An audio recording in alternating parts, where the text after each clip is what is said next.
Hello everybody and welcome to the stream. As always, my name is Shogun Shin and you are the audience, and we are back with some more Final Fantasy XIV. As I said previously, I am holding off on playing Mass Effect until next week, just due to some personal reasons. But so we're back with some more Final Fantasy XIV, and it works out though because I was not able to finish all of the role quests last night. So we are going to pick things back up. We've got 3 more role quests to do. We got casters, we got melees, and we got healers to do. And then we got all of the gathering and crafting role quests to take care of as well. So we're going to knock those out, and we are just going to we're going to kick things off. I think we'll do, which one's this one? All right, this is healer. We'll do healer first, sure. Oh, that means I have to, okay. This will be interesting because that means I have to play Scholar. But it's fine because I did some grinding last night. And I think, yeah, it's like I think I have a couple of healer things that I can use, which works to my advantage. There we go. Yeah. Alright. Cool, cool. So that's fine, that's fine. Okay. Keep those for now. Alright, cool. And these are 560s, that's totally fine. Alright. So healer. This is gonna be weird. I haven't played Scholar like at all yet, so this will be really interesting. Alright. Far from free. The Alamigan delegate to Razat Han has grim news to convey. So this is Ul'dah and Alamigo put together because why not? If you're ready to lend us your aid, I'll apprise you of the situation. We've received reports of a creature believed to be a blasphemy stalking the streets of Alamigo. Troops have been assigned to track and slay the beast, but there are likely to be casualties. With most of our healers posted elsewhere, we had thought to petition you for aid. Oh, well, sounds like you need better soldiers, not more healers, but if I must. That one's pretty mean. That one's pretty mean. Everything else was like kind of indifferent. I'm like, I guess I'll help. Like when you put it that way, I guess I kind of have to. That one was really mean. Well, no man or woman alive could hold a candle to the warrior of light, but in any case, we're stretched far thin at present. Given that we know precious little of our foe, we'd sooner turn to the best of the best now than wait until the need is undeniable. No doubt my old Dawn comrades will be heartened to have you fighting alongside them. You see, as there have been no sightings of any blasphemies in our lands, we have joined our Alamigan allies in their hunt for the fiend. Trouble is, the majority of our own healers are working day and night to treat the temperate Imperials captured at Paglothan. For that reason, we too will be glad of your help. Your presence alone will be a great comfort to the troops, I'm sure. As time is of the essence, I ask that you make your way to the Alamigan quarter and report for duty. Commander Aldine is overseeing the hunt, and he will explain all upon your arrival. May Ralgor grant you strength. Alright, the Alamigan quarter. Fun times.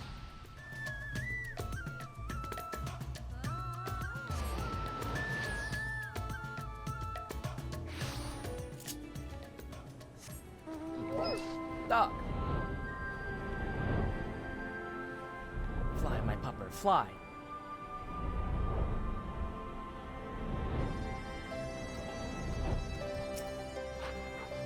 Right. Ah, Mr. Shin. We were told you were on your way, but this is even quicker than expected. I'll tell Commander Aldine you've arrived. One moment, please.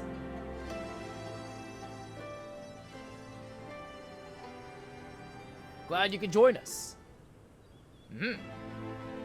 Hi, Raubon!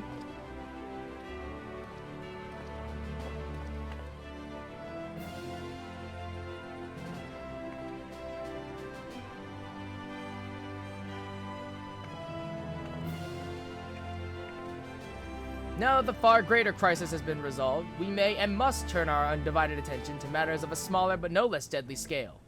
I'd like nothing more than to hear about your recent adventures, but I'm afraid such pleasantries will have to wait. Oh, we even get to see it this time. That's exciting. As our man in Thavner will have told you, a blasphemy is loose in Alamigo. When it first appeared, the city guard were able to get most of the bystanders to safety, and for a mercy, those caught in the chaos only suffered minor injuries. But the fiend managed to escape and has not been seen since. We must find it, and soon, for as long as it remains at large, every man, woman, and child is at risk.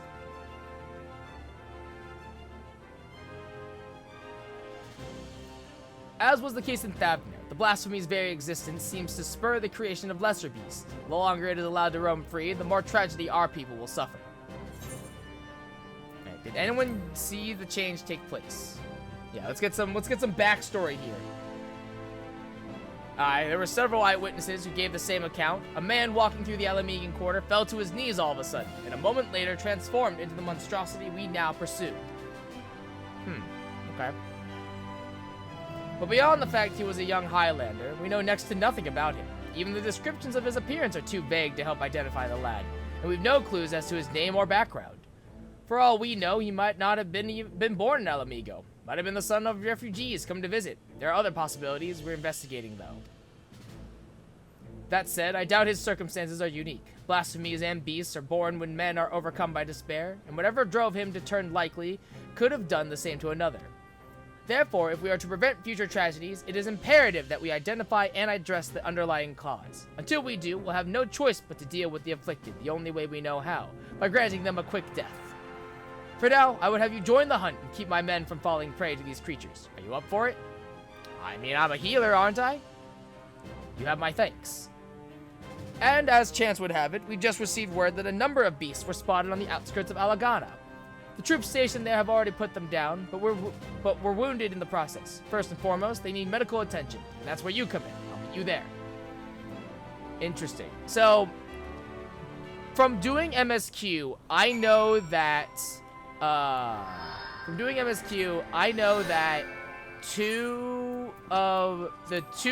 because you had the one in Alamigo and you had an aside in Ishgard.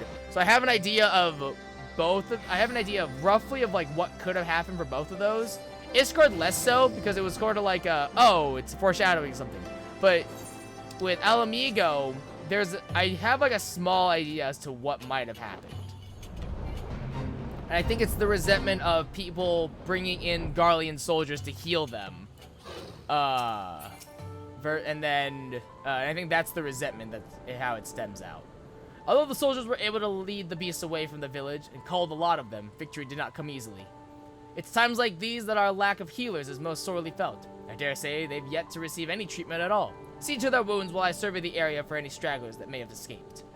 Once I've completed my patrol, I'll head to the village to gather eyewitness reports. Look for me thereafter.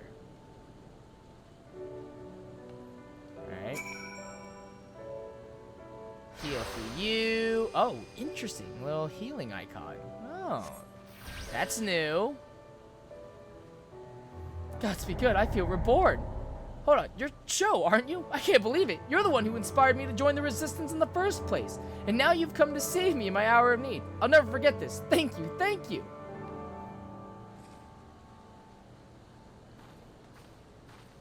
And a healer for you.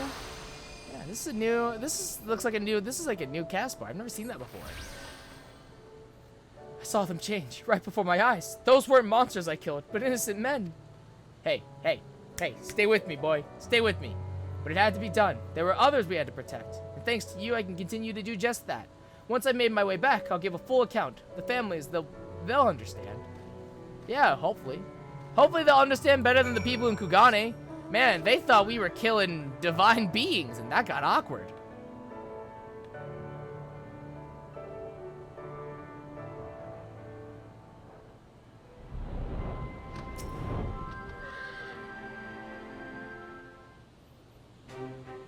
Oh, hey! It's Arenbal. For treating the wounds of those soldiers, you have my thanks. And theirs too, no doubt. It seems they were indeed successful in slaying all the beasts, if my search is any indication. But we must remain vigilant. I've also spoken with several people who witnessed the moment of the transformation, though the ordeal has understandably left them rather shaken. I hear you've been through a fair few ordeals yourself, Sho. Hi, Arenbald! I'm sad that you're still paralyzed. As for me, I've been kept busy with this and that, like getting the hang of this wheelchair. Obviously, it has its limitations, but it gets me where I need to go. I've been working with this new organization as well, which is what brought me here. But no sooner had I arrived than those locals turned. Dude, Arenbald, just say the word. I'll go to Sky Steel Manufacturing and we'll get you kitted out, dude. You just say the word and I'm there. Raganfrid, I heard you were there when it happened. What can you tell us? The ones who underwent the change are the very people we were trying to help. Perhaps I should explain from the beginning. The meeting Lise held in the Royal Palace marked a turning point for all of Giribani. It spurred us to open a dialogue with peoples and communities we otherwise would have shunned. But there's still so many problems to be addressed, and countless souls struggling to build new lives for themselves. I decided to form a volunteer group, the Silver Griffins. Our main concern is the welfare of Alamegans who sided with the Empire, for whatever reason, and helping them find their place in society. In particular, the surviving families of the Crania Lupi. Isn't that Fordola? Yeah, but I think you despise skulls. Yeah, I think you despise the skulls. Yeah, it's like that's Fordola's group, right? Make no mistake, I've not forgiven them. I don't have that in me, and I doubt I ever will. But the memory of that day in the palace, of Fordola asking to be locked up again after saving us all, it stayed with me. Got me to thinking about why she and the other youths would commit such atrocities. Why they swear to serve the Empire. And the answer was simple. Because they'd seen what we'd seen and suffered much the same. In a hell where all were condemned, they chose to betray one brother to save another. That's how the Garleans win. Not by breaking you, but by making you break yourself. By making that choice the right one for a man at the end of his tether. Healing only begins with liberation, and some scars never will regardless. Those who've returned from foreign lands may have difficulty carving out a living here, but the ones who pledged allegiance to Garlemald. This is not the Alamiga we dreamed of, but after 25 years of misery, I'll not see it all thrown away because we can't come to terms with the past. That's why I formed the Silver Griffins, to see that no one is cast aside. It's a cause I support, and that's what brought me here today. I've been acting as a mediator. And in the short time he's been with us, he's proven himself a natural. But despite our early successes, the families of the Skulls continue to refuse our help. I think I see where this is leading. They're the ones who've turned, yes? It comes as no surprise. Their kin tormented and murdered fellow Alamegans. Anyone with a conscience would feel shame and guilt, and for some, it might be too much to bear.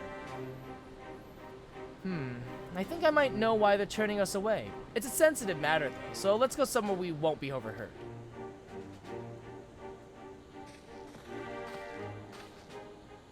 I need someone to push him. Ah, it hurts! Oh, it hurts! Ah! My soul! It's about one of the men who turned. I saw his memories.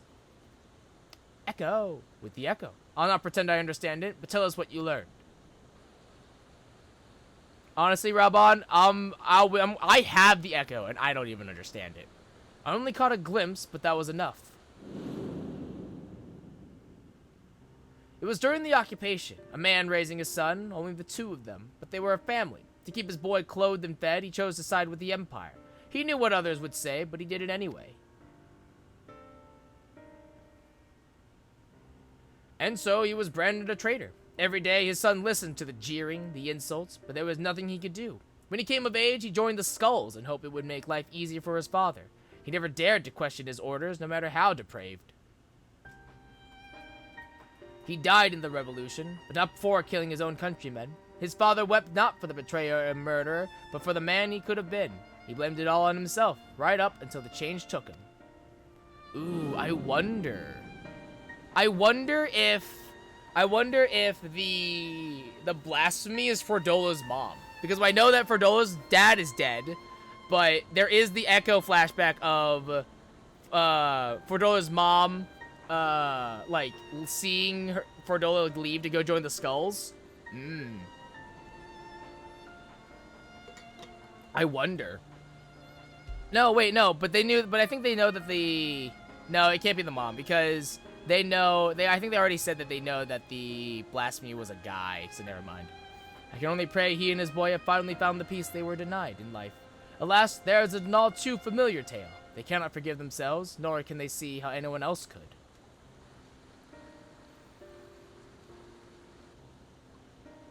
The sins of their kin weigh heavy on them. They think themselves undeserving of our compassion. Says the man who literally won't forgive them. If they carry on like that, they'll turn into beasts. We've got to help them before it's too late. Growing up half Garlean and Malamigo, I know how it feels to be shunned and hated, to hate myself.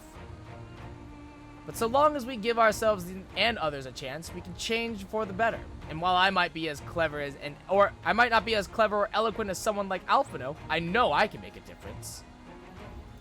I might not be quite the swordsman I used to be, but I'm still a fighter at heart, and I owe it to Abba and Auli to make the most of this life, so long as I've got it. We Silver Griffins will give our all to see that no more beasts or blasphemies ravage Girabania again. So, Commander Aldin, do we have your approval to continue our work? Of course. There's no enemy more formidable than despair, and I'd be a fool to refuse your help. That even a single one of our people has succumbed to this transformation is proof of our failure to protect them. Therefore, I pledge the Silver Griffins my unconditional support. Together, we will prevail. Now that we have show on hand to aid the troops, I believe we are ready to face any beast we encounter. Though I fear it is only a matter of time before others appear, I ask that you lend the Silver Griffins your assistance in the meantime. Very good. Now, let us return to the city.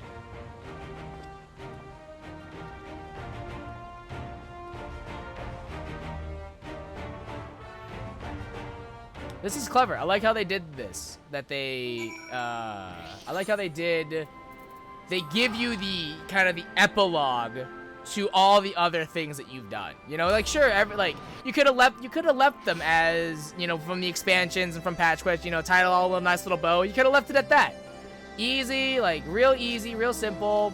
Like they don't have to do this. But I appreciate the fact that they use I appreciate the thought and the cleverness of utilizing potential loose threads and turning them into a role quest, which is really cool. Those who harbor guilt do not do so not because they are weak of heart, but because they have failed to meet the demands they make of themselves. It was the same for me when I believed that my failures had led to the Sultana's assassination. The despair and self-loathing were indescribable. I was fortunate that you and the other Scions came to my rescue, that I had friends who convinced me I was more than the sum of my worst mistakes. Now we must do the same for the people of Alamigo. We must help them to heal and find the strength to, if not forgive, then come to terms with who we were, so that we can look to who we can be, who we should aspire to be. This is precisely why the work of the Silver Griffins is so vital. Though our problems are not new, the emergence of this deadly phenomenon means we cannot afford to delay addressing them any longer, and we will be better for it ultimately.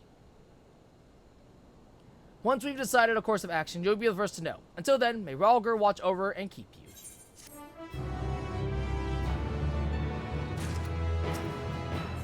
The Butcher's Blade. The struggle to prevent the emergence of beasts grows increasingly desperate. We were hoping you'd stop by. I'll show you to Commander Aldin at once.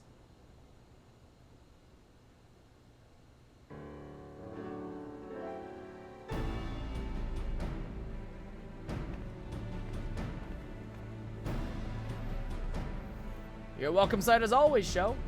Aye, and a lot's happened since last we spoke. We Silver Griffins been keeping busy. As have I and my men, but I'm afraid we've little to show for our efforts. Although we've been searching high and low for the blasphemy, we've seen neither hide nor hair of it. Unfortunately, everyone else has had better luck. We've received reports of lesser beasts throughout Girabania, and putting them down is as important as hunting the blasphemy that got away. To complicate the matters, rumors have been circulating that these beasts were the Skull's kin. While this was true of the recent incident in Alagata, we cannot have people jumping to conclusions, given what they might feel tempted to do.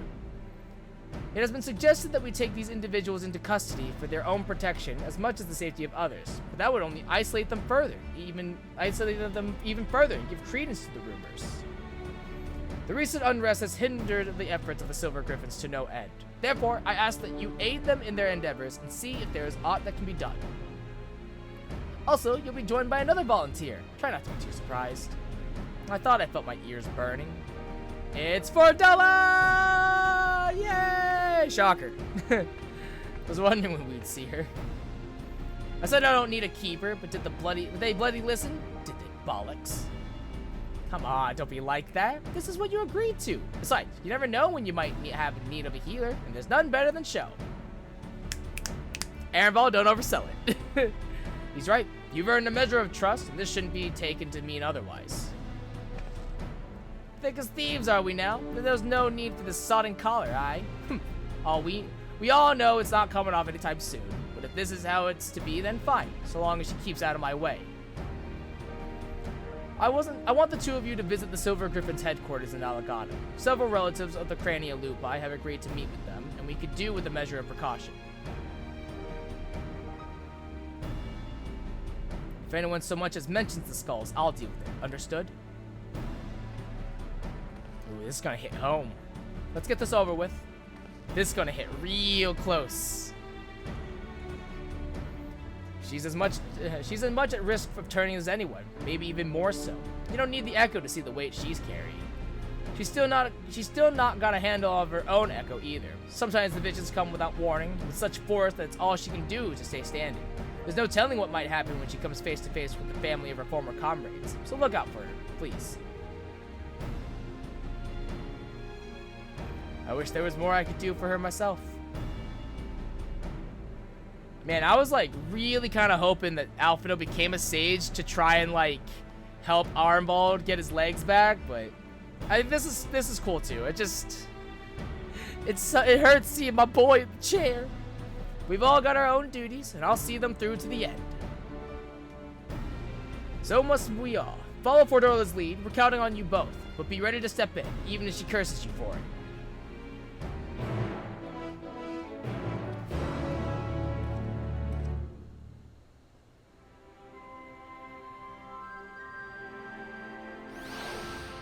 Back to Alagana.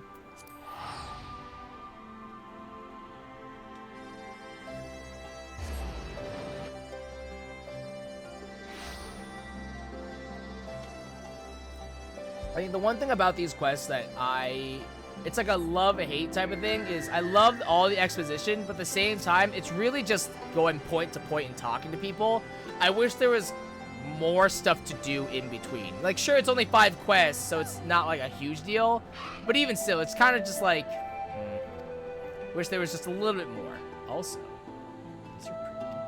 Oh, shit. Right, if you got any complaints, take it up with the commander. No, it's fine. Truth be told, ever since that day at the Royal Palace, I've been thinking. Stop. You don't want to say it, and I don't want to hear it. To the matter at hand, then. We Silver Griffins have been working to support the relatives of the Crania Lupi, but one family has gone missing. A mother and her parents, who lived together under the same roof. One of ours paid them a visit, but they were nowhere to be seen, and when they went inside to check, they found the house had been torn to shreds. Thick gouges in the floor and the walls, made by a beast's claws by the look of them. We think they've turned. Hi, that's the most likely explanation. Please do what you must before anyone else is hurt. There's no time to waste. I'll head west, you east. I want to know what these weapons are. Pollux pendulums. These are pretty. Ooh, those are pretty. Those are really pretty. Wow. Are those dyeable? No.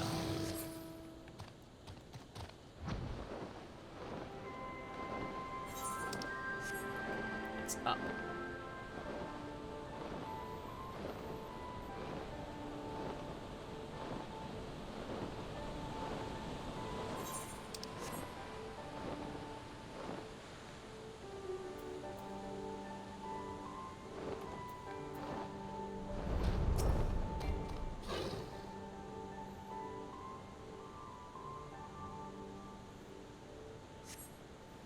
Oh.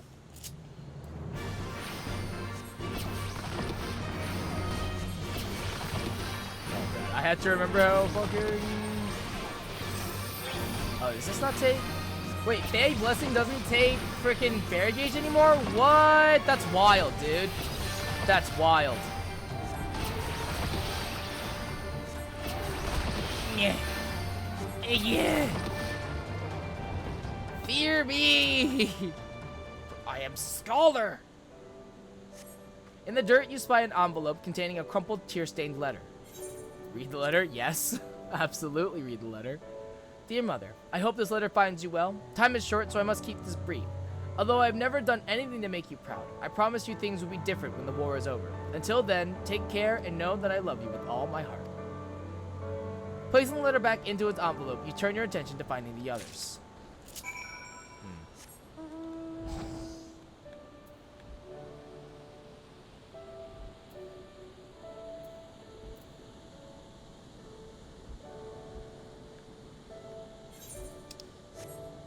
Sisters Protraction. Increases an exchange to a party member or self by 10% and restores the amount increased. Increases HP recovery via healing actions by 10. Okay. I might put that somewhere else. I just don't know where.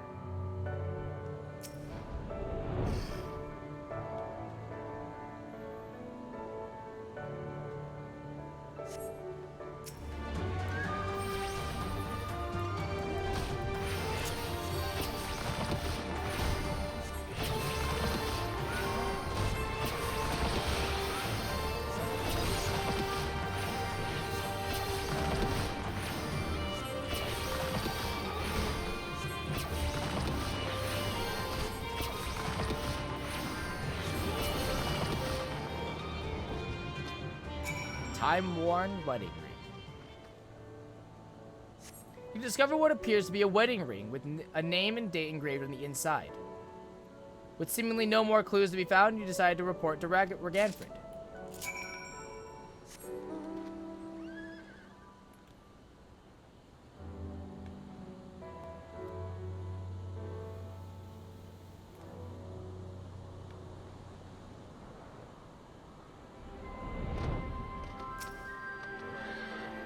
Were you able to find anything?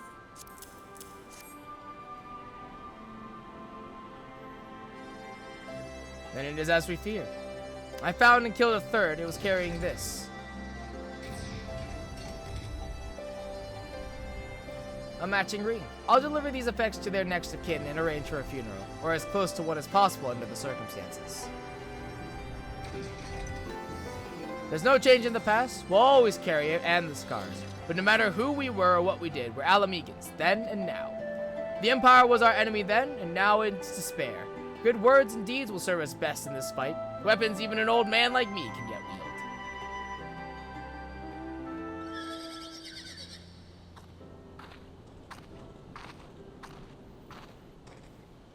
Thanks to the two of you, the missing villagers may finally be laid to rest. I think the other Silver Griffins will redouble our efforts to prevent any further tragedies. I finished checking the wares, sir. Everything's in order. Good work. Take a rest, lad. You've more than earned it. Keep this to yourselves, but Everat's younger brother was a member of the Crania Lupi. He's exactly the sort of person we're trying to help. Like many of the others, he was reluctant to talk to us at first, but after we'd gained his trust, we were able to help him find work. He's taken to it well.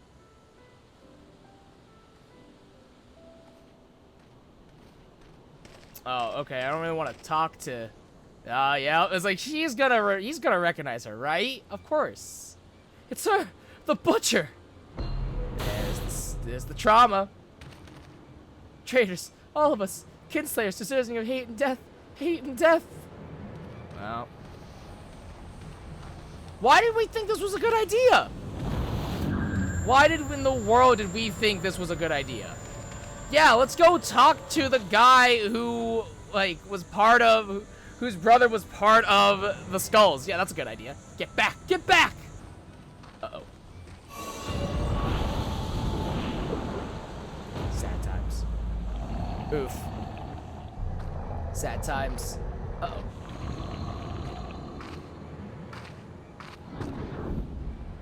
Oh, no, you don't. Ooh.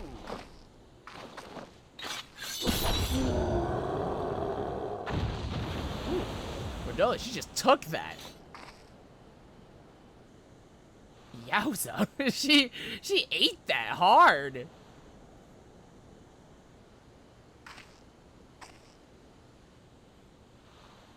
Stay away from her. Wow. Feels so bad. She just saved your daughter's life. Cordola saved your girl's life. Yeah, you bitch. I know, but she's... What? Huh? A hero, fucker! Wow. That feels so bad. That feels so bad.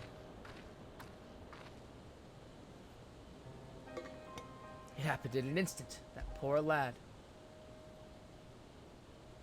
But it had to be done without hesitation. Would have been much worse otherwise. Could you go out to Cordola and see to her wounds? I'll do what I can here.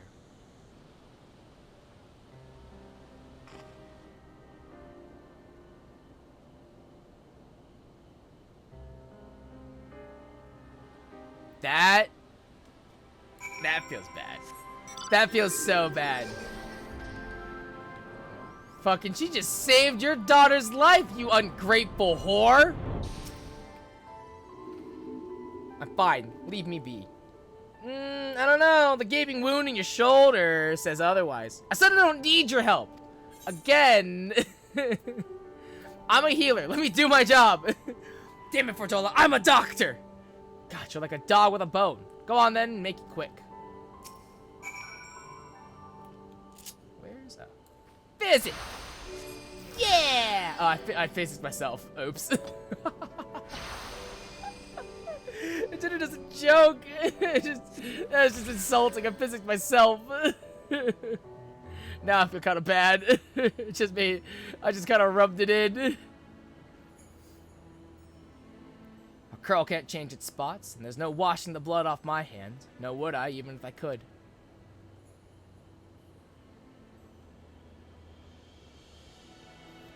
Taking up Garlean steel was the first choice, but not the last. Like the first kill, the hardest. Every choice after that came easier and easier, until I stopped counting, stopped caring.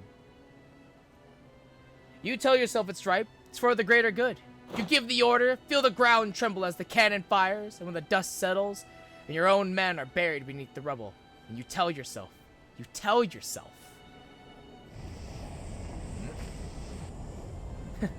Me too.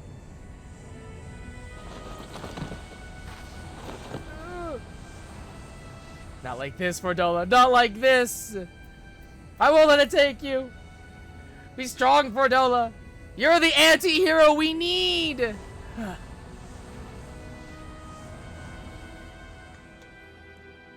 Be the anti-hero we need.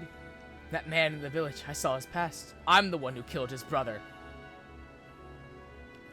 I'll be alright. I just need a moment. Can you wait with me? Wow, she's actually asking for help.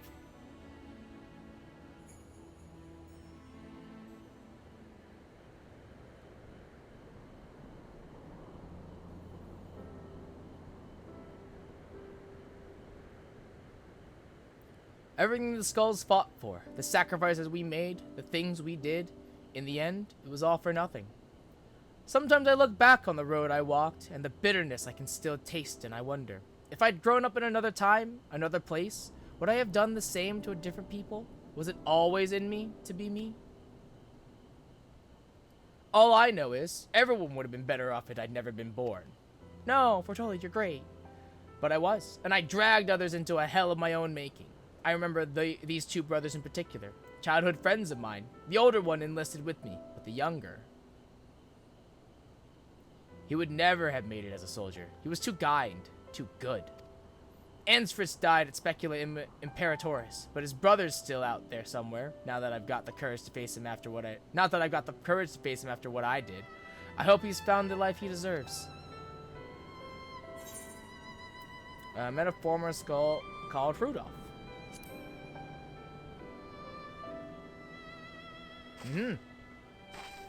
Ansfrid, Rudolph, Emmeline. Rudolph, he's alive, but how? I'm glad he made it out, but too many others didn't. Too many others still need our help. I helped make this blasphemy, and by Rogger, I'll kill the bastard if it's the last thing I do. Anyway, that's enough out of me. I'll be heading back to the city to make my report. I suggest you do likewise.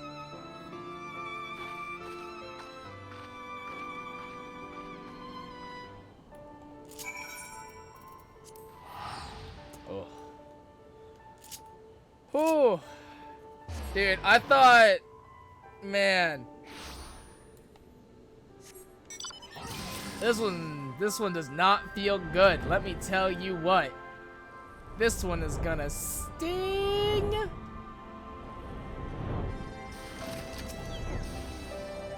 Welcome back. Fordola's already given her account, and I'd like to hear yours too. Again, I don't know why we thought it was a good idea to meet with the brother of one of the skulls that died. Don't know why we thought that was a good idea. She almost turned into a beast herself.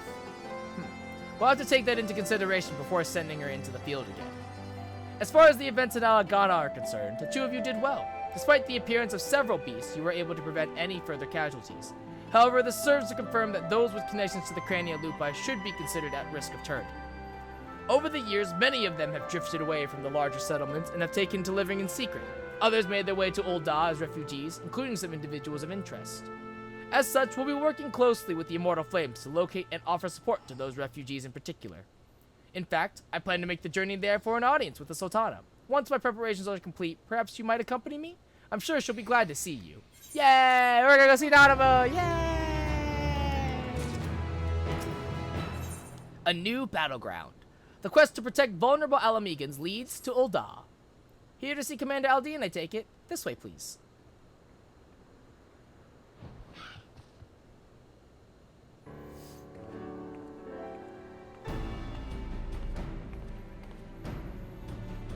Our request for an audience with the Sultana has been accepted.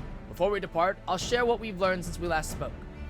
The blasphemy continues to elude us, all the while driving others to succumb to despair in turn. Even the Alamigan and Odal forces searching for signs of the beast and more potential victims. We've yet to discern a pattern in the chaos. Nevertheless, if our blasphemy is like others, its behavior is likely dictated by the passions and regrets of the man it once was. Therefore, any information concerning him and the life he led may help us to track it down before it strikes again. Ooh, I wonder if it's Rudolph. Oh, that would suck. That'd be sad.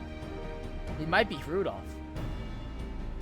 We don't want people to shun the families of the skulls any more than they already have, but the fact remains that the vast majority of the beasts have been born from them. They're the ones at greatest risk of turning, without question. Fordola concerns me too. She came close to transforming once before, so I think it might be best if we keep her out of this after all. I mean, she deserves a chance to make amends. She did, because the key thing is she didn't turn, so it's chill.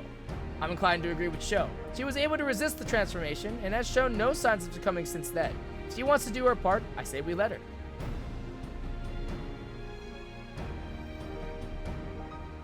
If only I could go in her stead. Yeah, but you are in a chair and it feels bad and it breaks my heart literally every time. Actually, I was hoping you'd come with us to meet the Sultana.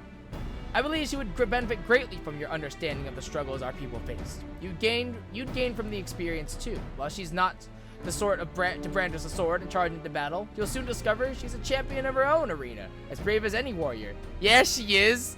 She's come so far. She's grown up so much. I doubt she'd have much to learn from the likes of me, but it would be an honor to make her acquaintance. Ironbone and I will go on ahead and wait for you in Hustings Strip. We'll see you anon.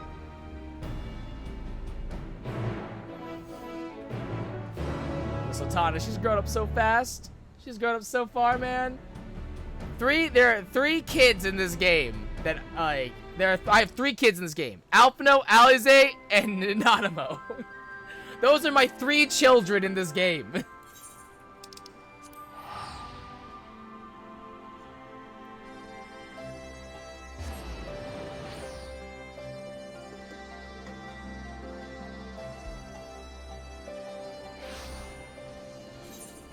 Hustings, right?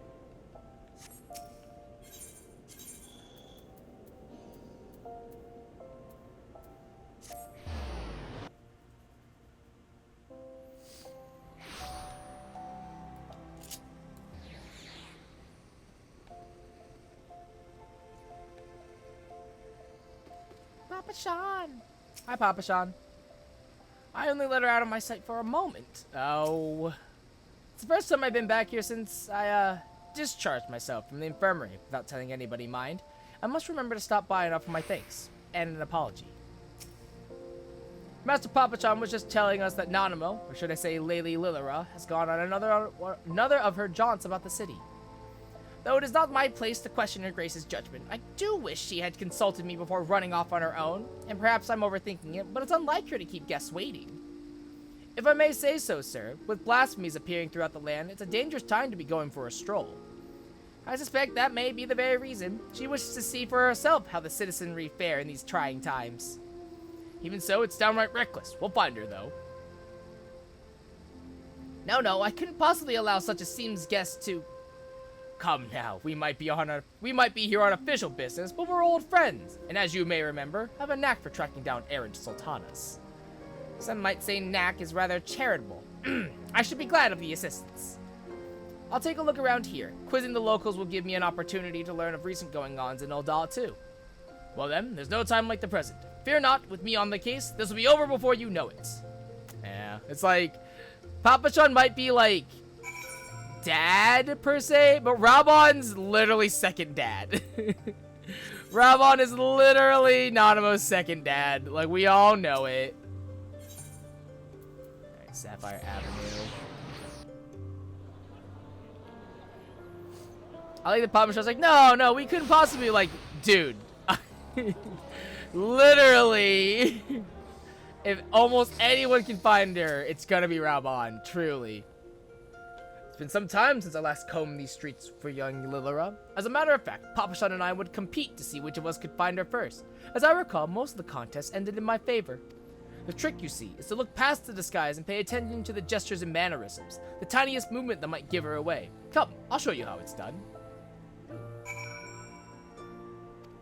Follow Raban. Right, follow my lead. I hate that you can't just, like, follow.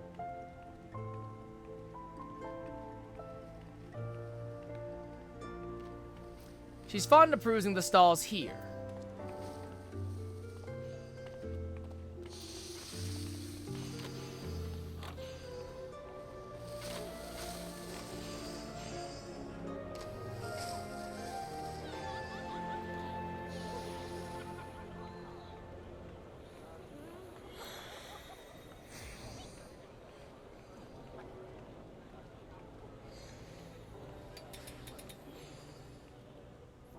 If she's not here, where could she be?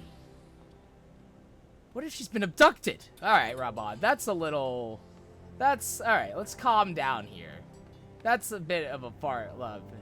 And not one of these in one of these pots? Perhaps not. Like, Raban, dude. Come on, man. I thought you were good at this. Come on, dude. I thought you were good at this. I've never known her to be this elusive. Oh, no. He's lost his touch. He's lost his touch. That's odd. I've tried all her usual haunts, so unless she's hiding inside a barrel or something equally nonsensical, she must be elsewhere. God, why did she choose now of all times to run off? What if she's been abducted or run afoul of a beast? Okay, let's... There's no need to assume. Let's calm down. We'll keep looking. She's probably fine. Come now. You're right, I know, but it's hard not to worry. Where could she be? Come to think of it, something Papa Sean said caught my ear. He thought Nanima went on this excursion because of the emergence of the blasphemy and the beast, to better understand how her people are coping with the situation. If so, she'd be driven to seek out the most desperate and destitute, Pearl Lane then. Might I ask you to lead the way? I'll admit my ability to track missing persons may have dulled somewhat.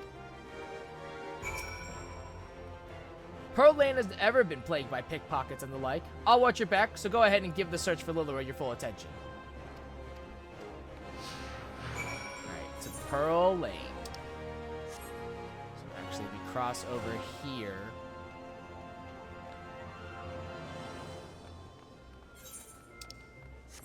Oh!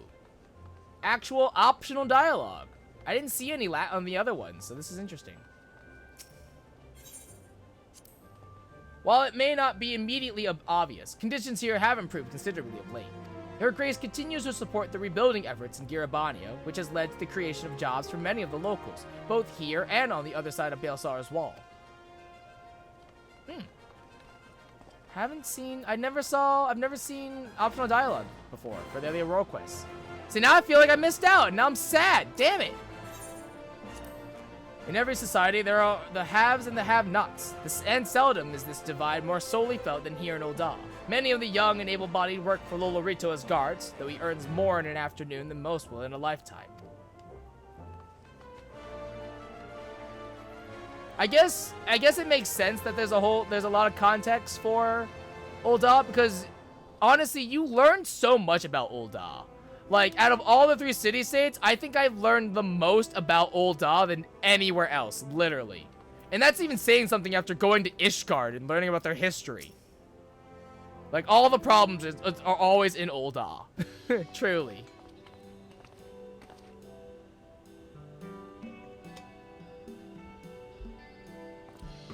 There she is. Lady Lilira. Raban, whatever are you doing here?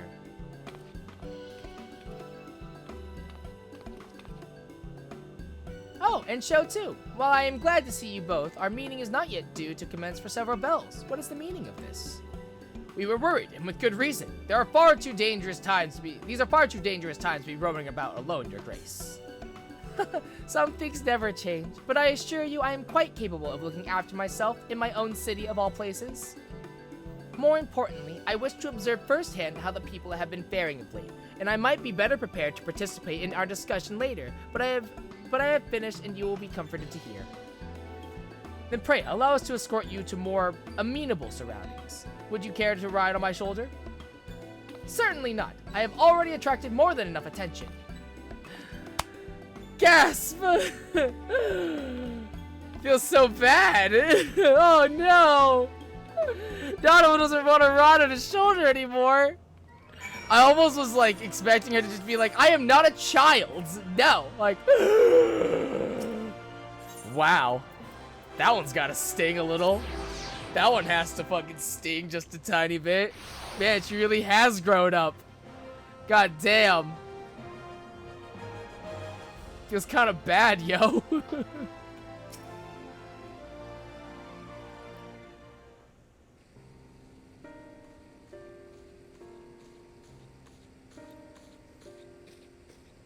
So then I was like, Raban was freaking out, and I was like, we should be looking for other, she can't be too far away. I thank you all for making the journey here during these difficult times.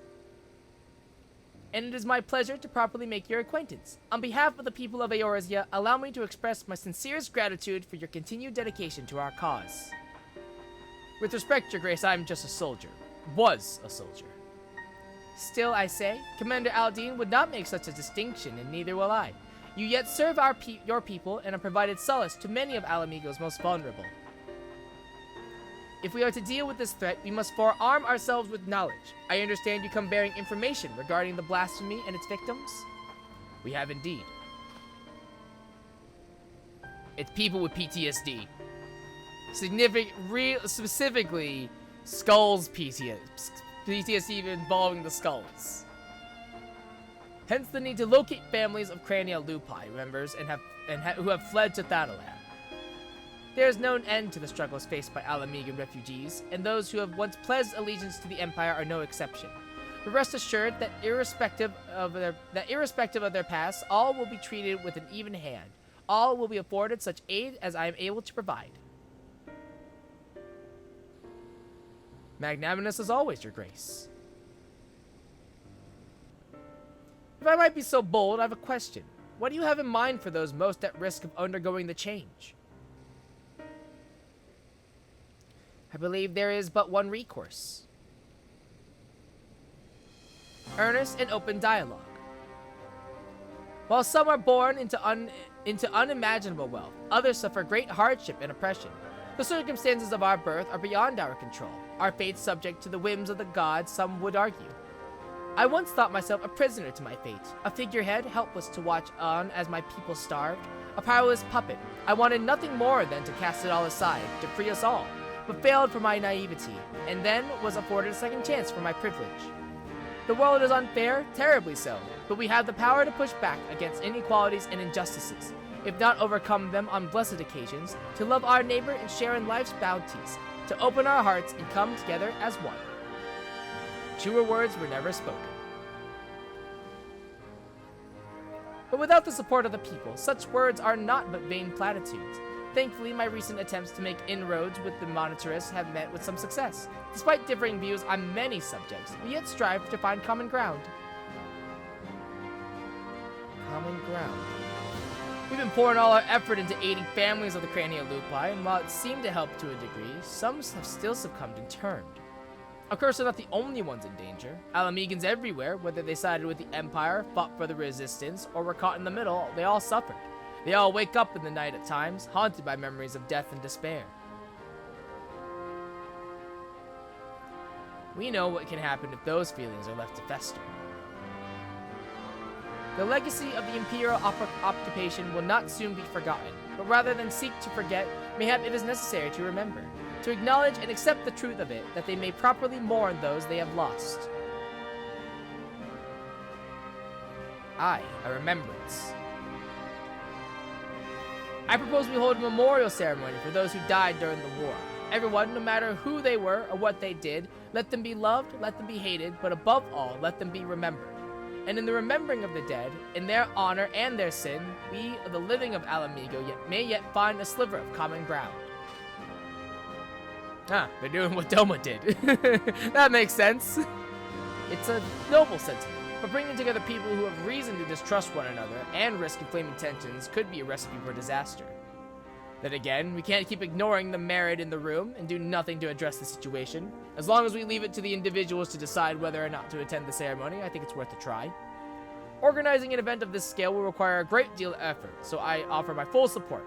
Once you know what's needed, come to me and we'll put the plan into action. Obviously, some will balk at the idea, which is perfectly understandable, so I'll be listening to their opinions as well. After all, we want it to be a ceremony that brings Alamegans together. And I was wondering, Your Grace, if I may ask about your approach to, well, talking to people, winning them over. As you can tell, I'm no politician, so I'd be grateful for any advice you can share with me. Why, I would be delighted to. As a matter of fact, I have a number of matters I wish to discuss with you. And on that note, I suggest you and I return to Alamego.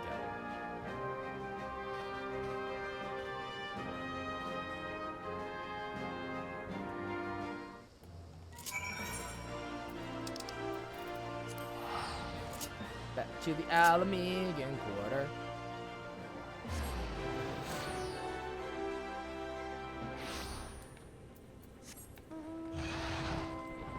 So I'll guess that we hold the ceremony, and then at the similar to Doma, we hold right before the ceremony. Boom! Blasphemy.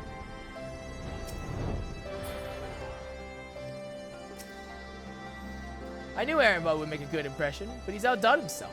Not only has he found a new avenue in life to explore, he's taken to it with considerable aplomb. And while his proposed memorial ceremony is bound to have its detractors, I have faith that many will come around. Not all, but enough, I pray. For our part, we must stand at the ready for whatever may occur. I shall send word if there are any developments.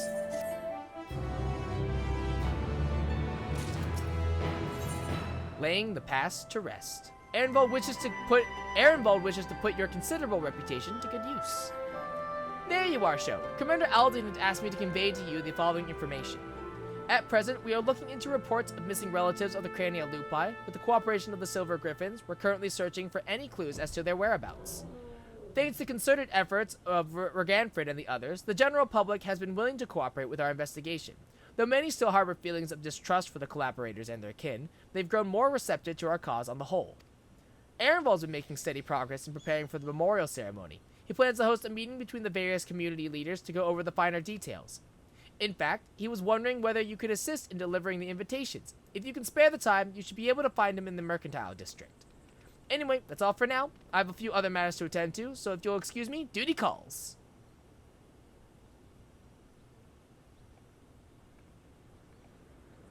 Alright.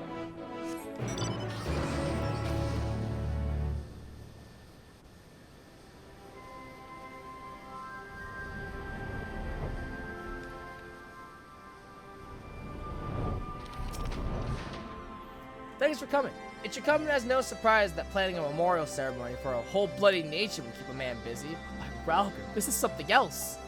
The hardest part's been gathering information on those who died in the war, especially when it comes to the skulls and other conscripts, and they're the ones we need to treat most carefully. If we don't acknowledge the crimes of our kin and all their painful truth, then we do a disservice to their victims, living and dead. But if we let people paint them as monsters who did monstrous things we believe we would never do, then we perpetuate a different but no less dangerous lie. As for preparing for the event itself, I'll be holding a meeting with members from each of the settlements around Girabadia. I've sent invitations to most of them already, but I was hoping you'd help me with the last two. There's the Mrazna in the Peering Stones, and Sarisha in Viranilia. I'll give you one for each. Beast Tribe and the one near Rogers. To be honest, I wouldn't be surprised if they refuse, considering how their people suffered at the hands of the skulls, but I hope we can remind them that deep down we're all just people trying to survive, to protect our loved ones. We may have driven the Empire from our lands, but as long as we hold fast the grudges born of their attempts to divide and set us against one another, we'll never be free of their legacy of cruelty. With that in mind, I've included an account of my experiences with the Silver Griffins and the people I've met. Victims, collaborators, their friends and their family, men and women who lived through it all, survivors. Even if they refuse to join the ceremony, at least they will know and hopefully understand our reasons for holding the event. Granted, I've not had much practice in writing important letters, but I think they'll get the message. You being the one to deliver them will make a world of difference, I'm sure. Take care, won't you? Stones.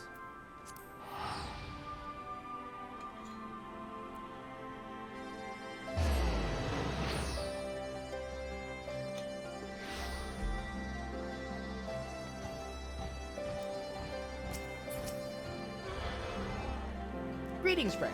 It has been too long since we last spoke. What brings you to my village? This is where Renago's from.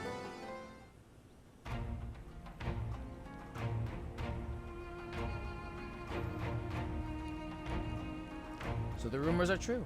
I need not read this letter in full to know its contents. I understand that Reganfrid's volunteers are working to support the families of those lost in the war, which few will deny is a worthy cause, but to include the relatives of the Crania Lupi. The Skulls watched the Empire slay us in our thousands, and still they turned their cloaks and fought for our oppressors. And you would ask us to mourn the deaths of these curs alongside their victims? Yes, I ask that you read the rest of the letter. You read through English reviews. Everyone wishes that you read his account before coming to a decision. I only ask you read the rest of the letter. To dismiss it out of hand would be discourteous. Very well.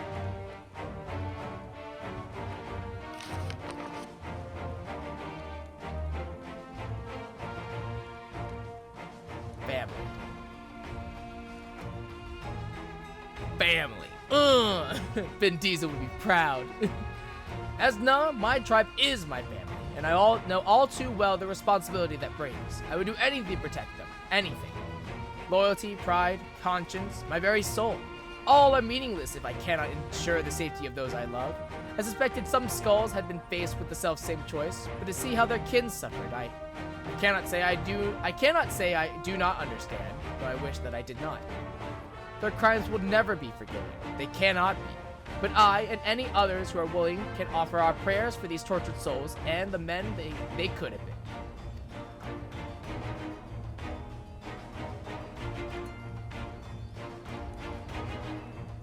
I accept the invitation, not on behalf of the M tribe, but as Mraz No, though I will put the question to my people and they may decide for themselves.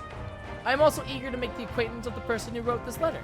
He is not wont to return a blind eye to the bitter truth, painful though it is to confront. The meeting will be a perfect opportunity to take his measure.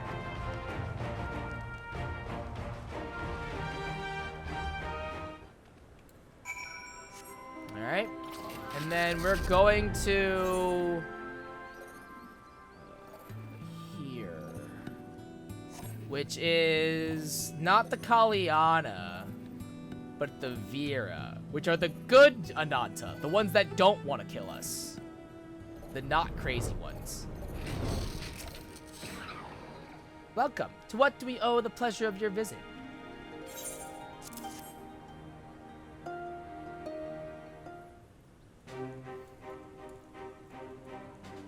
Then it is as I suspected.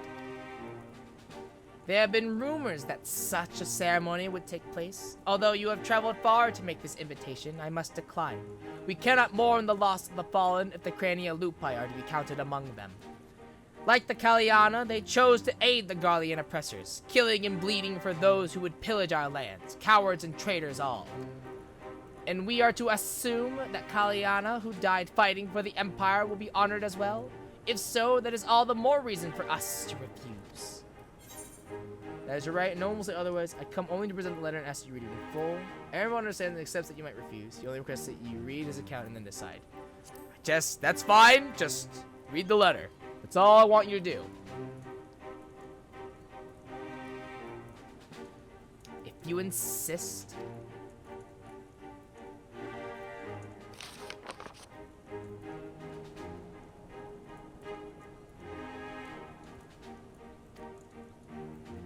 No one was spared suffering in the occupation. Not the resistance, not the collaborators, not the families of both. No one. That so many would die in shame and ignominy, having sold their souls only to lose everything, is a tragedy and a lesson. If they are forgotten, then the lesson of their folly is forgotten. For the sake of this land we call home, I will join you in remembrance and implore my people to do the same. In mourning, may we strengthen our ties with our neighbors as well. By together facing our past, we can build a foundation for lasting peace and prosperity. It would be my honor to attend the proposed meeting, and I look forward to personally thanking your friend Arenvald for his dedication. I and my peers have much to learn from the example he has set. Boom, look at Arenvald stepping up to the plate. Hells yeah, man. Hells yeah.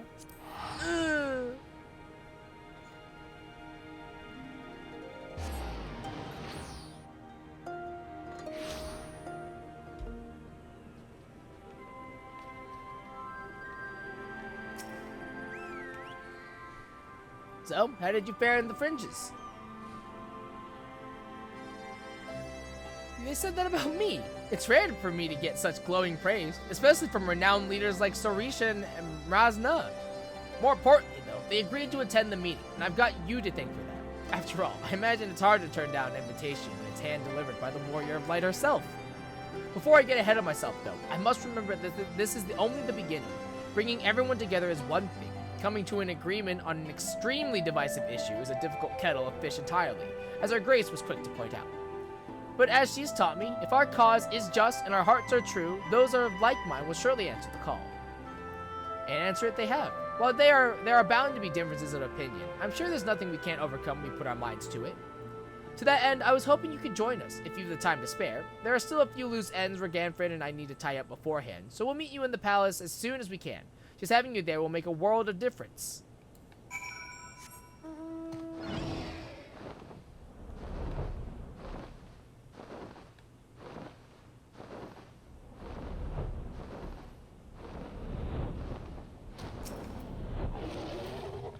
Here for the meeting, yes? Yes.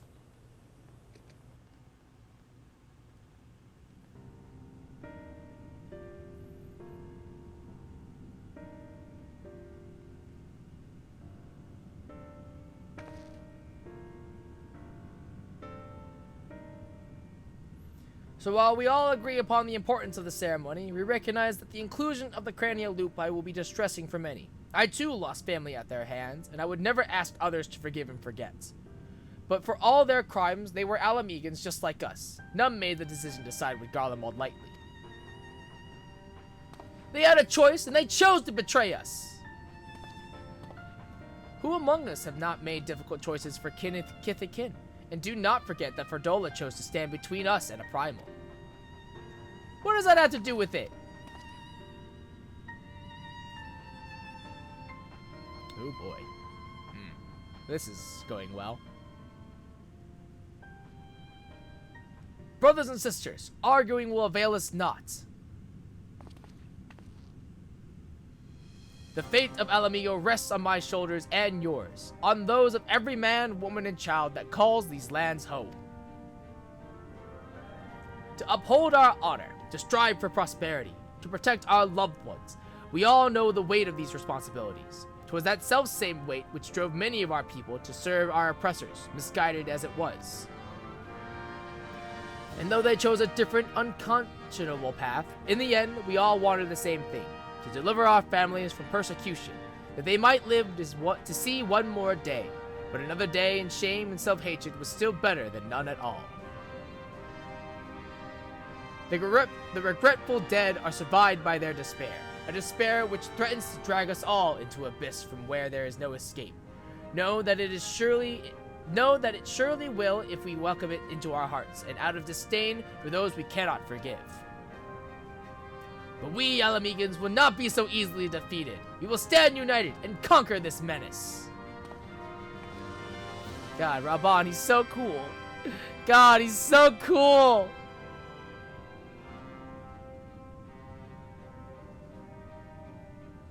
Every Alamegan who fought and died did so in the hopes that one day we would be free. And we are free. We are free. By the blood of our fallen brothers and sisters, we are free. Free to lock away the pain and pretend it has no power over us until it festers and takes us in our beds, and free to lay it bare and let it breathe, to acknowledge and to mourn our people at their best and their worst. The past is ours to bear, all of it, for ourselves and for future generations, so that they needn't suffer like we did. Let us make Alamigo a nation where no man is left behind, where you can make all the wrong choices and still be afforded the chance to make a right one. No, fuck you. No! Don't wanna.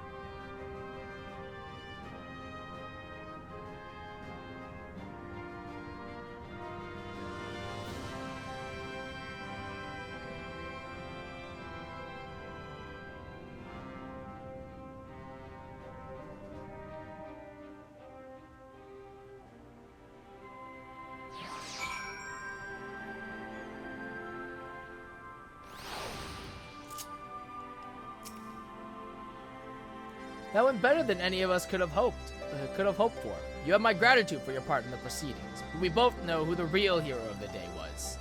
This was all Ehrenwald's idea, and it was his words that finally won over the naysayers. Now that we have the community leaders on our side, we should have a much easier time convincing the rest of the citizenry. Of course, holding the ceremony is by no means our final objective. No matter what we say, some will refuse to attend. It is my hope, however, that it will still serve to provide a measure of closure for us all, and to ease the plight of the vulnerable and ostracized. Speaking of which, you will recall the incident with Fordola in Alagana. The young girl she saved and her mother wished to thank her personally. Considering what happened last time, though, I have reservations. It would be a valuable opportunity to present a former skull in a more positive light. On the other hand, I don't need to tell you how unpredictable she can be, and that's before taking her echo into consideration. But that's a conversation for another day. Go and get some rest. You've earned it.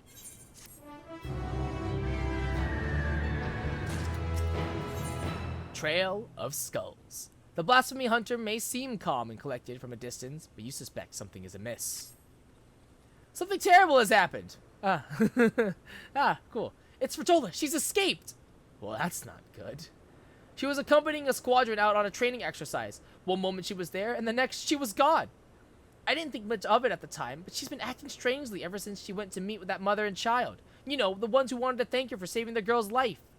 When I told Commander Aldean about it, he went charging off to Alagana to ask them if they have any idea where Fordola might be. I thought about going after him, but when I heard you were headed this way, I reckoned it'd be better to send you in my stead. Godspeed, Sho. She probably is afraid that she's gonna turn. She was probably feeling it, and it's just like, nope.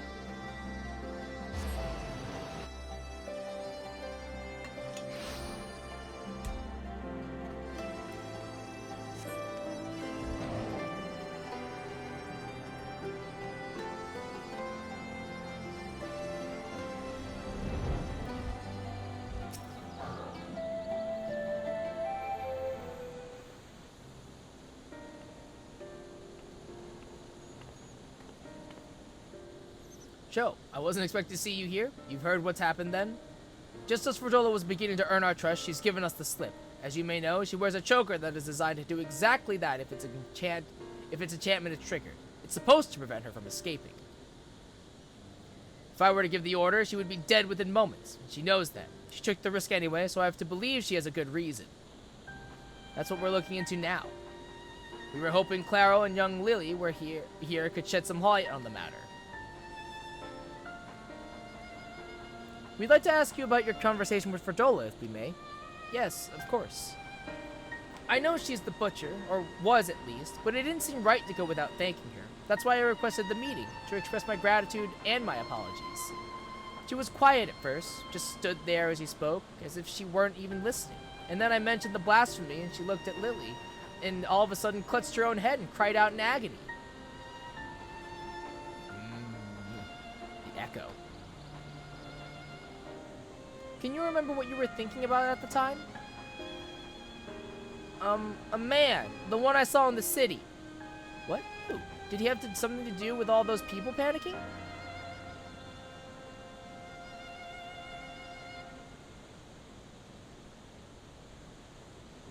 I think he did. When I was waiting for you, I saw him. He was by himself.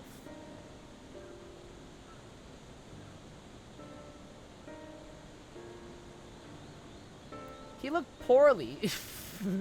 So I asked him if he was alright, and he said yes. He had a nice smile.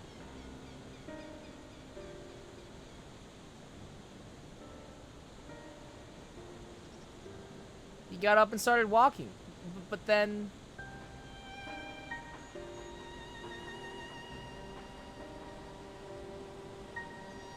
he was shouting and screaming. I was so frightened I didn't want to talk about it, not even to Mum. I wish you'd said something sooner. Oh, I'm sorry, Poppet. This is my fault for leaving you on your own. You're a bad mom.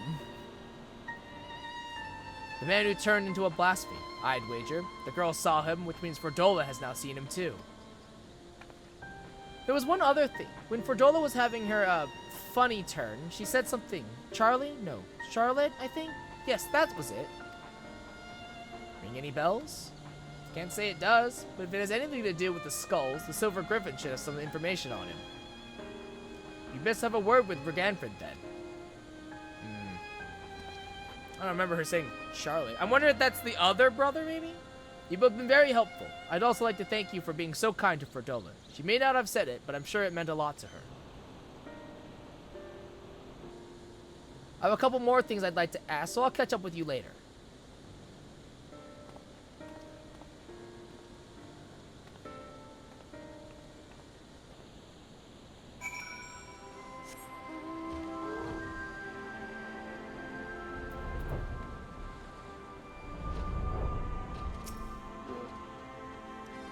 Charlotte, you say? Yes, that name comes up during our recent investigations.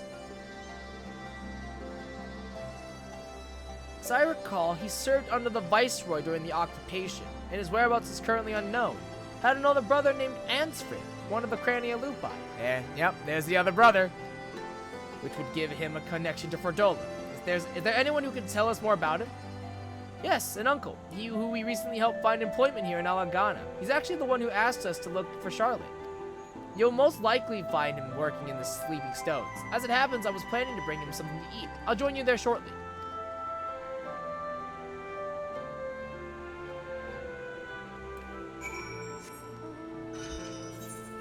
Oh, he's so far away.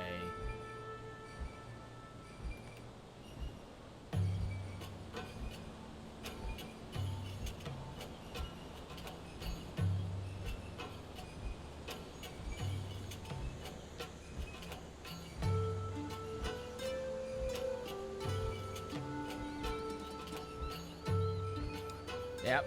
So this is, both of them are the brothers to Ansfrid. So cool. They're both dead.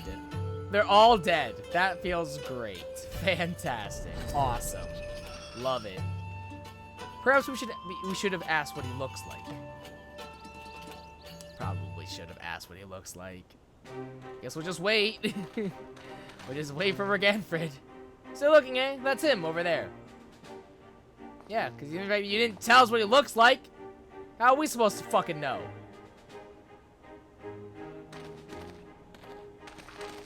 Ganford walks like an old man.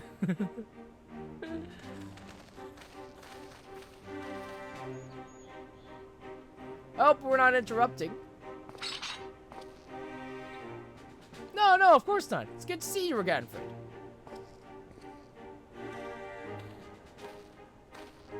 My word, the Bull of Alamigo and the Champion of the Alliance. What brings such esteemed guests to our humble, quarry?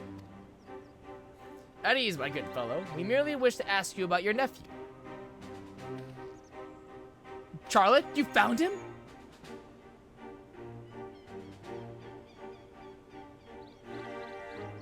No luck, then. Is there anything else you can tell us? More about his childhood, perhaps? Wasn't much of one, I'm afraid. Poor boy's life was ruined long before he had any say in the matter. His parents and I swore allegiance to Garlemald to secure ourselves and our kin citizenship. For all the good it did us here, living amongst our countrymen who treated us as pariahs. Took its toll on him and his brother, to be spat on as traitors by association. One thing led to another, and Ansfrid, together with most of his friends, joined the Imperial Army. That's how it started, you know, the Crania Lupi, Gaius' loyal little pups. Do you remember the names of these friends? Yes, they had quite the reputation growing up. There was Emmeline, Rudolph, and the angry little girl who'd grow up to become the butcher herself, Ferdola. Charlotte was part of their group too, yes, but from what we've heard, he chose not to become a soldier. Wouldn't have lasted a day in training. He knew that better than anyone, of course. Not that it helped him to feel any less guilty for turning his back on the others. He blamed himself for their deaths, for not stopping them when he had the chance, for not being strong enough to fight by their side. Maybe saved them, maybe not. But he wasn't there and he wished he had been. Then one day, he was gone. Wherever he is, I hope he's safe and well. Yeah, he's doing real good right now. So do we. Thank you for the information you've shared. The information you've shared should prove useful. And for you, I brought some food. Why don't you call it a day and go enjoy it with your family?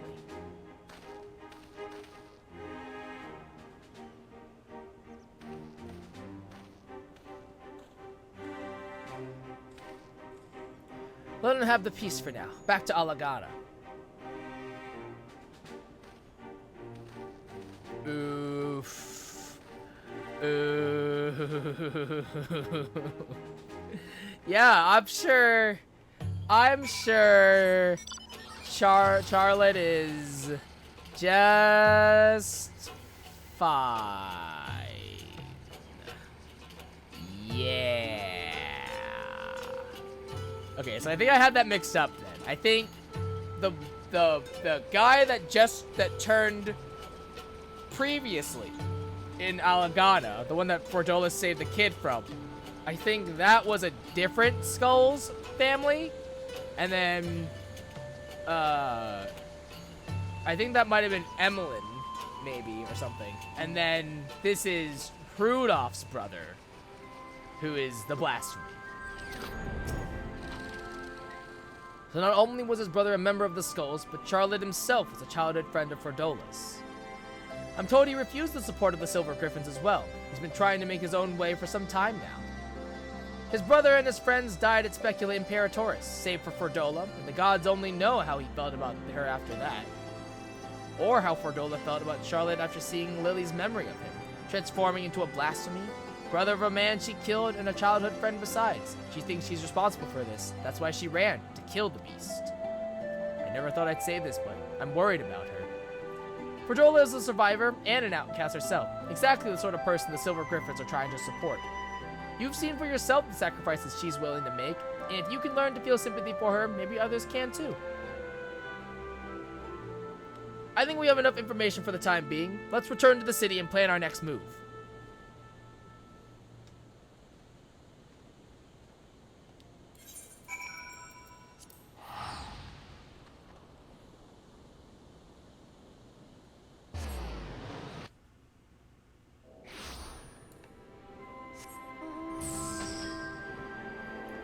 Alright, let's wrap this up, baby.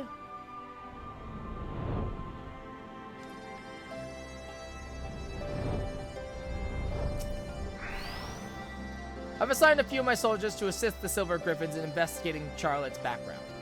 With luck, we will find him quickly, and then we can prepare for what must come after.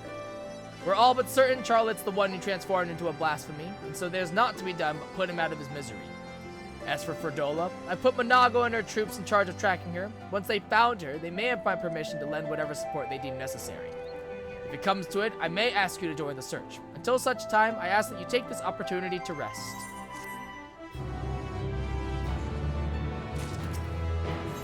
The Gift of Mercy. The Blasphemy Hunter is even more flustered than usual, and with good reason. Thank goodness you're here. Commander Alden needs to see you right away. Follow me.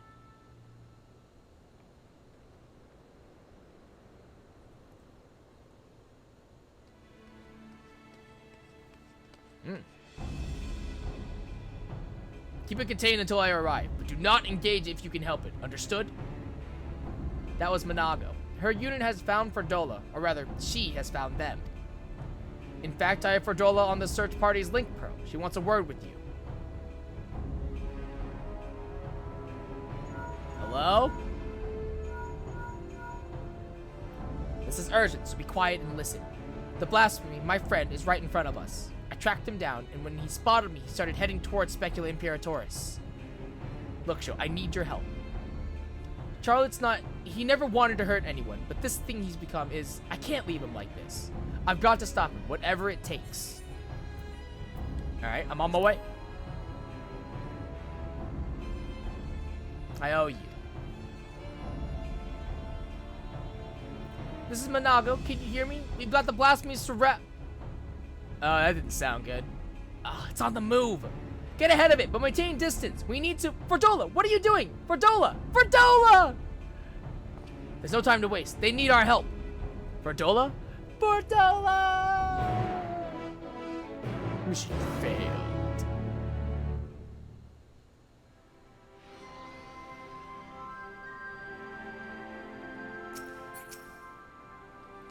Radiata and Alagiri are not that far from Specula Imperatoris. If we let the Blasphemy slip through our fingers, it doesn't bear thinking about. And while Fordola is determined to slay it by her own hand, we can't allow her recklessness to put the lives of others in jeopardy. The time has come for action. Are you ready? Sure! I'm like 550 something. It's close enough.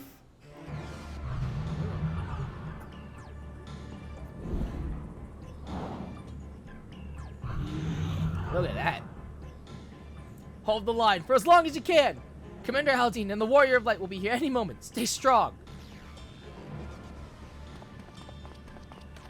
The bull is here! Holy shit! Holy hot damn! Nice! A good kick. You've done well. Leave the rest to us. Yes, sir. Dude, nice. Get the injured to safety. Coward. Coward! Traitor to them, to everyone!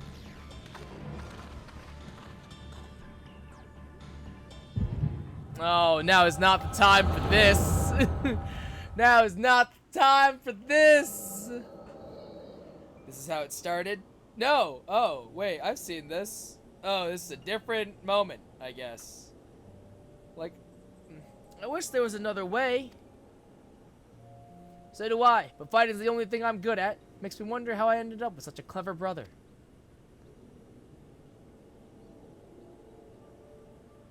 Too clever for my own good, maybe. Just the thought of going into battle, about getting hurt, about having to hurt other people.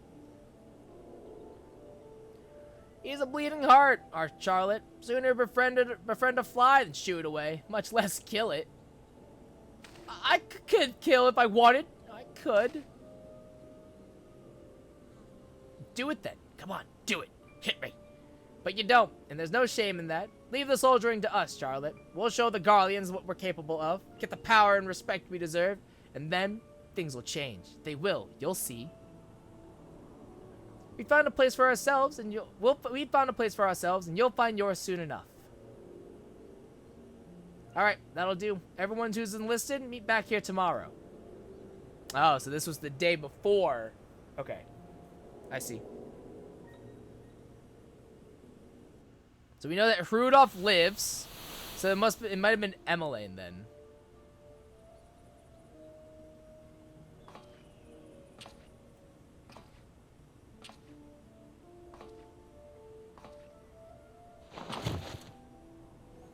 In the end, what good did I do? They gave everything they had to give, while I hid like a rat waiting for the storm to pass. Coward, coward, coward!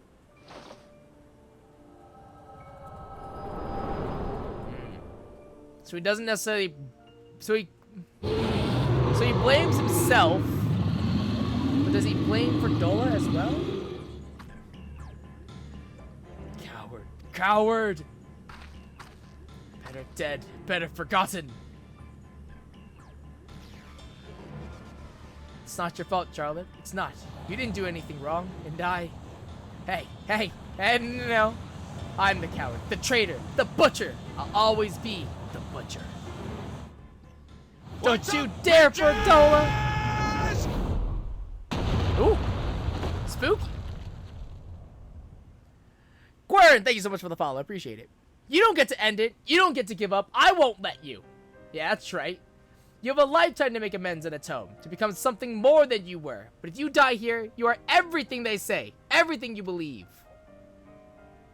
Is that what you want? Yeah, Ferdola, you want to be the hero or you want to be a pussy? Huh? What do you want? What do you want, huh? She's not going anywhere. Erenville, why the fuck are you here? Why did Reganvin make... What? Dude, we're fighting a fucking 20-foot tall monster. Why are you here? Leave. Go home. God damn it. Why? Here, trying to give a follow. Thanks, Corey. I appreciate it, man. Erenville, why are you here? No, like, seriously, though. Why are you here? There's nowhere else I'd rather be. Okay, again, do you not see the giant monster that is literally trying to kill us? I can't fight by your side, but I can still cheer you on. Maybe do that not here. Like, see this? You see this thing, Erenville? You see how close it is between us and you? Huh? I've seen your past, Charlotte. Now, how you were left behind while your friends rushed into battle. It's bloody hard, isn't it? Wanting to do something so desperately with every fiber of your being, knowing that you should be able to. You should, but you can't. So you find another way to support them. Your way. You did that too, didn't you? You were there for them, even if it didn't feel like it. But you were, Charlotte. You were. Okay, that's cool and all, but we still need to... We do need to kill it. So, like... You know, as a friend of mine once said... Not all heroes are forged in the fires of battle. The history of Alamigo is written in blood. While we cannot change the past, we can change the future. And for that, we must all play our parts. All of us. You too, Fordola. You too. Hey, you don't get out of this.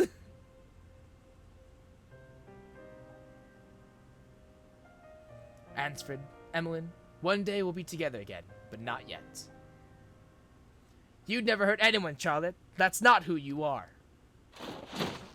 You'll be remembered as the kind soul you always were. Blasphemy, Charlotte. This is the first time, this is the first blasphemy that, like, didn't get a name. Or it's just the whoever they were. I'm counting on you. Easy. I'm a healer, Gordola. I'll put this book to use. Again, why is Arenwald here? Not the time for it, honestly. Not the time for Arenwald to be here, I'll be honest. But hey, we're here now. Oh, Lord, okay, I don't like that. Alright, well, get in there, champ! As one!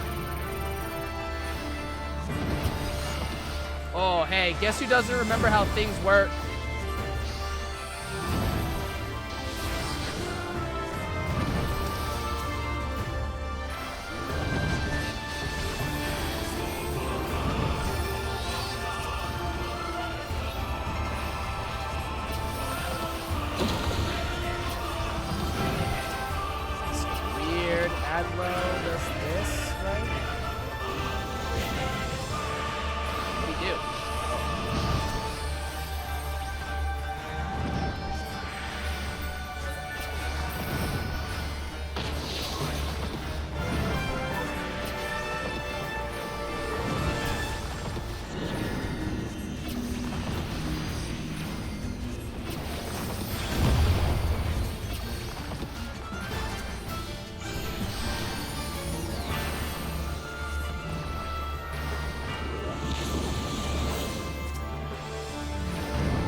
Nope, not that one. This one.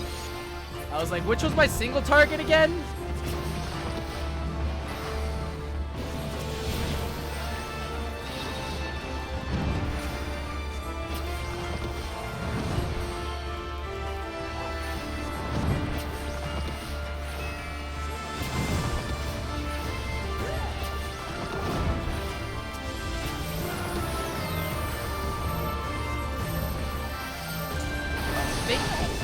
Lower the... do they shrink how big Sucker is? That's low.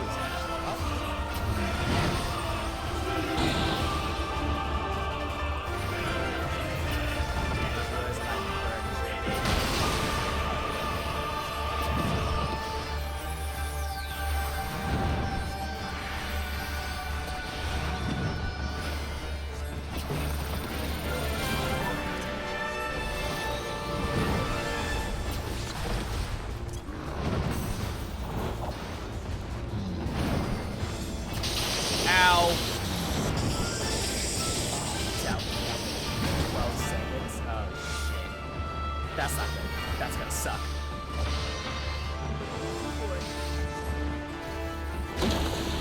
Oh, Robot, I'll make it up to you in a second.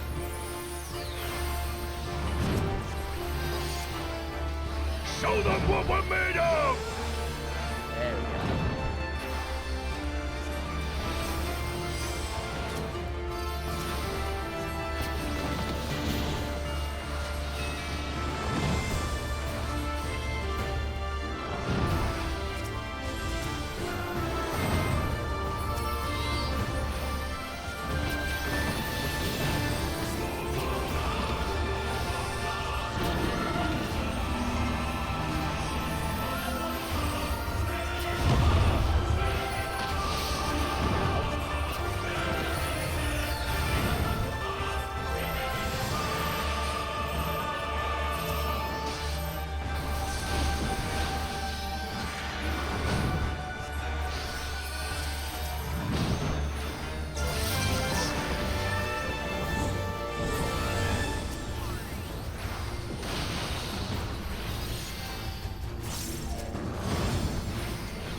Try this!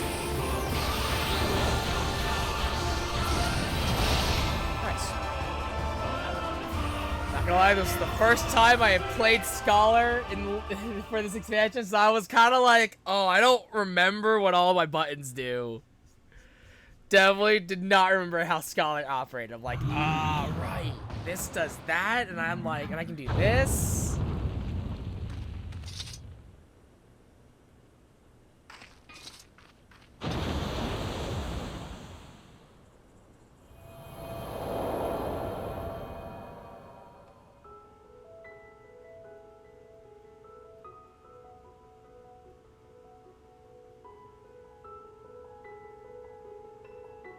Oh, wow. Ferdola's special. She gets actual closure.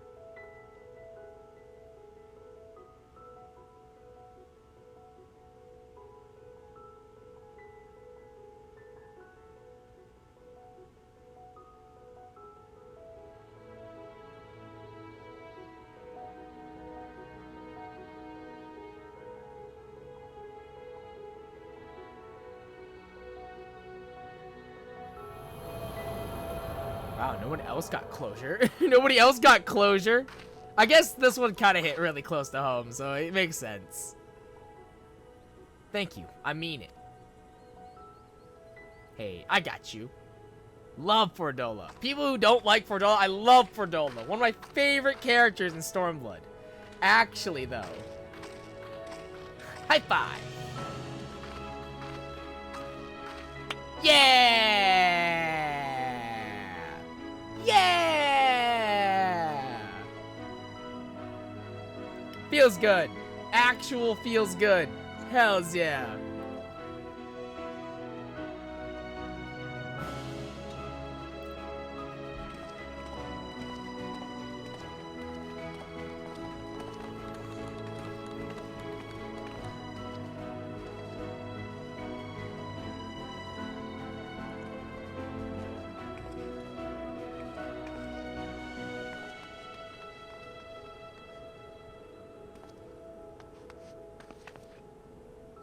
I've been looking everywhere for you.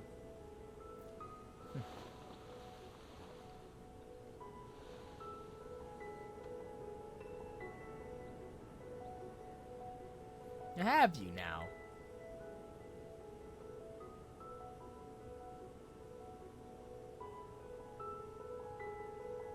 If you have not read Fordola's side story from Tales of the Twilight, go read it. It's so good. It's actually so good. Also kind of sad. Mostly good, though. Little sad.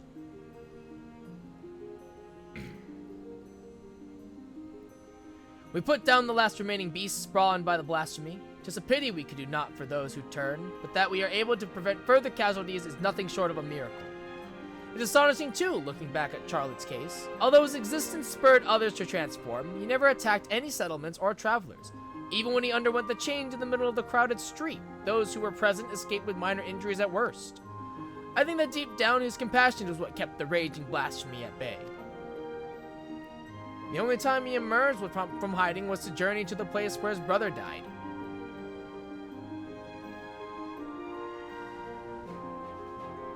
Aye, it's clear he still retains some semblance of his former self. Another victim of the Empire's terrible legacy, along with his friend and so many others. But the Crania Lupi wasn't the creation of the Imperials alone. Many of those youths sought a place with them because they were denied one with us. That's why the memorial ceremony is so important. It's our chance to face our past together, to give them in death what we couldn't in life, to not deny anyone a place in memory, even when it hurts or makes us feel ashamed. You'll be attending, won't you? I haven't been ordered to, so I suppose not. In light of your leal service to Alamigo, I intend to have the conditions by which you are bound eased. Providing I'm able to obtain approval, you will be granted a degree of freedom. At the very least, we should soon have no need for that choker. There'll be no objections from me. You've done well. Ah, you. If I didn't know better, I think you were smiling. How dare you, Aaron Malden? How dare you assume? Well, I, for one, can be happier for her efforts are being recognized. It gives me that much more motivation to continue my work with the Silver Griffins and bring the people of Alamigo closer together. Gotta do my best to keep up with a certain little lordling Hey. Hey, Erebor, nice! You're doing good, champ. You're doing real good. I think we've done enough for one day. Time we got some rest.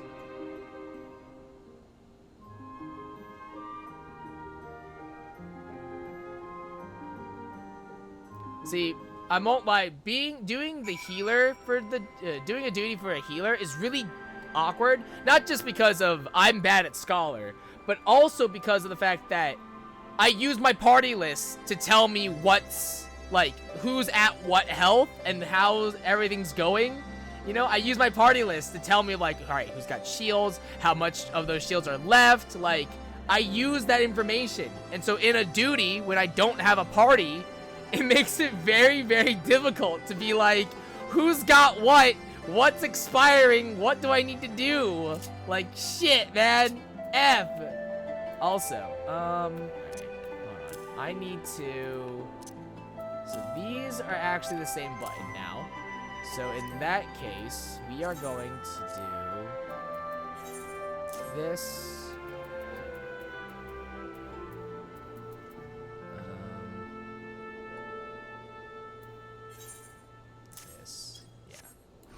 Because this turns into consolation. So there's no point in, which is actually kind of nice that it just turns into that. But then that also gives me, that means I get free reign of summoning Eos or Selene again. Is there a difference? No, but you know, it's nice to have the choice.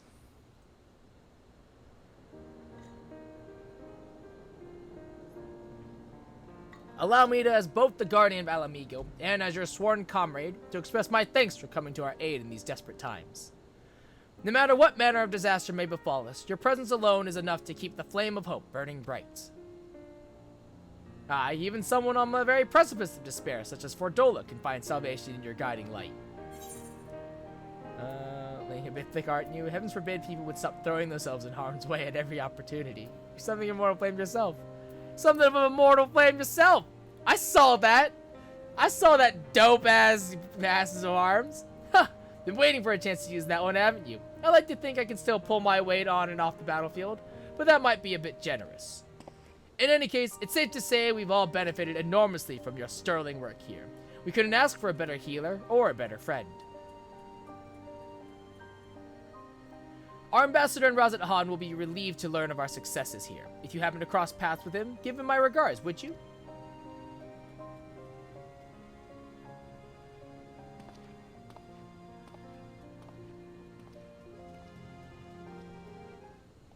Alright, and back to Razat Han.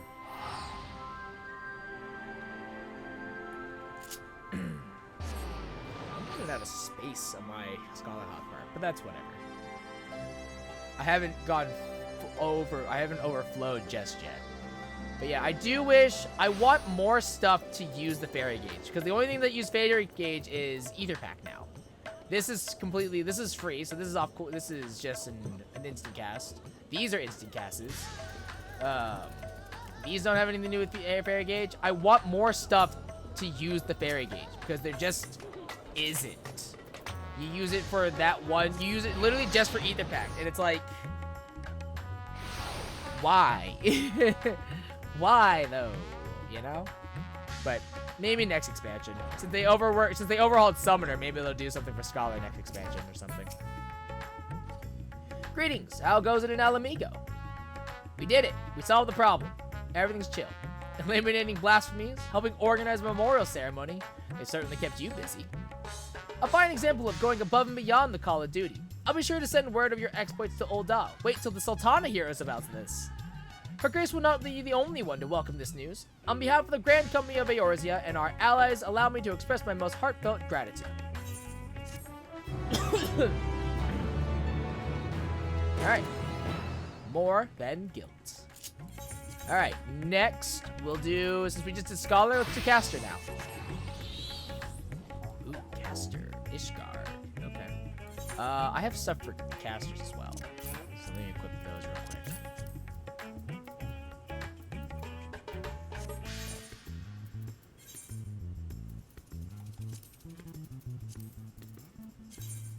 distance this. Nice. Okay. I'm actually looking forward to this because I've been playing Summoner a lot to level because Summoner and Scholar share the same experience. It was just kind of a no-brainer. But I was playing Summoner primarily because of the fact that they overhauled Summoner, and man, I am loving it. Summoner's so much fun. All right, casters are aching souls. The Asgardian delegate seeks a battle mage with courage unwavering. Ah, my lady show, I have awaited your coming. The phenomenon wherein men turn into monsters, it pains me to say that Ishgard has not been spared. A dread blasphemy has appeared in the Holy See, and to compound the people's horror, the beast resembles a dragon. 'Tis imperative that it be vanquished without delay, and to that end we have begun assembling a hunting party. Given that fear and despair may turn our allies against us, we are being stringent in whom we choose from this duty. Yet while we have confidence in the quality of our knights, the mission would greatly benefit for the presence of a battle mage, one who can stand unflinching in the face of our fell quarry. We would be hard-pressed to find an individual who fits that description better than you. Will you not lend us your strength and skill? Oh, very well. Fine. We are in your debt. Just a moment while I relay the glad tidings to command.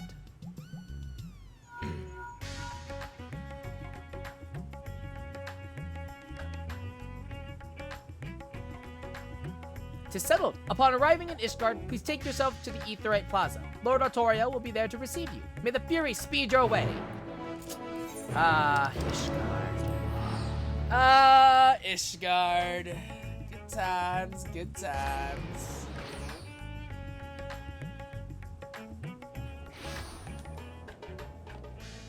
The Lord Artoriel.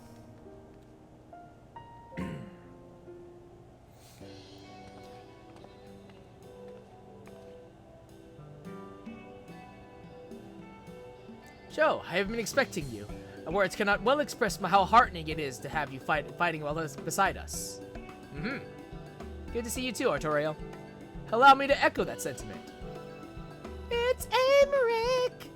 Hi, Emmerich! Greetings, my friend. Lest you wonder, Lord Artoriel and I are leading the effort to deal with the blasphemy.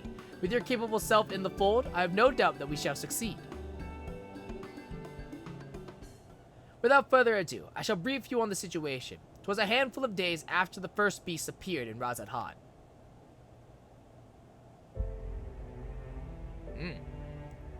An Elzen man who was observed at the Hopland and the Pillars, walking with an unsteady gait.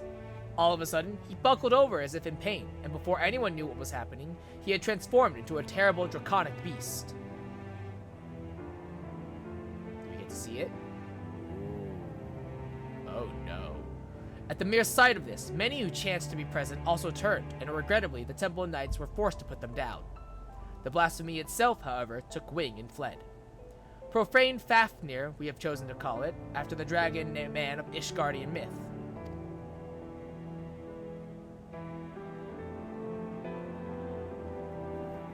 Since that day, the beast has oft been sighted in the skies above Ishgard. It does not attack, only circles menacingly for a time ere disappearing again. Alas, these brief visitations are enough to cause more people to turn, and for fear and panic to spread further. As part of our investigation, we have sought to identify the man who became the blasphemy, but thus far we have learned not. We have, however, identified a common thread between those who subsequently turned. All were people of fervent faith, people such as priests and inquisitors. Well, this is going to be a fun time. When the truth of our nation's history was laid bare, the legitimacy of the church was called into question. Many Ishgardians struggled to reconcile the revelations with their beliefs, and none more so than the pious. Such men and women, we posit, would be more susceptible to despair, and therefore the transformation. We must find a way to stop it. Ishgard has only just emerged from a 1,000-year war, and we cannot suffer another great tragedy, much less so soon. In order to attain a better understanding of the situation, we intend to speak with a member of the clergy, the sole individual who survived witnessing the blasphemy's birth without being turned. Clem is his name, and he is a deacon at St. Remenald's Cathedral. Come, let us seek him out at once. Blah, blah, blah, blah, blah. Oh god, this isn't gonna be like Kugane, right? Where it's like, oh, this is God's work.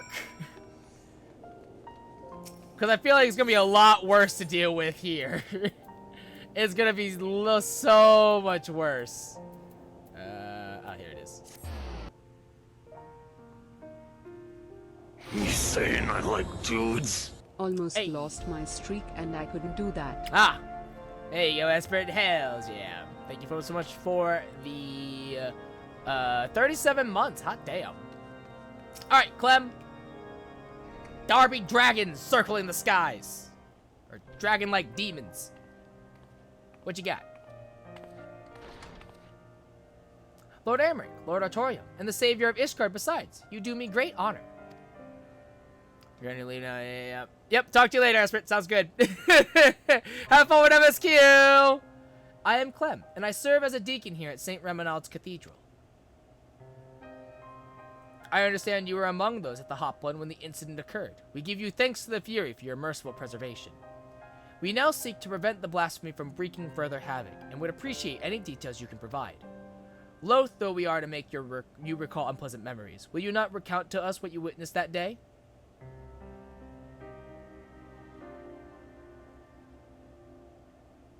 Very well. We are presently relocating the vault's libraries to the cathedral, in case you were unaware. We had finished delivering a batch of tomes and were on our way to bring over another. Hold on.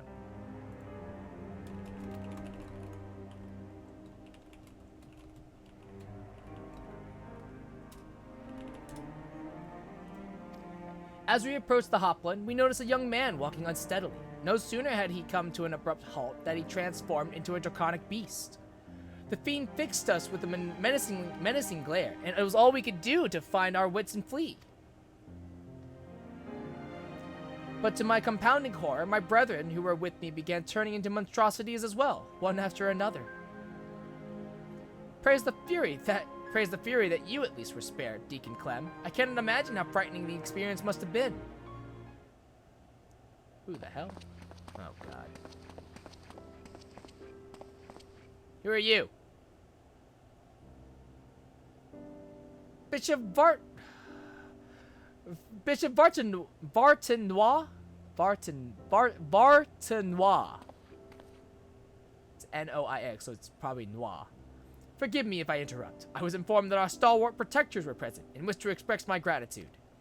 From the bottom of my heart, I thank you for your service. I pray that we shall soon be free of this scourge. Indeed, if there is aught we might do to aid your efforts, you need but say it. You are most kind, Your Grace. I don't trust him.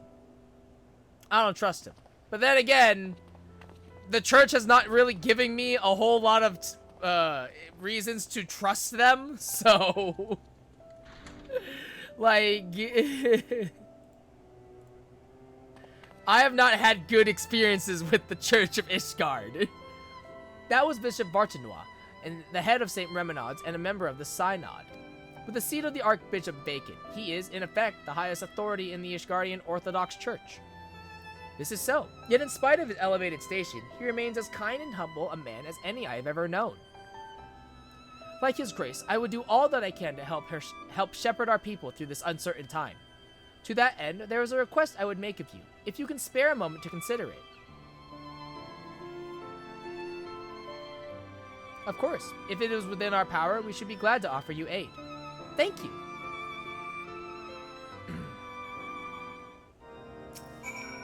In the wake of the transformations, a group of clergymen fled the city in fear. Yet though they sought refuge in the wilderness, they put themselves at the mercy of the elements and fell fiends both. Given that the cause of the transformation is not clear, I think theirs was a decidedly unwise decision. I wish to set out and find them, but I am not trained in the ways of war. As such, I require those who are to accompany me in the search. So that is the way of it. Suffice it to say, we will help. Do you know whither your fellows may have headed? The Western Highlands, I believe. Between Gorgon Mills and Hemlock, there is no shortage of abandoned dwellings in the area. Very well. Time being of the essence, I propose we split up and scour the separate areas. Joe, if you could escort the good deacon to Gorgon Mills, Lord Artorial and I will tend to Hemlock.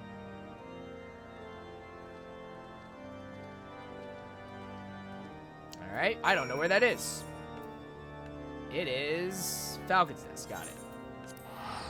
I have literally no idea where that is.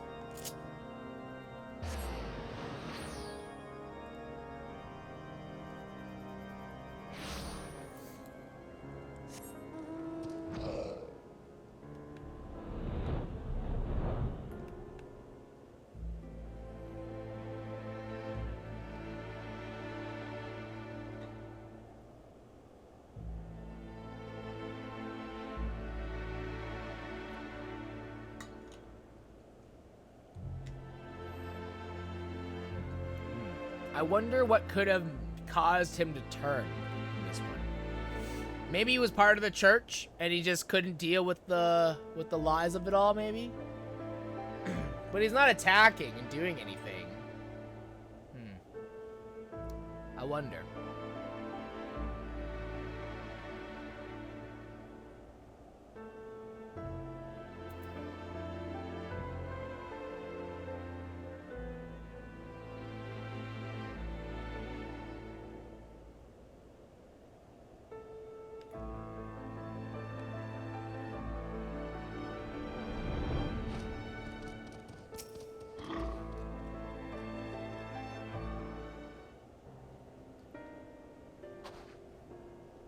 You!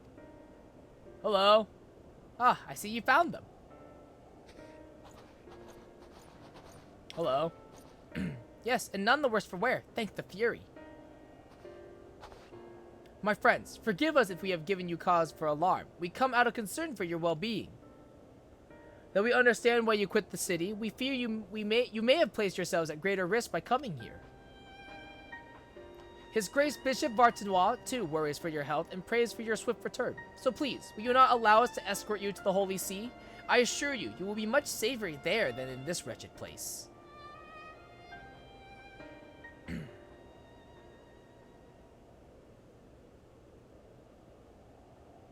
Servants of the Fury will never be safe in the city. Don't you see? Oh, God. Oh, God. Of course. This is your fault! You and your accursed revolution! The people disdain us, mock us behind our backs, and spit on our faces! Okay. Okay. I like that he's shocked. He's like, you know what? Okay, that's fair. Also, he's just like not surprised by it then. He's like, alright, you know what? And now someone is conspiring to transform us into monstrosities. Enemies of the church, I'll wager, emboldened by your deeds. So no, I will not go back to Ishgard. I'd sooner freeze to death than suffer your pity. Well, shit. What? It's beginning to turn. All I have ever done was in service to her. I am a good man. I do not. She cannot forsake me. Look to your gods and drown in their loveless embrace. The gods will not be watching. Oh, we can't let that get away. Don't let it get away! Hey! Don't let it get away! Don't let it get away! Joe, we cannot allow him to harm any others. Give chase and do what you must. We will remain here and keep the others calm. we just let it walk away. Yeah, well, whatever. Oh, shit. Now we have to go get it. Oh, shit. Fuck. Shit. I gotta go get it. Oh, fuck. I fucked up bad.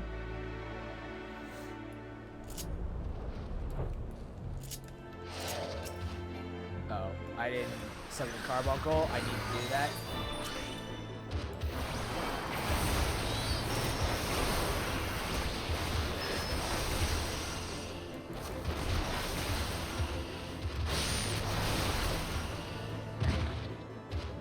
Put him down.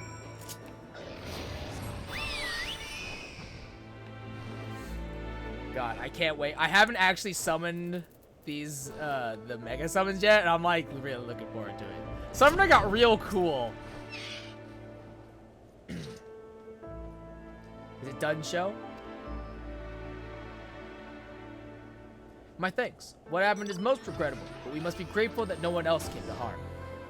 While you were gone, the deacon was able to convince the others to return to the city.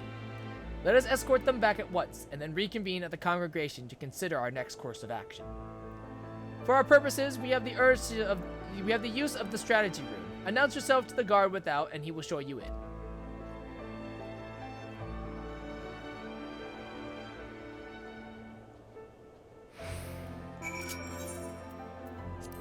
With the Temple Knight Temple Knight guard at the congregation of our knights most heavenly. Why they have a name really long? Not entirely sure, but okay. Got knight.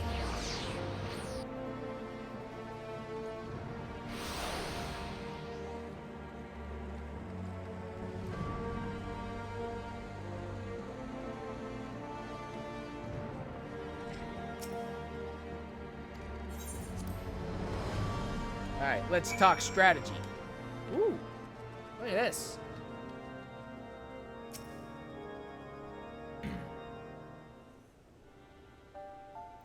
Lest you wonder, we have taken the clergymen to St. Remonald's to rest and recover. If truth be told, the thought that they may still succumb to despair and turn remains at the forefront of my mind. Yet the risk would be greater still were we to keep them at arm's length and deny them the comfort of the church. Indeed, from the words he spoke, that Inquisitor yearned for the days of old. He and others like him can scarcely be blamed. Since the truth of the nation's founding and the Archbishop's machinations were made public knowledge, the Church has been in turmoil.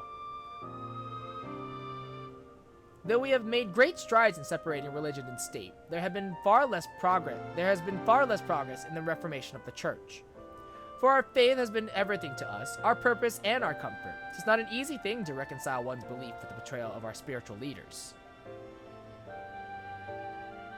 Thus torn between their hearts and minds, many Ishgardians feel lost, and none more so than members of the clergy, whose faith was once unshakable. Little wonder, then, that the most dedicated and devout are like to turn.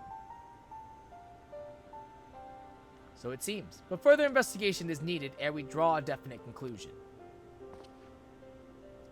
With the war's end, Ishgard has set out on a new path. The choices we make now shall determine our course for the future. Come what may, we dare not squander the chance we have fought so hard to attain. Once the returned clergymen have sufficiently calmed down, I shall have the deacon speak with them, that we might gain insight into their individual plights. Good. Meanwhile, I shall take the opportunity to brief my men on recent developments. Pray, take a moment's rest, my friend. You have earned it. When you are ready to continue our work, you may seek us out here. It's so interesting to think about, like, what the motivations for all the blasphemies are. And it is interesting because I'm like, I don't know what this one is going to be. No forgiveness, no deliverance. Artorio is eagerly awaiting Deacon Clem's report. I feel like whatever the bishop's name is, I feel like he's not helping. I'm real suspicious of him. But again, I have not had good experiences with the Ishgardian Church. So you would excuse me if I'm a little on edge. Your timing could not be better. Deacon Clem has finished speaking with the rescued clergyman and will be here shortly to share his findings. Lord Amric, too, is on the way. Let us wait for them.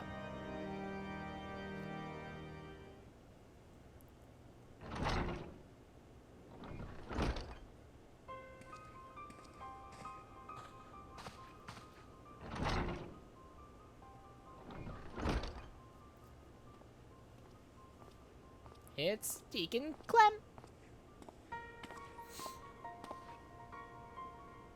Deacon Clem, we thank you for making the inquiries on our behalf. 'Twas no imposition in the least. As I said, I am glad to do all I can.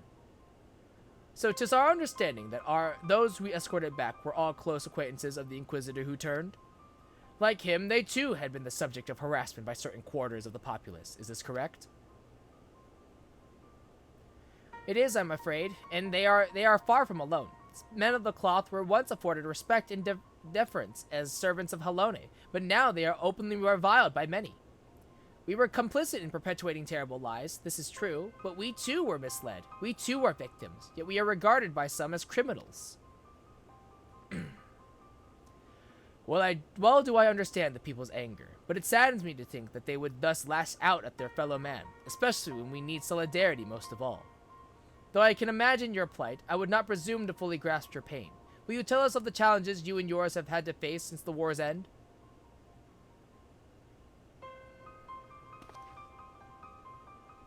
Like all sons and daughters of Ishgard, we dreamed of peace in our lifetime, but now that it has come, we find we have little cause to rejoice.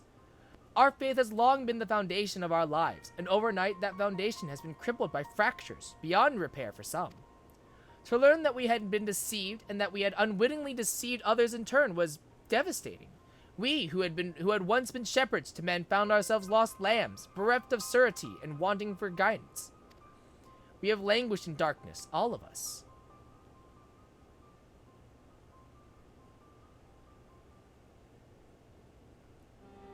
Yet I have faith that the church will redeem itself, that it will find a new path, and again become a beacon of hope for the people. I see. Thank you for sharing this with us. Your testimony has confirmed our suspicions. According to our allies, that which causes people to turn is none other than their despair and anguish. If it wasn't before, 'tis now abundantly clear why members of the clergy are among the transformed. That you did not, I believe, is due to your unwavering faith in the church. In light of this, we would ask for your continued cooperation.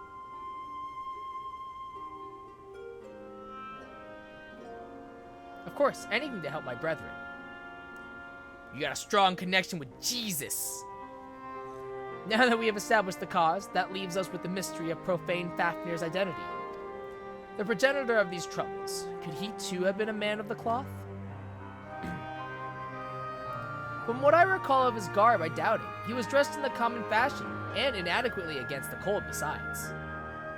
'Tis said that something of the individual may remain in the blasphemy, influencing his behavior. If we can determine what instincts drive profane Fafnir, we may learn who it once was, and this knowledge, I believe, will prove vital in our efforts to stop it. I like that for Ishgard, they named their blasphemy Profane Fafnir. Like, all the other blasphemies were like Izanami, the god of the dead. Charlotte was just Charlotte. What was Gridania's again? Glepnir, I think, or something like that. I forget what that one was based off of. I think it was based off of like a legendary beast of some sort. So there's that one, and then I think that was it, right? That's all I did? No. Yeah, that is all I did. There are 5 of them, right? DPS, healer, tank. Yeah, there are 5 of them. Yeah. But like, Ishgard's naming for their blasphemy is profane. I'm like, it's literally a bad thing. It's actually a bad thing. Deacon Clem, we ask that you reach out to your fellow clergymen. Please do what you can to ease their anxieties. Understood. As I have ever done, I shall provide what comfort I can to those in need. Meanwhile, we must make it a priority to identify the blasphemy. To that end, I would seek out more eyewitnesses. The Hoplon is a busy place at any given time. Some ordinary citizens are bound to have been present as that tragic event unfolded. I propose we make inquiries in the Pillars. If you could attend to the Hoplon, or Lord Artoriel and I will look in the surrounding areas.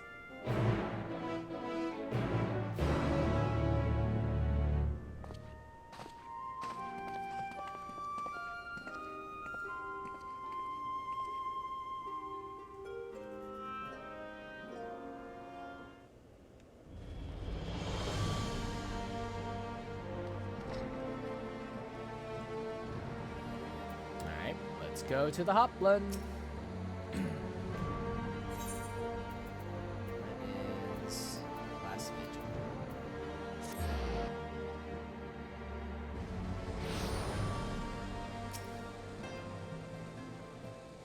No, I didn't see that dragon, nor would I have wished to, frightful as it sounds. They say it was an Ardravani attack, but if not, then what was it?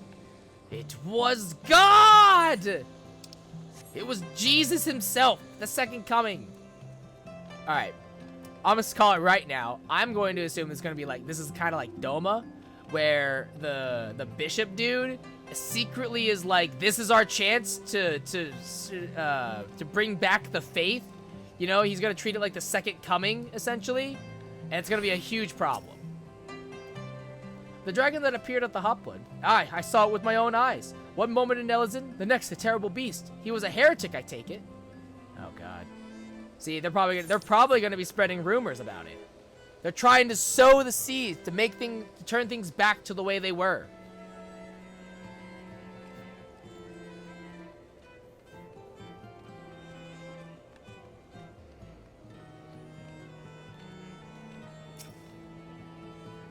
I wasn't present for the incident at the hopwood, but a young man poorly dressed for the cold, that I did see. I recall him well because an aide from St. Vaindros was searching for him. He was a patient at the infirmary, and by coincidence had the same name.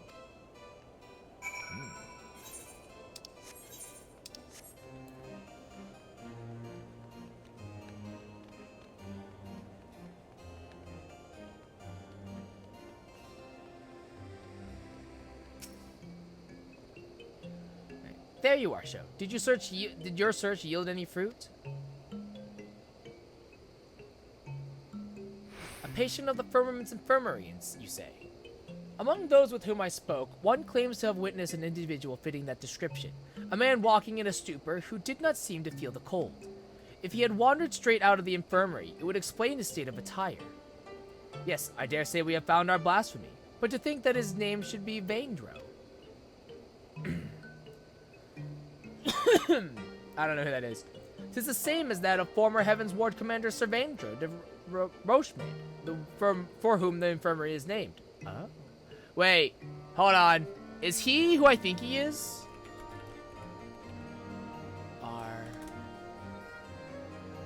No. I'm thinking of Sir Zephyrin. Never mind. Okay, we're chill for now. We're still chill.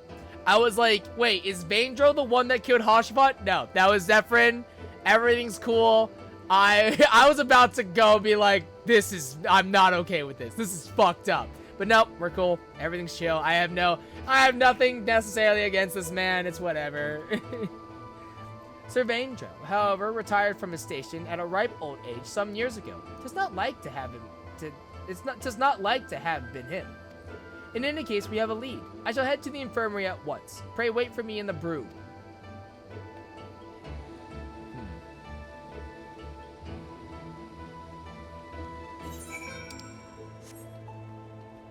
If not the actual Sir Vaindro, perhaps maybe son of some sort. Maybe it might have been like the son of Sir Vaindro, and then he couldn't, and then knowing that, you know, the Heaven's Ward being one of the most influential, like literally the Archbishop's guards, Knights of the Round, knowing, like, coming to terms with that sort of lie and deception, who knows? Maybe that's what set him off.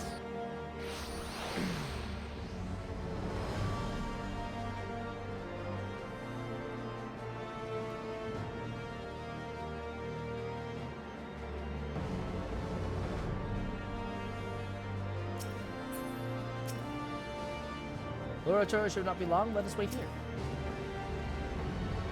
Oh no, you hate to see it happen. You hate to see it happen. Oh no. Be strong, Polk Cop.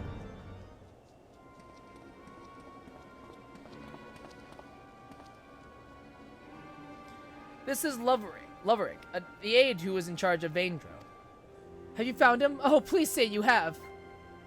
We have not, I am afraid, but we seek to, and hope that you could tell us more about him. May we ask how he came to be at the infirmary? He was found by a patrol in the Central Highlands. After being treated for his hurt, he was brought to us for convalescence. Being in the prime of his years, he had been doing well, but then... Prime of his years. By all accounts, he is no old man. It seems safe to assume this isn't Sir Vaindro. Oh no, he's definitely a different person, as I told Lord Artorio. And though he gave his name as Vaindro, he seemed rather confused, and we had no means to confirm his identity. In his state, he shouldn't be wandering about on his own. Please, you must find him. Maybe he thinks he's Sir Vaindro? Weird. The man who recently turned into a beast at the hopwood. We regret to say it may have been Vaindro.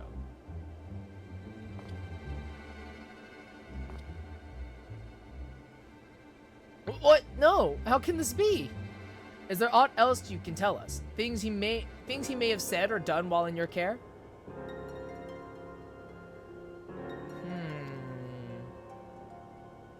While he was still unconscious, he would often ramble, though most of it was incoherent. He mentioned the Archbishop many times. Oh, and he spoke of a bishop too, Bishop Vartanois. I assumed he was a pious man, given this. Aha! I knew it! I knew it! I see. Thank you for your cooperation. We will continue our investigation, and should we confirm that it became a Vaindro, inform you forthwith. I knew it. I knew something was up! I knew it! The church has never given me a good reason to trust it! Let's return to the congregation for now. I fucking knew it. I fucking knew it! I knew it. The church could never be trusted. God damn Asgardian church!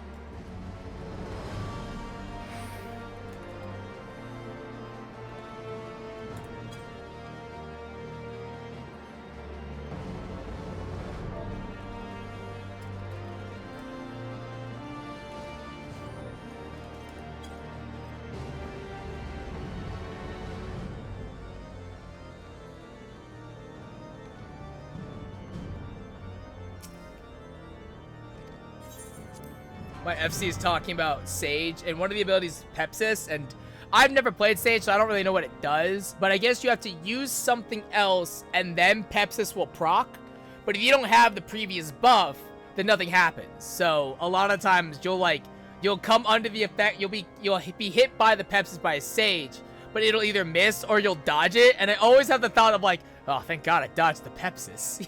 Even though I know it's supposed to help me, but I don't have the setup, so it doesn't affect me. But I'm just like, whew, dodge the Pepsis. Alright, cool, we good. The mystery remains, but we are one step closer to identifying the man who became Profane Fafnir. Indeed, though he did not at first appear to be a member of the clergy, his words betray a fervent faith. And how curious that he should speak not only of the Archbishop, but Bishop Vartanois specifically. I don't trust the church. Never did. Perhaps he was personally acquainted with His Grace. In light of the possibility, I believe we should speak with him directly. Agreed. I will request an audience, but His Grace has many demands upon his time. It may be a while before we are seen. Should you have any other business, pray, feel free to attend to them in the meantime.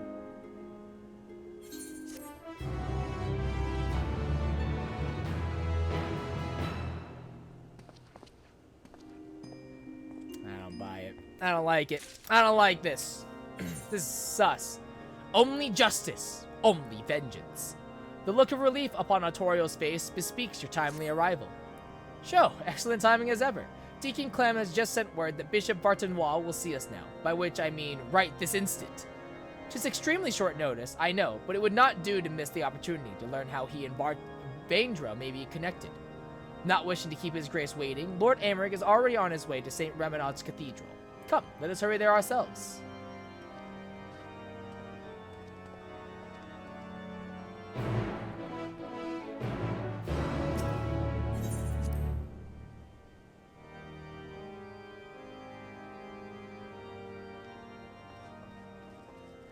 St. Reminaud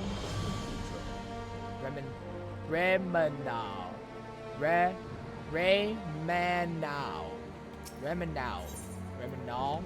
You don't pronounce the D. Whatever. Raymond. St. Raymond's Cathedral. Don't care anymore.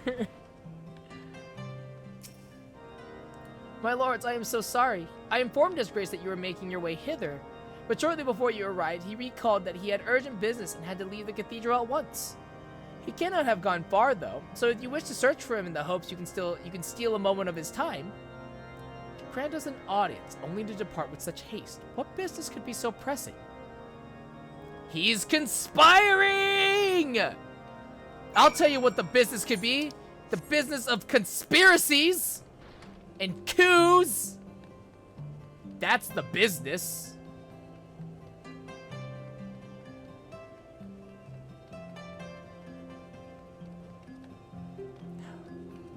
First rule of the Isgardian Orthodox Church, don't trust the Isgardian Orthodox Church. I found his grace, Joe. Well now, that even the savior of Isgard should be here. Your grace, perhaps 'tis simply our misunderstanding, but we were under the impression that you had granted us an audience. Yeah, Bartenois. Look at this fuck. Lord Speaker, rest assured I was just about to return to the cathedral. There is no need, Your Grace. This will not take long. As you may have heard, we are investigating a young man named Vaindro. Is he known to you? No, I cannot say he is. With the exception of the former Archimandrite,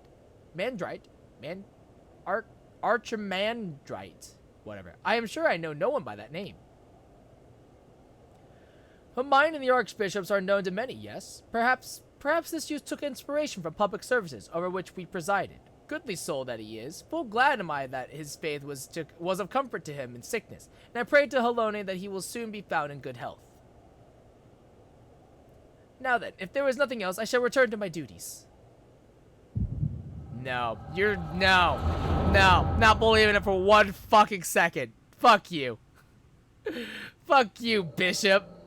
Go fuck yourself. Actually.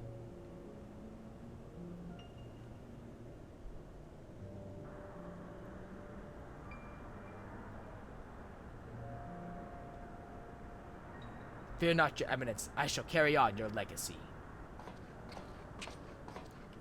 We have completed the preparations as per your instructions, but are you certain this will work? It will. It must. Lord Emmerich spoke the truth when he revealed the Archbishop's primal powers to strengthen the people's faith. I could not bring myself to believe it, not at first, but in the course of cataloging His Eminence's personal articles, I came upon his journal. Therein, he had written that through abundant ether and fervent prayer, it is possible to make gods of men. All the power we require lies in this place, this Az's law, by channeling the essential elements into the soulless flesh and sword we found. They dug up holy shit! What the fuck? We shall summon forth King Thornton and his Knights 12, and by his blessing, Isgard shall be restored to its former glory. Wow, they dabbled in casual necromancy, huh? Damn! So the blasphemy wasn't even a person, technically speaking. It was a zombie. Essentially. That's fucked up. This is fucked up, actually. That's actually so fucked up.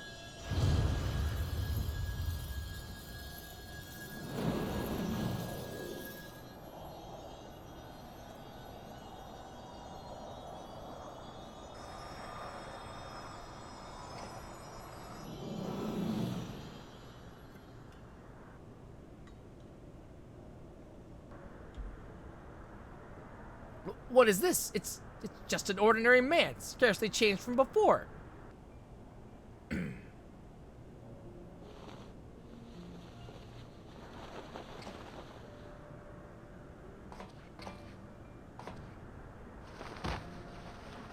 Yup.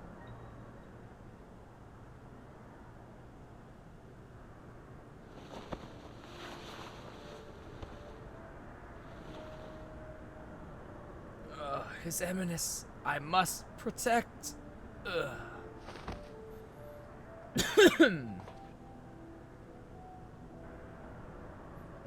No, this isn't right. Confound it. Perhaps I overlooked something. I must return to the Holy See and review the journal.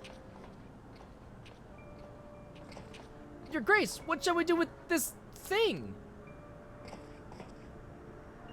Leave it. 'Tis a failure without use or value. The denizens of this place will deal with it soon enough. This is fucked up. God damn it. Fuck the church, man. First rule of the Asgardian Church. Don't trust the Asgardian Church.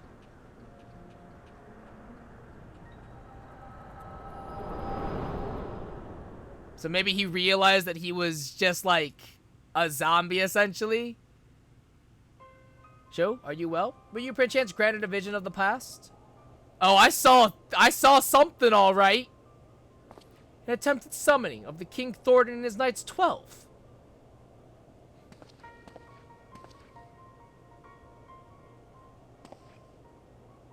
Your Grace, you should know full well that summoning is strictly forbidden. You will accompany us to the congregation and explain yourself.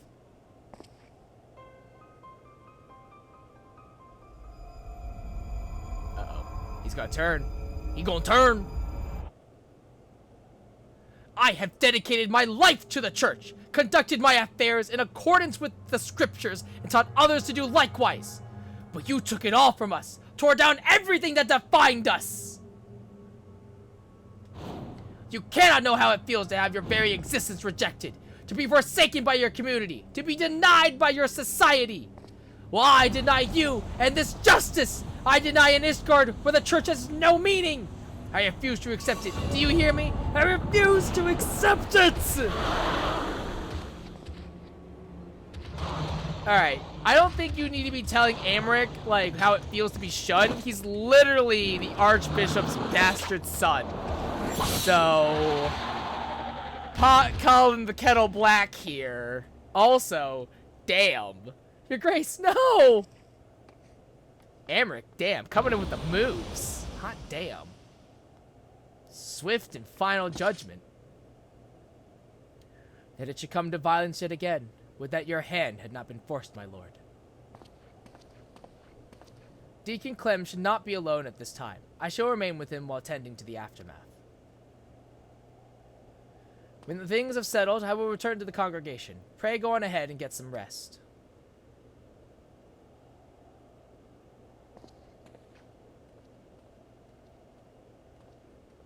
Yeah, like, for reals though, like, I don't think anyone has any room to be like, Lord Amric, you don't understand being shunned and cast out. Literally had the rumors of being the Archbishop's bastard child circulating around during his entire youth. Like, I think if anyone's gonna know about being shunned out of society, I feel like Amric's gonna have at least some knowledge. I feel like you're gonna find at least a little common ground. Like, come on. Seriously, dude? God damn.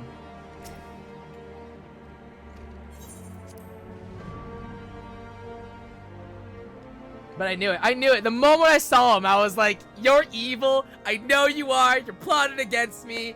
I have played enough of this game to know not to trust you, the Ishgardian Orthodox Church.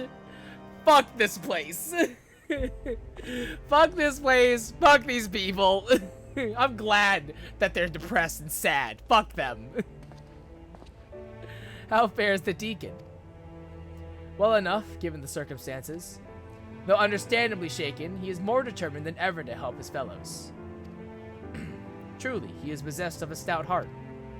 But to think that even a member of the Synod could succumb to despair in turn. The crisis gripping the church is far graver than I had imagined. In pushing for such an abrupt separation of religion and state, we may have exacerbated the growing divide between the clergy and the general populace. Joe, will you recount in full that which you witnessed in your vision? So maybe what happened is, Vaindro, quote unquote, he believed his sole purpose was to protect his eminence.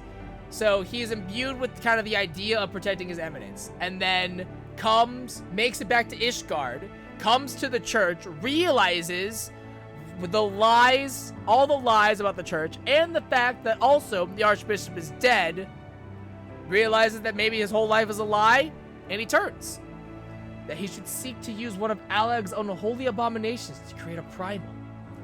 Yet that which manifested was not like the being you fought, but rather retained the form of a man, one driven by the desire to protect the Archbishop. Or maybe when he made it there, he turned, and now the motivation is he just protects the Holy See. That's why he flies around. He's patrolling. Maybe it's that way instead.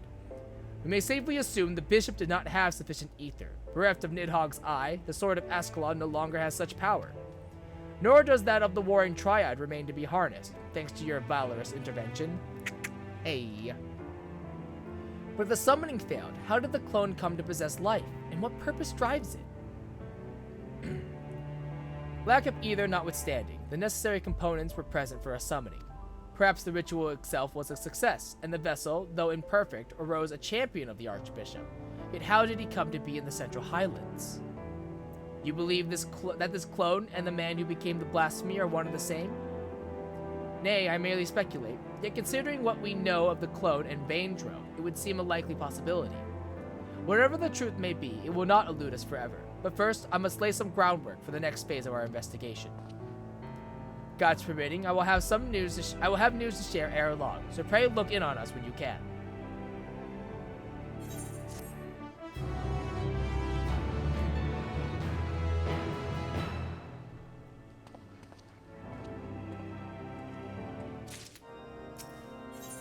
Wills unending, faith unbending. Arturiel has the identity of the blasphemy on his mind.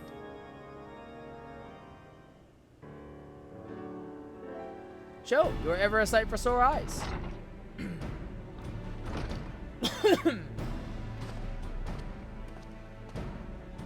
Ill tidings, my friends.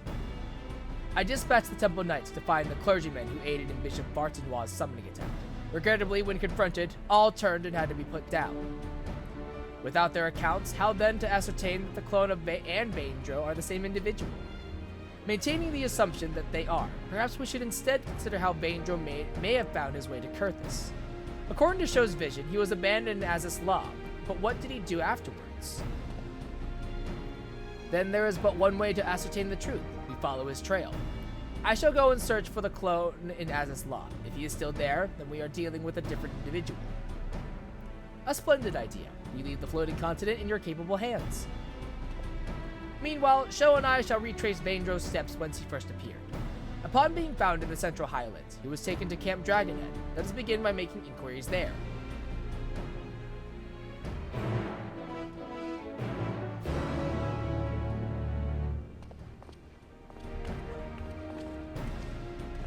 This level 88 or 87? I think it's 87.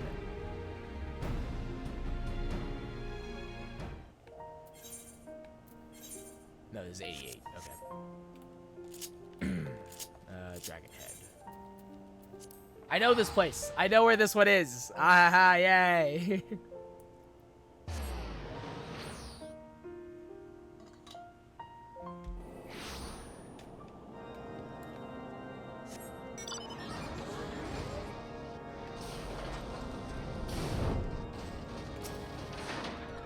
Well now, if it isn't the late Lord Oshavan's dear friend, is there something you require? Ah yes, the mystery man. I was among those who tended him. He was not attired for the snow, much less the snowstorm in which he had been caught, and was suffering from frostbite. When people are extremely cold, they may mistakenly feel that they are warm and disrobed. That might explain his state of undress. Okay, you exchanged with Nin your dangerous state when he was found.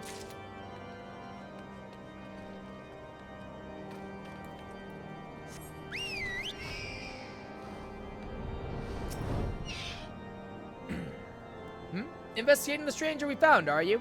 I was involved myself, so I can't tell you much about the fellow. But in case it is of interest, earlier the same day, I caught sight of an airship flying dangerously low. It soon disappeared into the brewing snowstorm, looking none too steady. The one that asked, like, what should we do with him, probably carried him, and then just dumped him off, probably. Oh, hi, Madeline, you're here. Oh, that makes sense. Ah, 'tis ever an honor to receive you. What brings you to our humble camp this day?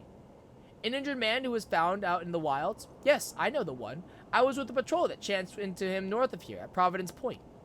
He was unconscious and in a bad way, and we hurriedly bore him back to the camp. After doing what we could for him, we sent him on to the city. Hiya, Madeline.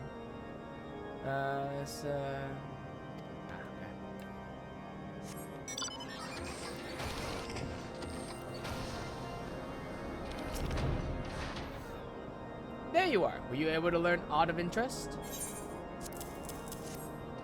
A mysterious man found collapsed after an airship was seen flying low.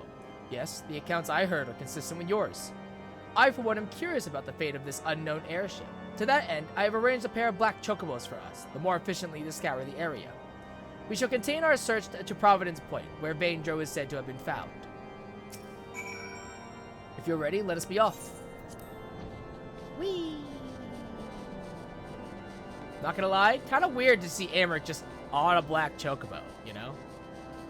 Just kind of odd. It's like seeing, like, the president driving a Honda. It's just a little weird. It's not something you would expect, really.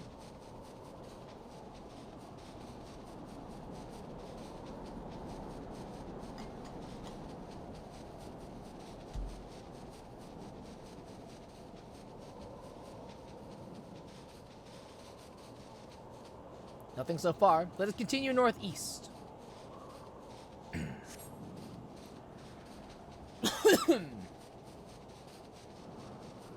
I'll be honest, I don't know what Amric is hoping to find.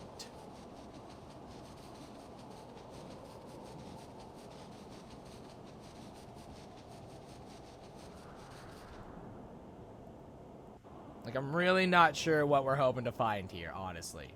It's been at least several days.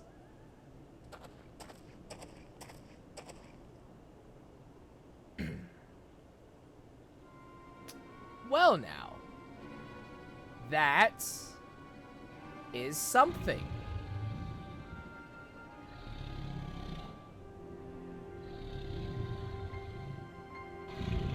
I believe we found our blasphemy. By the fair, it's the blasphemy. Oh, cool. Oh, Amric, give me a second. Oh no. It's coming. Oh, he piloted the airship himself. Interesting.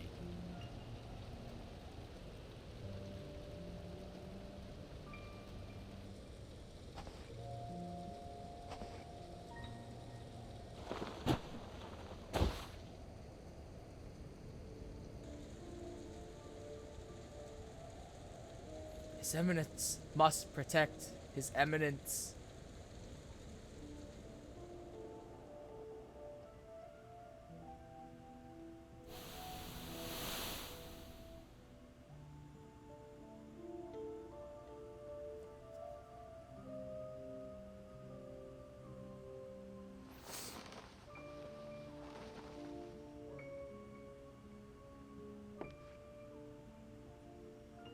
Ah, you're finally awake. Helone be praised.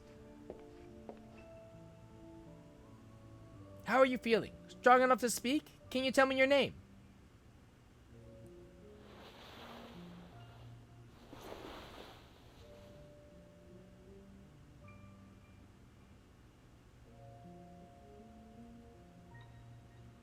My name is Zephyrin? No. Cherubert. Or was it Valguin? Polacrane? So many names swirling in my mind, and voices that reject them. Is there none they will accept? Oh, is he just like every single night? Are you alright? Weird.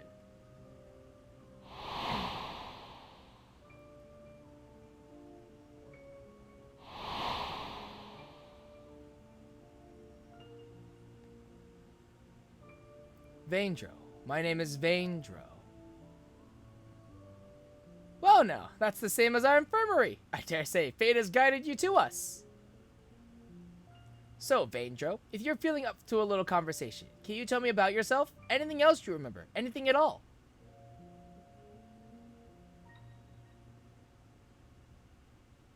A proud son of houses a mile. Nay, a devout servant of Helone, who lives for the rush of battle? The pleasure is in inflicting pain, the attentions of maidens, to fight beside my brothers in arms. He's a low-bun runt, whose every effort went unrewarded. whose very name disqualified him from ever leading the Temple Knights. But his eminence raised me up, granted me a place at his side. From that day forth, I pledged my sword to his service, pledged my very being, my life to be offered up in defense of his. I am a knight of the Heavens Ward, sworn to protect and serve the Archbishop. Oh, you're a knight? Forgive me if that sounded rude, but I had no idea. And while I realize your memories may be a bit muddled, I'm afraid I must inform you that the Heavens Ward have not been seen in quite some time, and are presumed dead, and the Archbishop. Well, he is most certainly no longer of this world.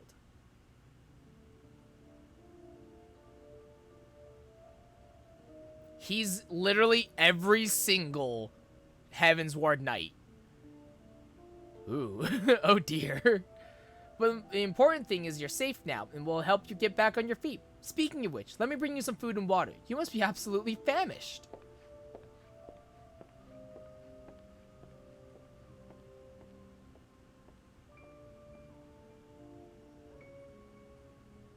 So he believes he failed. The Archbishop dead? No, this cannot be. How can I still be alive when he is not? I must find him.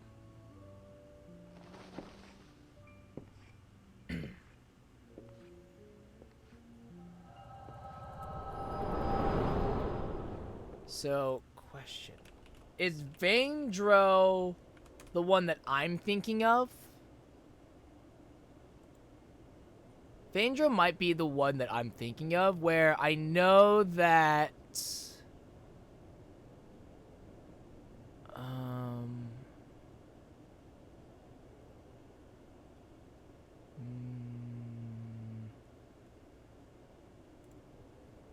I believe there was a Heavens Ward knight who... let me think here. Tales from the Dragon Song War. Let me see here. It's this one. Yeah. Sir Vaindro de Rochemand, the very revered Archmendrite of the Heavens Ward, was a man plagued by doubt. Yeah. He was part of the Heavens Ward, but then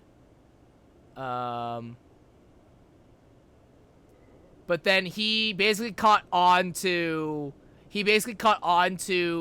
the Archbishop's kind of whole thing, the whole scheme, and therefore was and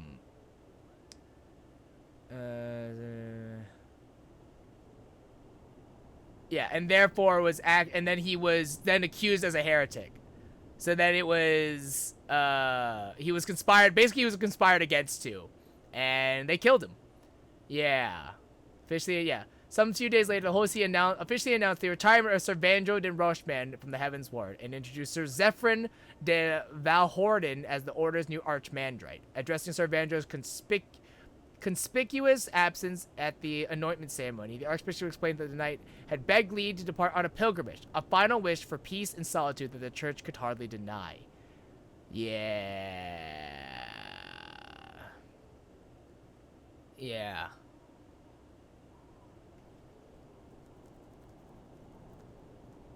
Yeah, they killed him. They killed him. Yeah. I remember now. I was like, Vaindro sounds so familiar. Why does that say? Yeah, that's why. Show. What? Huh? What? Huh? Oh, shit! Ah, fuck! Ah. For the glory of King Thornton. Yeah, Sir Vaindro was like one of the only people in the Heavens Ward was like, this is kind of fucked up. And the Archbishop was like, well, then you die.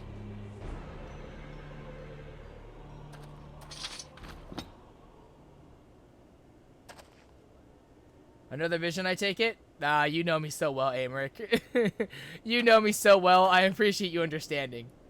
Let us make for Ishgard. I expect that Lord Artorial will soon return, if he has not already, and we should both be glad to hear your tale. So this Vaindro is a culmination of all the Knights of the Round. And it's interesting that he chose Vaindro, because Vaindro's the only one that, like... Vaindro's the only one that was actually, like, had common sense. Vaindro was the only one that was like, you know, maybe we shouldn't use 1,000 years of prayer to boost the power and influence of the church. And then the Archbishop was like, nah, fuck you. Fuck you, I thought you were cool.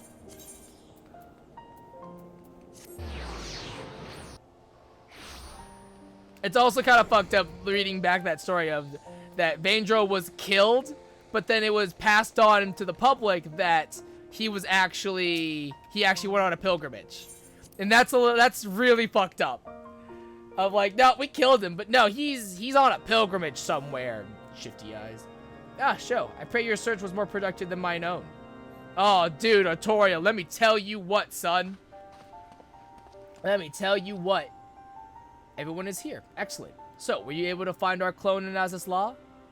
Nay, not but the discarded Ascalon remained. How fared you with your own efforts in the Central Highlands? In the course of retracing Vaindro's steps, we came upon the wreck of the Solil. I suspect he found the vessel abandoned in Azazla and tried to use it to return to Ishgard. But he crashed en route and was subsequently rescued by a patrol from Camp Dragonhead. So it would seem. And the Archbishop's airship was not the only thing we found. Profane Fafnir was there too.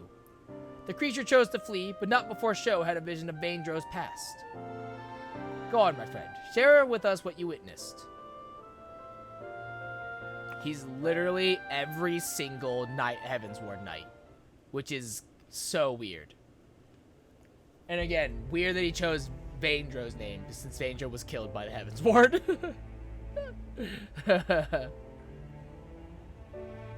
All the pieces fit, and it is as you surmised, my lord. Vaindro and the clone are one and the same, and in his despair, he turned into the blasphemy. Yet the confusion he exhibited when asked his name, 'tis as if he wasn't sure of his own identity. According to the Scions, primals retain the memories of their previous incarnations. From this, it may be assumed that the clone harbors the memories of all those who became King Thornton and his Knights 12. Though he struggled to reconcile these conflicting memories, he managed to settle on the name Vaindro. The voices within were clearly in agreement when facing Sho, the mere sight of whom drove the blasphemy to flee. Above all, however, they share in the desire to protect the Archbishop. This desire was seared into Vaindro's very being, and when he learned that he no longer had a purpose, the Heavensward took up arms against us in Ishgard. By their hand were we robbed of one of our finest knights and a dear friend. Even so, I would not wish such a terrible fate upon them. The self-same fate inflicted upon full many clergymen, and a fate I fear ordinary citizens will succumb to if we fail to act. The people will not soon forget the betrayal of our church's leadership, nor should they. But absent the comfort and stability once afforded to them by the institution, many have become lost and are all too vulnerable to despair. Can be a still source from, but things need to change.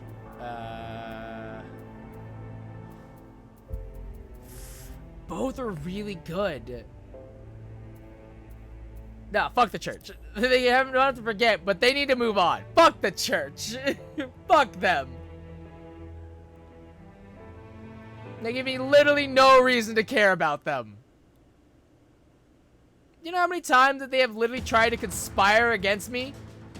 I thought as much myself, my friend. But to hear you say it as well, indeed, when the ground upon which we stand crumbles, we must find the strength to move forward, even should it cause us pain to do so.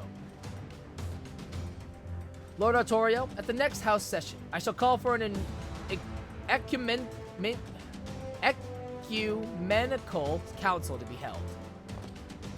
I don't know what that means. My lords, such a gathering reserved for... Oh, you intend for the church to codify new doctrine. Since the separation of religion and state, we have refrained from interfering in church affairs. But if the church is to remain a part of Ishgardian society and continue serving the people, it must reconsider its role and formally address recent revelations. I would call for this council not as the Lord Speaker, but as a humble adherent of the faith.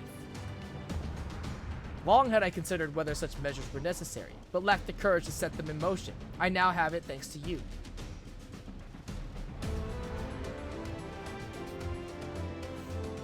I shall tend to the necessary preparations at once. Among other things, we must reach out to those of the clergy who are amenable to reform. I ask for your patience in the meantime.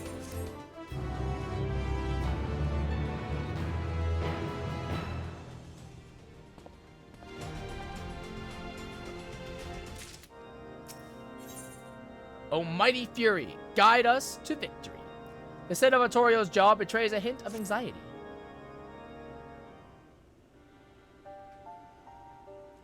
Show. Owing to Lord Amaric's swift action, I am pleased to say that the Ecumenical Council will soon be held.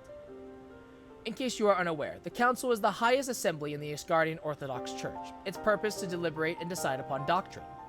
The previous one was held no less than 80 years ago, and 4 archbishops have since come and gone. As such, most Asgardians know little of it save that which they have read in the historical records. Traditionally, the archbishop and members of the synod would meet behind closed doors. In light of Bishop Vartanois' fate, however, this time the doors will be thrown open to the public.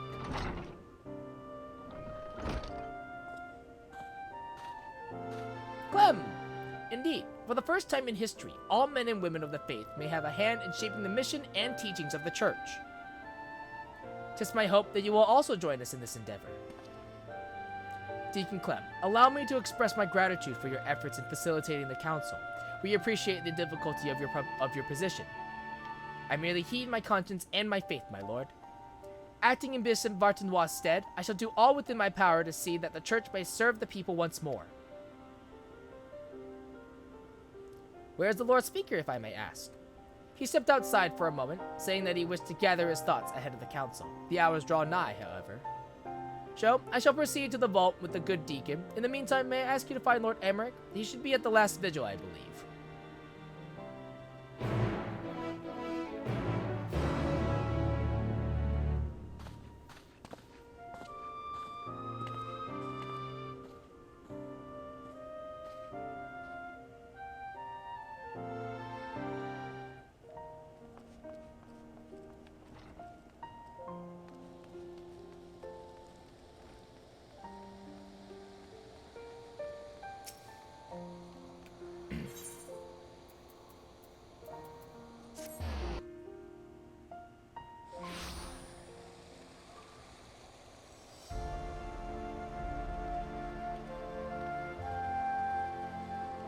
There he is.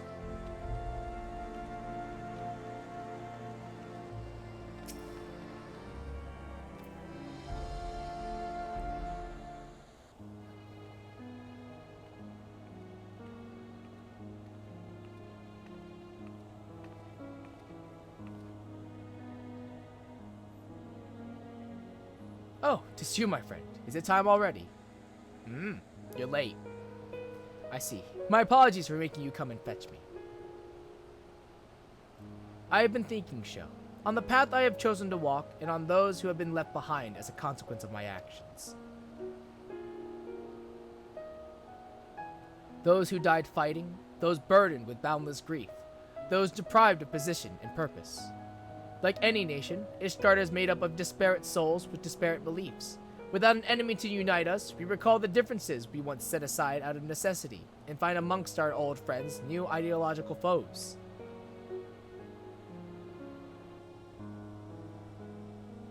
The future I had envisioned, just far more difficult to secure than I ever imagined. What must I do for our people to live in harmony, for our nation to move forward as one? Such questions I have been pondering. We should begin making our way to the council. Shall we continue our conversation while we walk?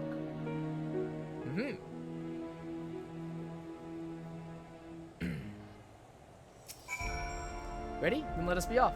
If it is agreeable, I would like to look on Fort Tom's Manor.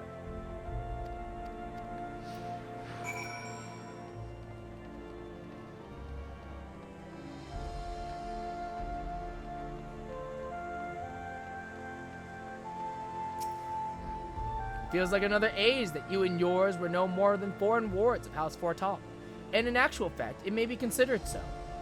For your coming set in motion a chain of events that brought an end to the Dragonsong War, ushering in a new age of harmony. You paved the way for meaningful change in our nation, and for that you shall ever have my gratitude. Now then, shall we continue on to the architects?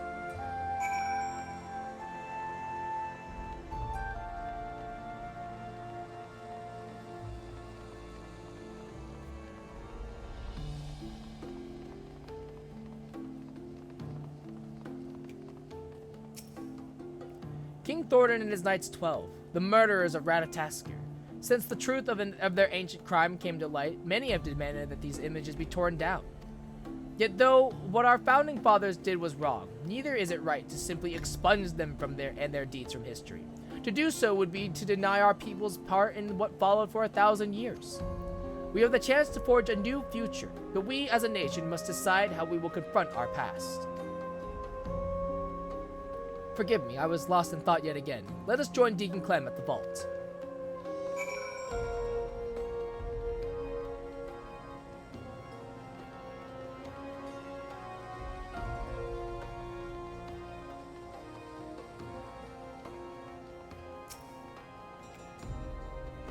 There you are, my friends. The council is about to convene. Let us take our place in the audience hall.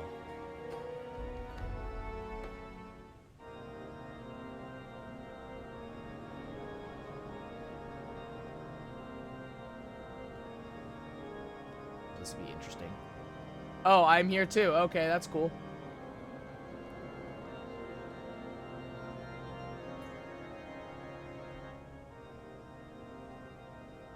Esteemed members of the clergy and honored adherents of the faith, I thank you all for your attendance. In recent days, our nation has been racked by a series of tragedies. Those among us who do Halone's work have been transformed into abominations. This dreadful phenomenon has been brought about by the final days, and it is upon our despair and anguish that it feeds. Thus, if we are to prevent further tragedy, we must strive to ensure that all Ishgardians, clergymen, and citizens alike abide with peace and love for one another in their hearts. To that end, have I called this ecumenical council, the first in generations, that we might together determine a path forward for the church and our society as a whole.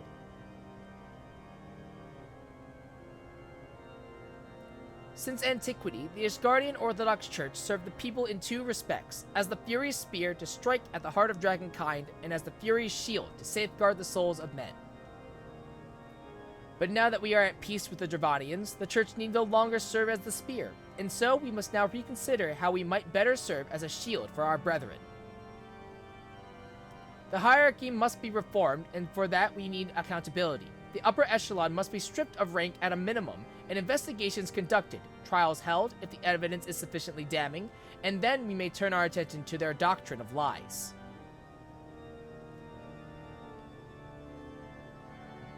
As our predecessors did before us, we of the Synod have ever sought to interpret the scriptures to best of our ability, and thence conveyed Halone's will to the people. Such fervent pursuit of retribution at the expense of doctrine would come also at the expense of our faith.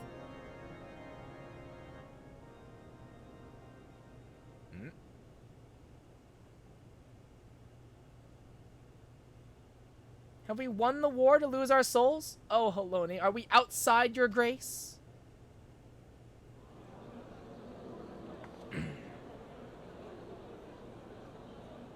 Boy, this is a heavy topic.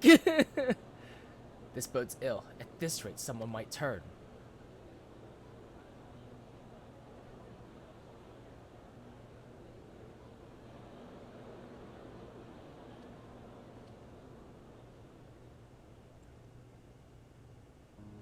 Since the war's end, the Church and the faithful have stood at a crossroads, unable to take the next step forward. His Grace Bishop Vartanois, may he walk in Halone's halls, was one such soul, and in his longing for simpler times, he resorted to using forbidden magics. He succumbed to despair.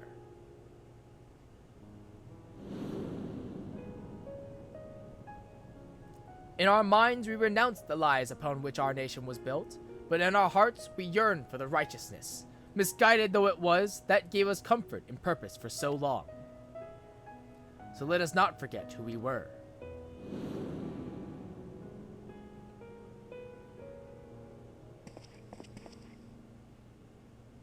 Let us confront the mistakes of the past and learn from them, that we do not repeat the mistakes of our forefathers.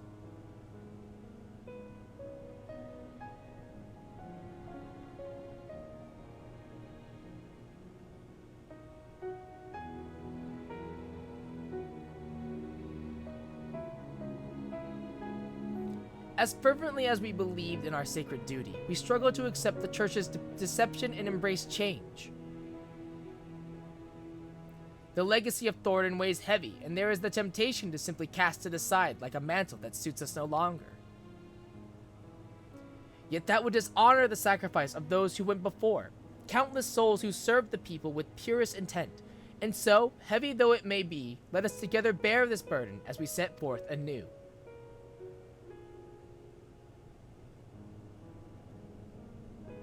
Our friend Sho risked life and limb to reveal the truth to us. The truth that our legends and our scripture were tainted by betrayal, but not wholly corrupted. Though the great walls and towering spires of our city may have been built with murder and deception, they rest upon a foundation immutable and true, our devotion to Halone, whom we have worshipped since before our forefathers settled in these lands. The Church is a font of practical wisdom, and its teachings guide us in our daily lives. Such things define our faith no less than the lies. We can acknowledge our sins without renouncing our religion. Aye, and without rejecting who we are. A comprehensive review of scripture as well as historical literature will be necessary. Revisions as appropriate must be made to ensure that the truth of our past is preserved for future generations.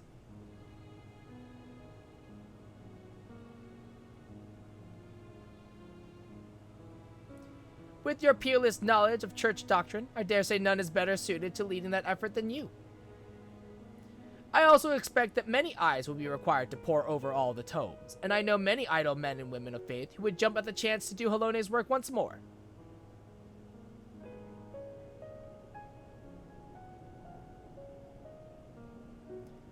That day so very long ago, I had no answer to my father's words, but it seems the people had it within them all along.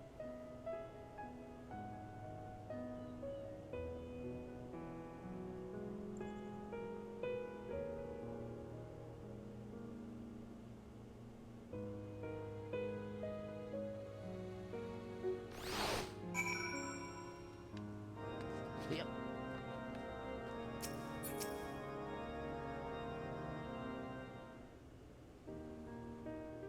I'm not gonna lie, that got me like a little emotional, because it's just like, again, it's weird to see, like, it feels so weird to again, you could have, like, we finished everything in Heaven's War, we could have put a nice bow on it, but to have this quest dedicated solely to, like, no, we're not, like, there's that tiny loose end that you would never have thought of, and just to have it tied up again, it's like, okay, like, it feels good. The council went better than I had dared hoped. Truly, while the details remained to be decided, 'twas a resounding success.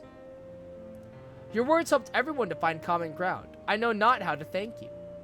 Much credit must go to Sho. In the face of great hardship, never did she hesitate to press on, and our people have not forgotten this. Oh, stop.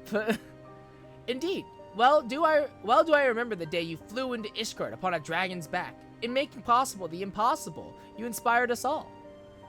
In you we glimpsed the fury, a vision of courage in the face of uncertainty. Looking to your example, we shall endeavor to bring about change to the church, for the future of all Ishgardians. There will, of course, still be those souls who struggle to rise above the mire of despair, but my fellows and I shall be there to take their hand in faith and love. For what is faith if not salvation? Well, I had best return to the cathedral. We have much more to do. But ere I forget, I have tracked down that which you requested. Some repairs will be necessary, but it will be seen with all haste. You're repairing the airship?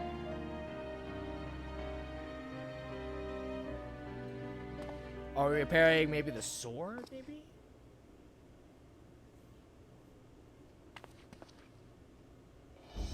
I tasked the deacon with finding a certain item, you see. A secret weapon, one might say.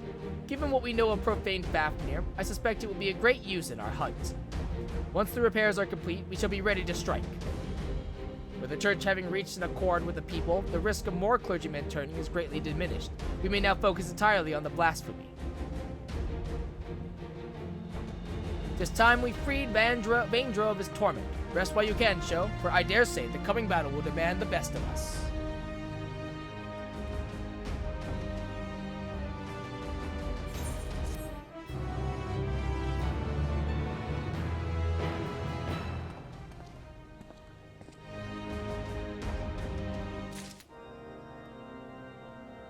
Okay. Ever march. Heaven's Ward. Artorio has his sights set on profane Fafnir.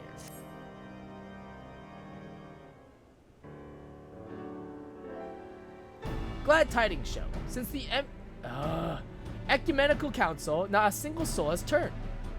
Save in that knowledge, we need only think of how to hunt down the blasphemy.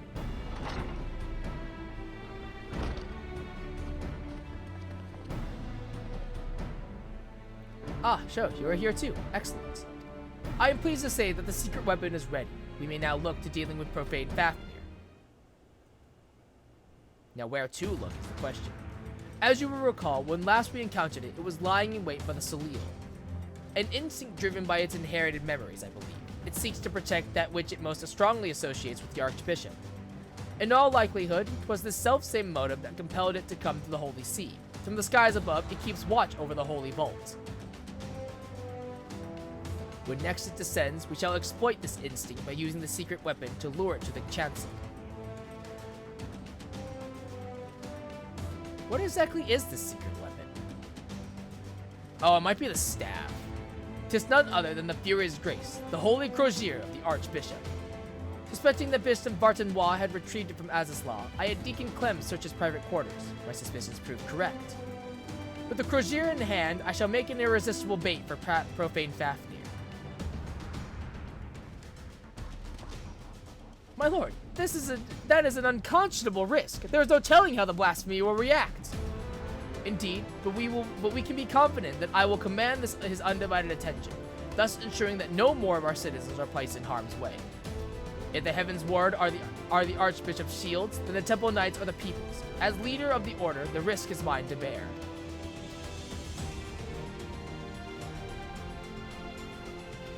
All the Knights of the Heaven's Wards fell in Azislaw. As a vessel for their memories, Vaindro may be considered the last of their number. Let us go then, and relieve him of his nay. Their duty.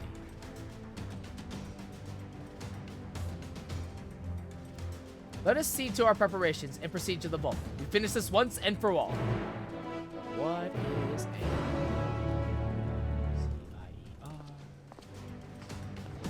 crozier? Okay, yeah, it's essentially the staff. Yeah. It's essentially the Archbishop's staff. Okay. I figured it was either the sword or the staff. It had to be something of some sort of religious significance. It was one or the other.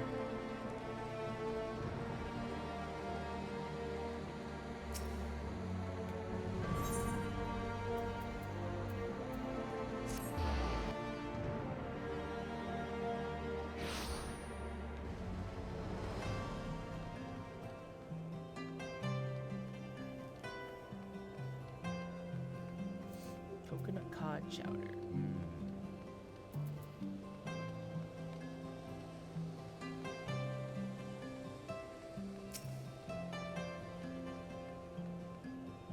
When the battle begins, Lord Emmerich and I will draw the blasphemy's attack. Seize the opportunity to bring your magics to bear against it.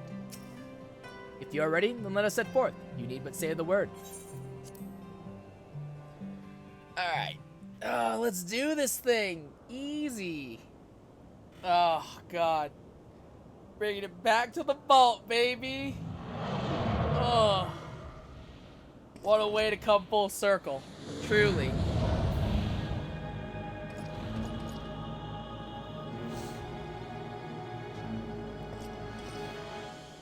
The beast has come. Now is our chance.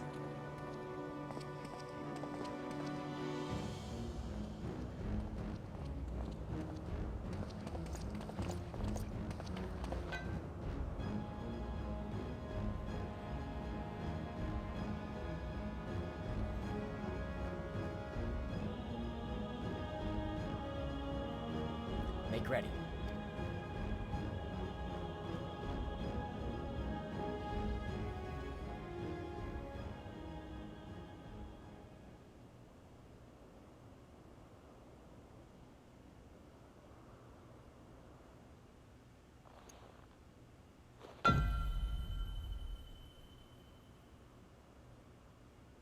To me, my knights!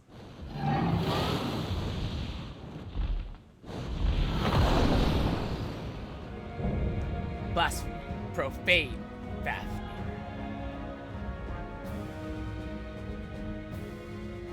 For the glory of King Thornton.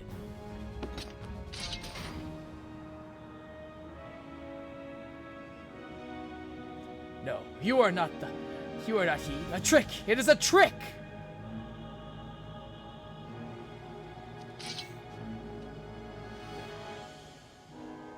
Forgive me, Sir Vaindro, but for the sake of all Ishgardians, we must strike you down. I won't lie, I think this was probably my favorite blasphemy. It just looks the coolest. It's so cool.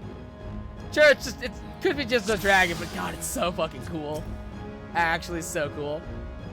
Alright. Ready? It ends here. Here we go. Now.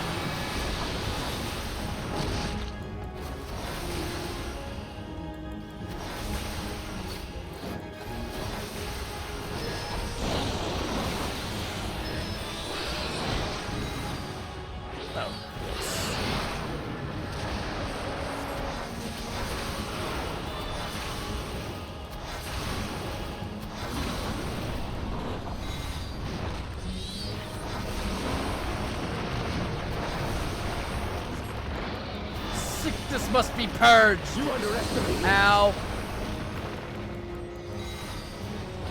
Oh my good lord almighty. Eh. Well, cool. Fuck that one up. Fuck that one up. Ow. Did not realize that they came, that the fireballs came, there was one layer and then another. I thought they were all at the same time, so I thought it was just like a small AoE. That was my bad. That one's on me. It ends here. Okay. Try that again.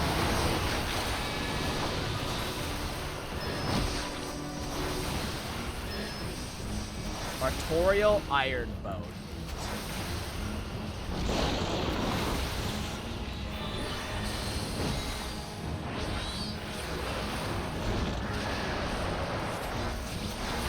Eat your heart out, Manoir. You wanted summons? I'll give you fucking summons. I saw them spawn this time. I know what the order is. You underestimate me.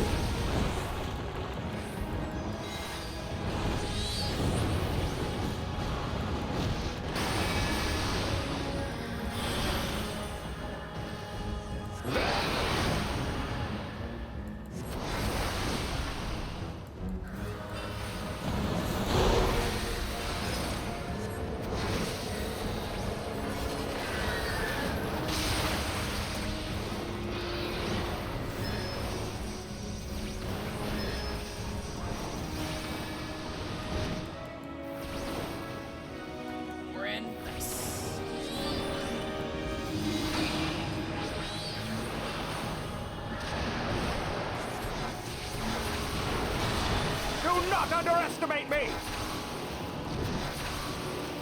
Is that Eric that said that? That didn't sound like it. Hey, come back here! I'm in Topaz! Come back! Come back here, damn it! Ah, mother! Okay.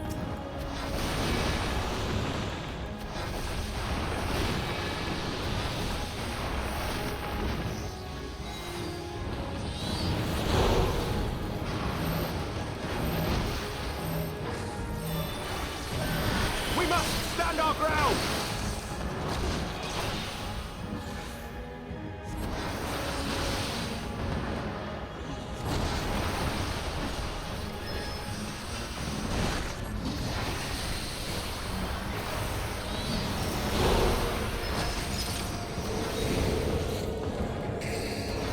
You underestimate me.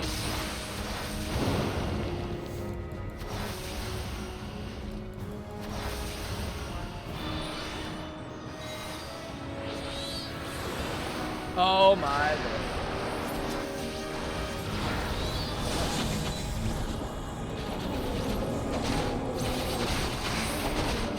Wow, I had my game nothing.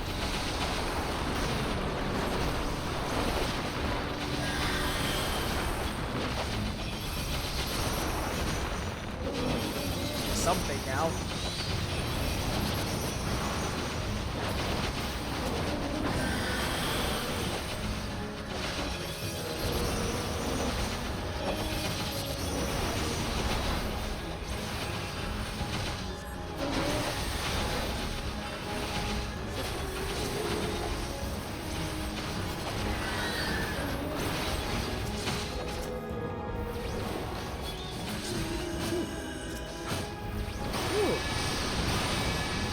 Heavens.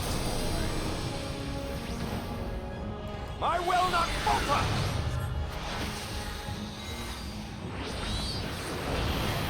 Oh, ow.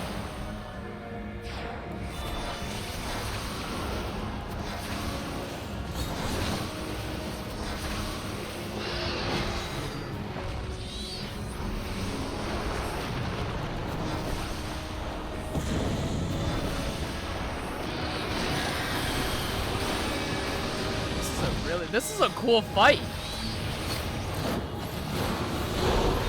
It's so hard to see things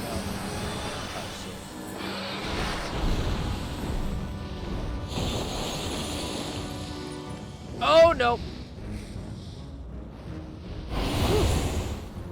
Ooh. Spooky. Rude.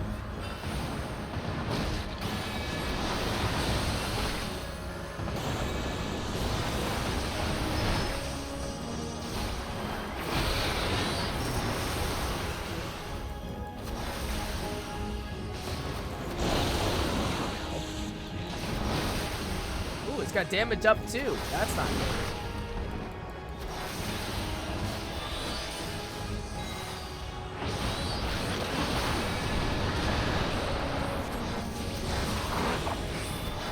Yeah, there you go with that shield toss, Altoriel. Hells yeah, man. Get him with the shield toss.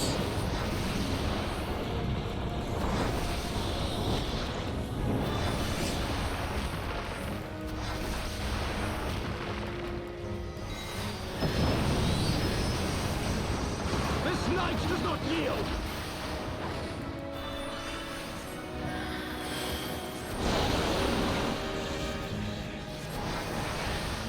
Rage.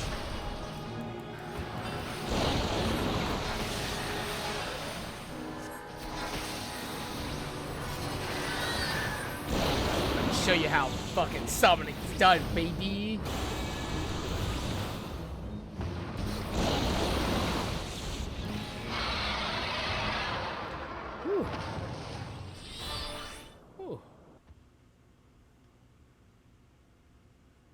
Not like that one is actually kind of hard. The DPS ones are kind of difficult. Like, for reals. The healer one was pretty okay. The tank one was also super okay. DPS ones are like, they kind of give me a run for my money. Finally, it is over.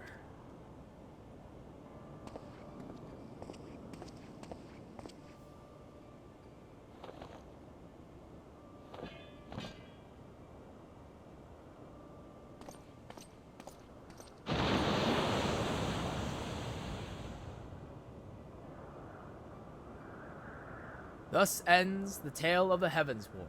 Let it not be forgotten. 'Twas wrong of them to conceal the truth of our nation's founding, to abet the Archbishop in his machinations. Yet in peering into their hearts, one thing became clear. They too had succumbed to primal manipulation. They too were victims. Flawed men, aye, and not without sin, but as guardians brave and true, as we all aspire to be. Having triumphed in the battle of ideals, I have a responsibility to all our people. Their hopes and dreams, their sorrow and suffering are mine to bear, and bear them I shall.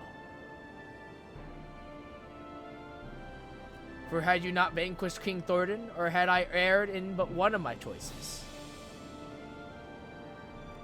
I may well have been the first to succumb to despair, to be reborn a blasphemy. A ridiculous notion. I'm more like to become a beast than you. No, Emmerich, you're great. You're perfect, Emmerich. You could do literally nothing wrong. You could kill my kids, and I'd be like, you know what? They had it coming. Thank you, my friend, for having such confidence in me.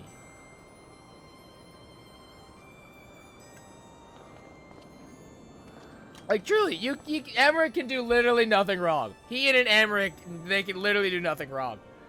My apologies. 'Twas not mine intent to wax sentimental. Our work here is done. Let us return to the congregation.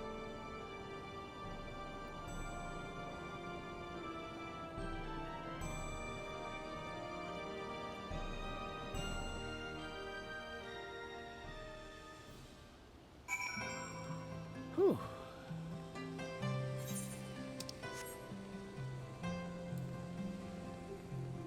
Yeah, those AoEs they definitely surprised me, and I was not ready for them. I was definitely not ready for those AoEs. But hey, I got there, it's fine. That's what matters.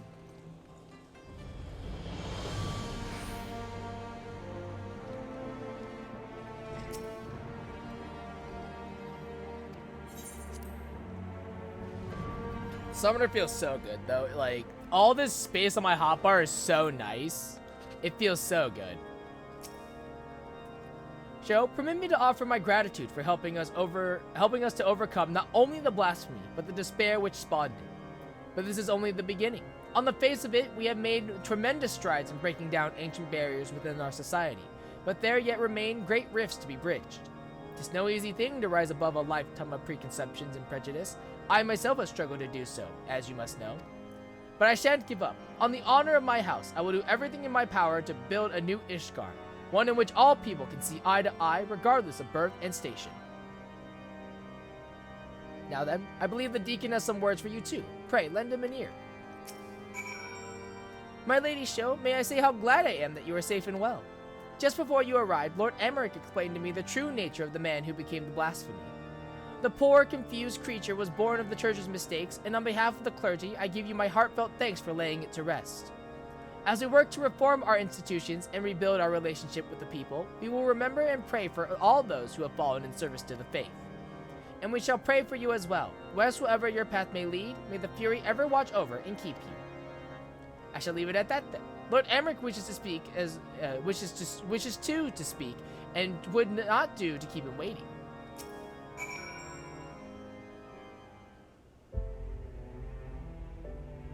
Joe, Lord Artorio, I thank you for the vital roles you played in ridding us of profane Fafnir.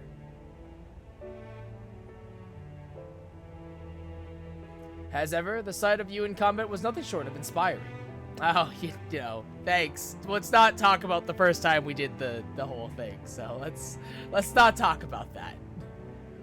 With no further reported instances of people turning and the blasphemy itself no more, I should like to believe we are freed of the scourge of despair. My brethren and I shall labor to see that it ever remains so by fighting to dispel the darkness in men's hearts. And I shall fight with you, not only as the speaker of the Lords or the Lord Commander of the Temple Knights, but as a man of faith in our God, and in our people.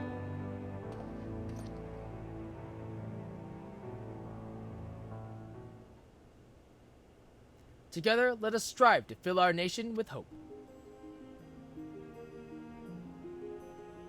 Sho, by now you will be sick unto death of being thanked, but I must nonetheless express an additional word of gratitude. Full oft have you saved our nation, our people. I speak not only of our lives, but our hearts and minds as well. You have given us a great gift, that of opportunity and choice, and if we are to repay you for it, we as a nation must take full advantage of our freedom to dictate a new course forward into a brighter future. What forward means, we may not always agree upon, but as fellow Ishgardians, we shall find a way to rise above our differences and stand united.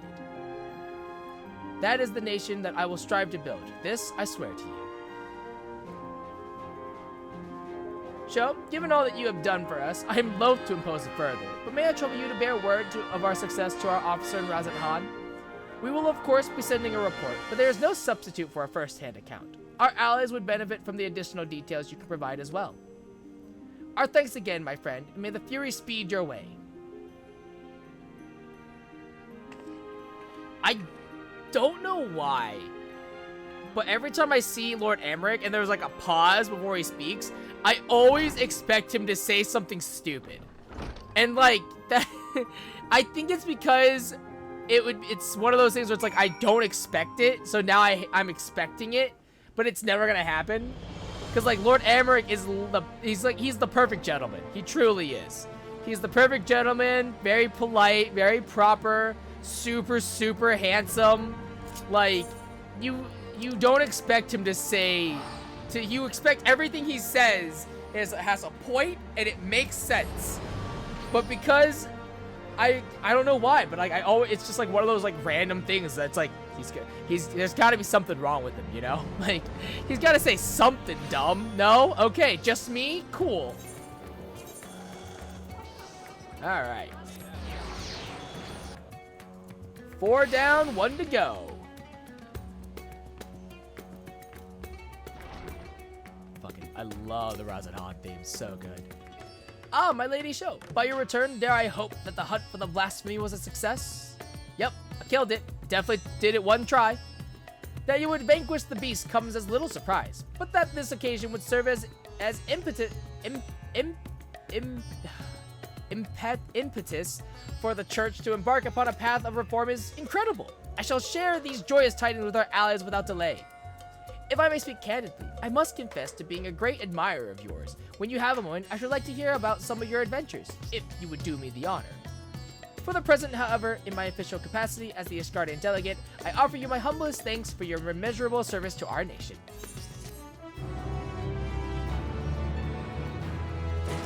Alright. More than fear. Alright, one more. Also have some fear for this one, I think. This. 9.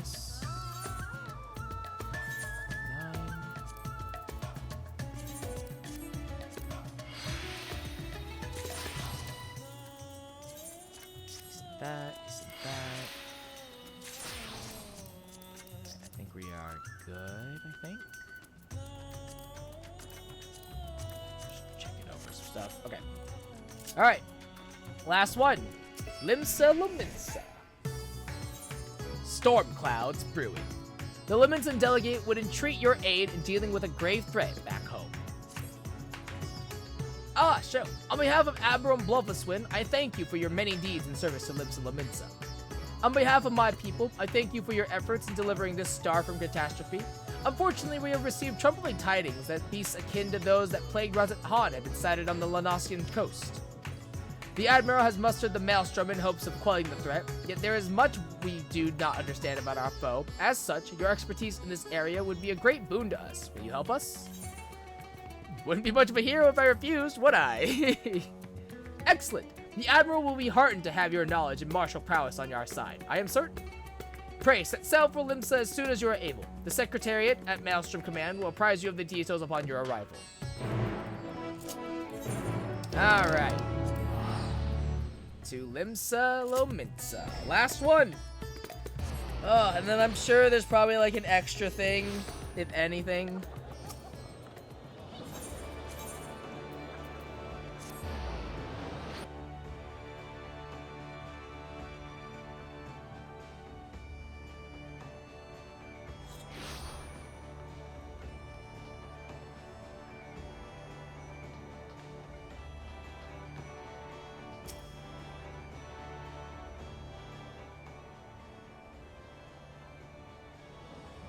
Ah, our man in Razat Han told us to expect you. I'll inform the Admiral of your arrival.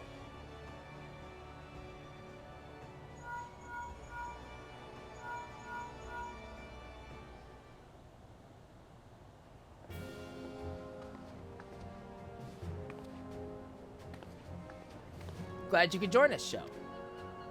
I only wish that it were under better circumstances. The grave news from the bounty has not escaped our ears. I can scarce begin to imagine the horrors you have witnessed there. Although you and the Scions have averted the final days, blasphemies that continue to appear in certain regions, Vilbrand among them. Tell her what we know. The first report came a few days ago from one of our men patrolling Skull Valley. He spoke of a fearsome creature unlike any native to our shores. While we had our suspicions, it was only later that a connection to the final days was confirmed by a most unlikely source, the Sahagin. We've been treating their temperate for some time now, and many have made a full recovery. Owing to this, some factions are eager to improve diplomatic relations with Limsa. It is one such faction that has provided the most comprehensive reports, in all their alarming detail. They speak of a most dreadful sight, their spawn brothers transforming into horrific beasts before their very eyes. Indeed, it is far too similar to the incidents in Razat Han to be mere coincidence. If our assumptions are correct, the first and most formidable of the beasts, a blasphemy, as it was decided we would call them, prowls our waters as we speak. We may have been spared the final days, but so long as this abomination remains to harry us, we cannot truly say the storm has passed. Fortunately, there have been no sightings of the blasphemy within the city. Nevertheless, if we are to spare our people the horror that befell Razat Han, the fiend must be dealt with, and quickly. Despite our investigative efforts, we remain very much in the dark as to the precise nature of the threat we face. Were we to recklessly dispatch large numbers of troops, we'd run the risk of having our own men corrupted. You can well imagine the carnage that would ensue. As such, Admiral Blofuswind has decided to keep those involved to a minimum, and lead the investigation herself. And I would have you at my side. What say you? Give me something to punch. You have my thanks. We will depart at once to meet with our Sahagin allies and gather what knowledge we can, that we might devise a proper plan of attack. They are due to arrive at South Tidegate soon. I'll go on ahead and wait for you there.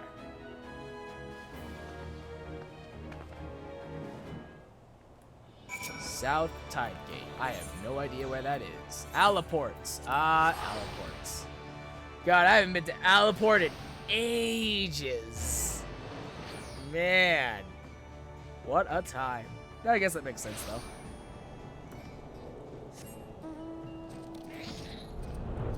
You know, I find it mildly fitting that I'm doing the Limsa role quest last. Primarily just because I started in Limsa. This is the nation that I chose for ARR, as well as what I chose for my Grand Company as well. Feels good. Feels oddly fitting to have this be the last one. It's well past our agreed upon meeting time, but the Sahagin are nowhere to be seen. They did not seem the sorts to break their word. This bodes ill. Let us leave this place to the guards and search Halfstone for any sign of them.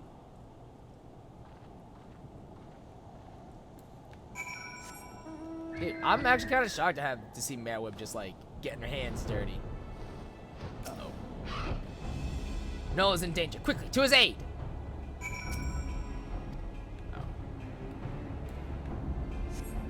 Oh, are these the blasphemies? Oh my god, they just look like regular sea creatures, so I was like confused for a second. I was confused for a hot sec. No, these are the blasphemies. Oh shit.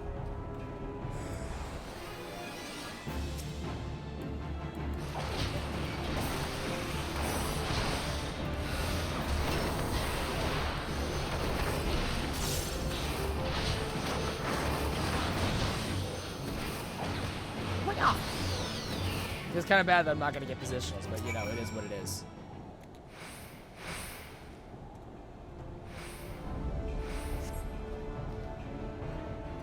My many thanks, Shorewalker.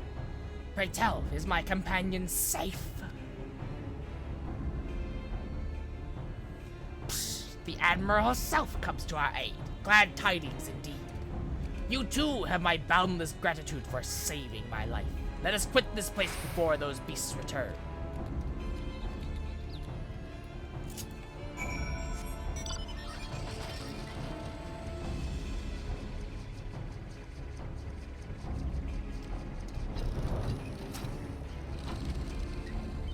Everyone's still alive. Good. But not if we stay out here too long. Inside, quickly.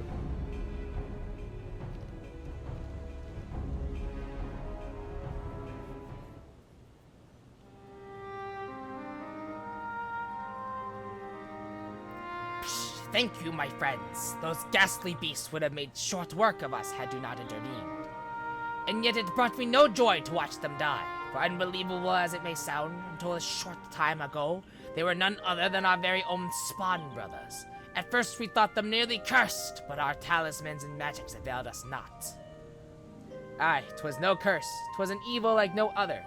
Innocent souls transformed against their will into unholy beasts called blasphemies. Blasphemies? Pray, tell us more. That would be your area of expertise, Joe. Right.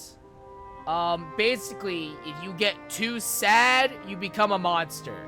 So, be happy. Psst. Turned into beasts by the power of despair? This is horrifying indeed. Thus far, the phenomenon here in Lunasia has been limited to the Sahagin. Why is that? Psst, I cannot say, yet I wonder if the crushing tide are involved in some way. I know not of this crushing tide. Word of them has yet to reach you, I see. It all began with the Indigo Matriarch, the queen of our kind, who was stricken with a grave malady. Oh. Tragic as this was, there was one small solace. She was not fond of shore walkers, and so deprived of her leadership, many of my kind came to see the wisdom in making peace with Limsa Lominsa. There remain, of course, those who would oppose our cause. They formed a group called the Crushing Tide. Even now, they seek to summon the Lord of the World anew and consign all finless ones unto the briny deep. However, they lack the crystals necessary to do so. Denied the power they crave, they can do aught but gnash their teeth in desperation. And you suspect these feelings of helplessness are the cause of their transformations? Just so. Those of our Spawn brothers who turned into those beasts had been fraternizing with the Crushing Tide. Despite our differences, we cannot abandon our kin to such a cruel fate. Yet we must be careful not to drive them to still deeper despair. Yes, we must consider the situation carefully lest we bring destruction upon all our kind. Tell me this, are the Crushing Tide even now under Leviathan's thrall? If freed from the drowning state, might they not listen to reason? Were it only so simple. All but a few are long since cured. They walk this path of their own free will. In that case, they may yet be dissuaded from their present course. For the sake of our nascent alliance, we will do all we can to save your brethren. Fortunately, a most capable ally stands with us, for this woman has bested many a formidable foe, including Leviathan. Psst, the great Shoshin in the flesh! Honored am I to stand in your presence. Together, we will weather this storm and usher in a new age of harmony. This I swear. There is much to be done. For now, let us return to our homes to prepare as best we can for the trials ahead. Should we discover aught of value, we'll be sure to share it with you. I ask that you do the same. Psst, indeed we shall. Until such time, I watch over my Spawn brothers and pray that no more succumb to the change.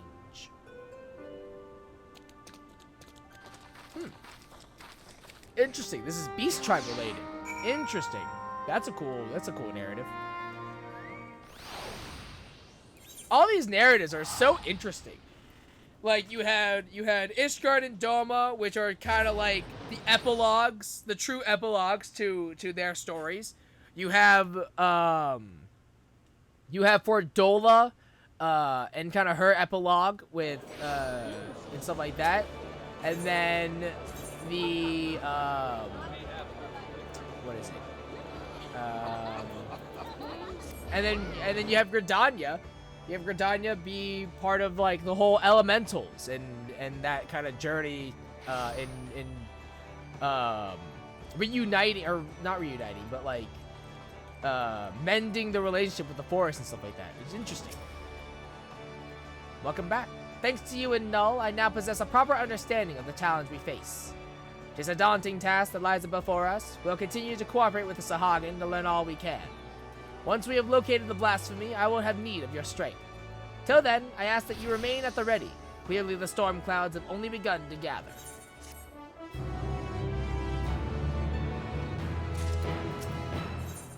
The Crushing Tide. The Secretariat has recent developments to share. Your timing could not be better. The Admiral has just this moment returned from meeting with the Sahagin. I shall inform her of your arrival.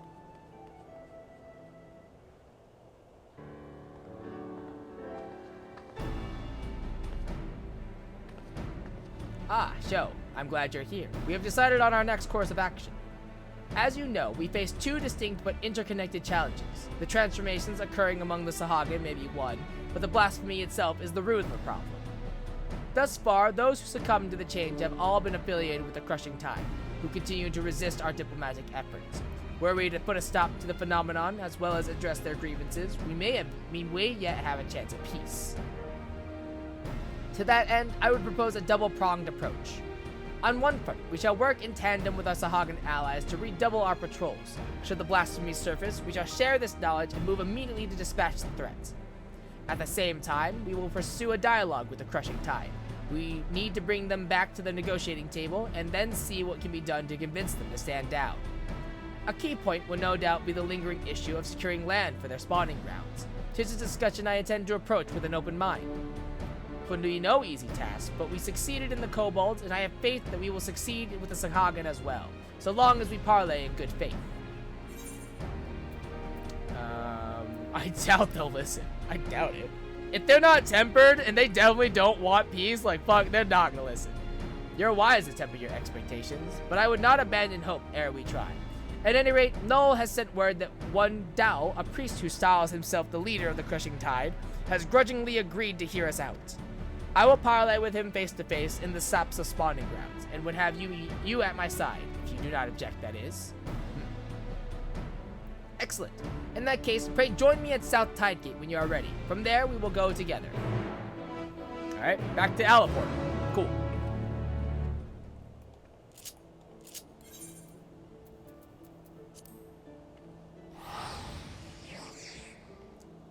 Too many people in Limsa Lamenta, so there's a tiny bit of lag.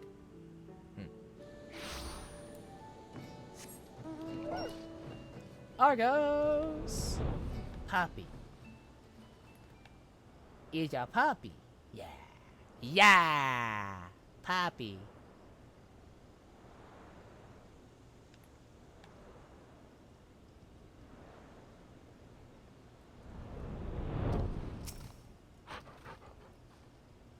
You're all prepared, are you? Dao is not known for his patience. We must take care not to incur his ire. I was told he would be at the spawning grounds upon our arrival, but appears he has been delayed. Let us speak with Sahagin here. Mayhap one of them will be able to shed light on what may be keeping him. One more thing. I come as a representative of Limsa Lamensa on a diplomatic mission. Should the talks deteriorate and things come to blows, I cannot be seen to bloody my hands. I trust that you understand. And with that, let us be off. Okay? Oh. Oh! Oh, it's weird. Oh, this is weird. Okay. Okay. This is weird. This is weird having Merwood follow me. I feel intimidated. She's so cool. She's so cool. Merwood is actually just so fucking cool, and I'm just like, oh god, she's following me. She's accompanying me. Don't fuck it up, don't fuck it up, don't fuck it up. Be cool, be cool. Be cool, be cool. Belligerent Sahagin. Yes.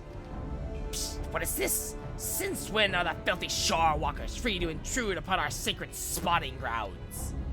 Pray forgive our intrusion. We seek an audience with Speaker Dao. Where might we find him? You will do no such thing, shore walker. We have not forgotten what you did to Lord Leviathan. Be gone! We won't get much out of this one. Let's try elsewhere.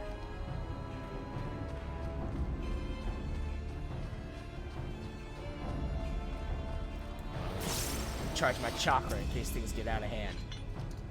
Psst, why do you trespass in our domain, vile shore walkers?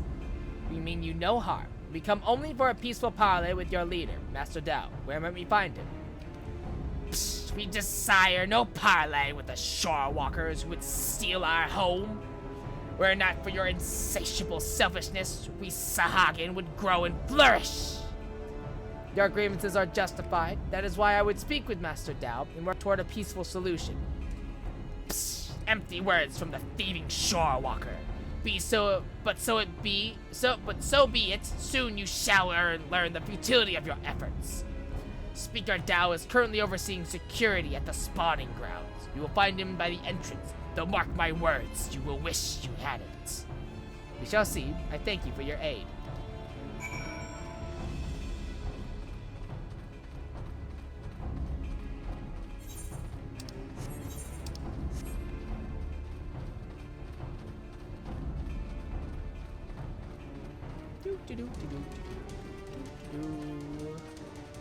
Ah, there he is. Wait, isn't this the dude? Maybe it's a different. Maybe it just looks like him. I was like, isn't this the guy that was part of the Alliance? Must be a different Sahagin.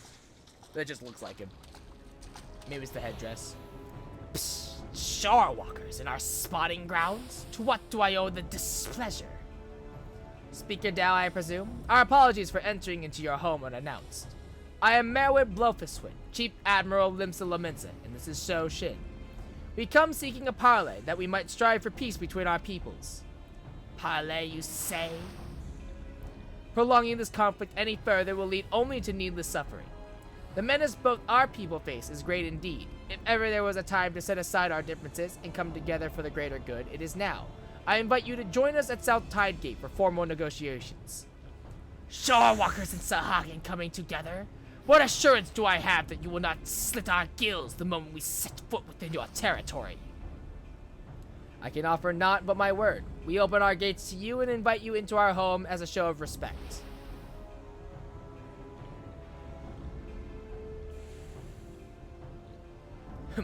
I do not trust you, Shorewalker, but let it never be said that Dao of the Crushing Tide was a coward. I accept your offer, but attempt any treachery of subterfuge, and your people will drown in their own blood. Very well, Master Dao. I look forward to a productive discussion.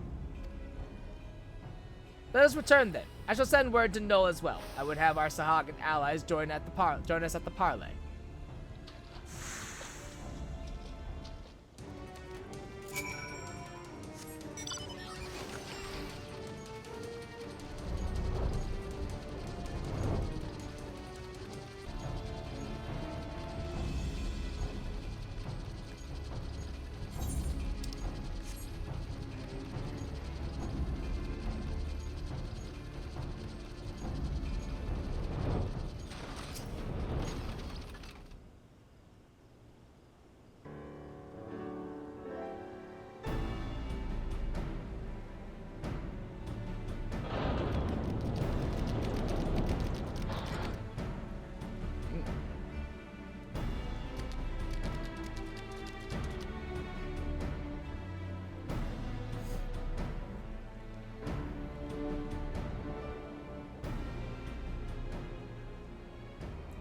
Thank you for coming and thank you for joining us here, Master Dao. Psh, the air sickens me. Be brief. Cool. Cutting to the chase. Aye, let us get straight to the heart of the matter. A common threat looms before us, one more powerful than any primal, with the potential to bring death without end to both Sahagin and Laminsan alike. These circumstances call for swift and united action. You doubt our intentions, but I remind you that we have liberated many of your kin from Leviathan's enthrallment. They and countless other Sahagin have joined us of their own free will, and that we may ensure the survival of both our peoples. Psst, aye, by their deeds have the Laminsans proven themselves worthy of our trust. Master Dao, you and your Crushing Tide want only to secure a future for your people. I say to you, this can only be done by confronting this threat together. Threats, threats. What is this threat you speak of? If it is unity you crave, then submit yourself to our command. Be as the Serpent Reavers. They are the only shorewalkers I deign to call friend. You would ask us to willingly surrender ourselves to your Lord of the World. I do, for that and that alone will ensure peace between us. Preposterous! You propose not alliance, but servitude! This way lies nothing but death for all Sahagin! Do you hear this, my Spartan brothers? The Shorewalkers have stolen this one's mind. He decries Lord Leviathan and espouses the lunacy of our sworn foes.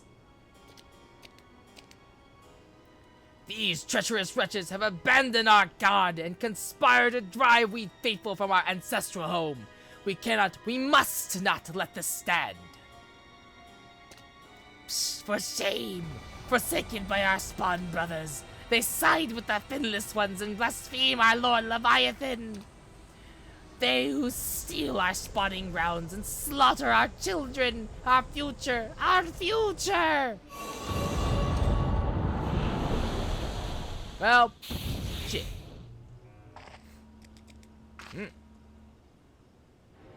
Psh, behold this blessing! Lord Leviathan grants us greater and greater strength! Ah, shit. You would call this a blessing? Psh, such horrors! Flee for your lives! Uh-oh. Uh-oh. The beast makes for Alaport. I leave this place to you.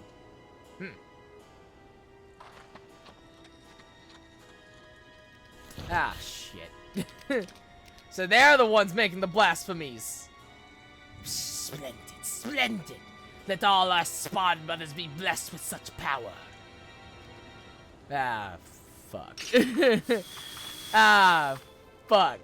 So we're going back to cults. Aw, yeah, baby. Shit. Alright. Well, I'm gonna deal with the cult. I got my full chakra. Hells yeah, baby.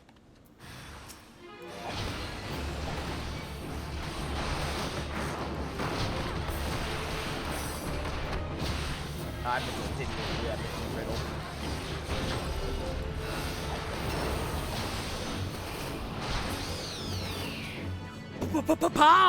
Monk! Ah, oh, love Monk. It feels so good. Psh, this is the second time you saved my life, Shore Walker.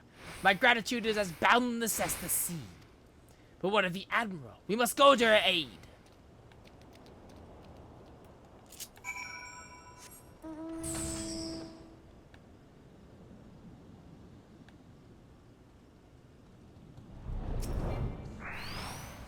I was too late. I am sorry. Psst, there is no need for apologies. You are not responsible for my people's plight. But what I cannot fathom is Dao's response. How pleased he was to see his brothers become slavering beasts. The fool believes it is a blessing from Leviathan himself. Any hope for a peaceable solution would be lost should Dao and his crushing tide manage to wield these transformations as weapons against us. I shuddered at the very thought, and yet the true threat, the blasphemy, is still out there, yes. Just so. The first ones to transform are those who have fallen into the deepest depths of despair. The more painful their anguish, the more fearsome and formidable they become in their bestial forms, and the greater their influence over others. Psst, we can scarcely hope to stand against a legion of such foes. Would that there was more my people could do to help. I will have the Maelstrom patrol the seas for the blasphemy, that we might slay it with all due haste. But this may well amount to naught. If the blasphemy too was born from a Sahagin, it could be sheltering in the depths beyond the reach of our ships. In that case, pray allow my spawn brothers and I to serve as your eyes beneath the sea. Thank you, Null. Through our efforts combined, we might yet weather this threat.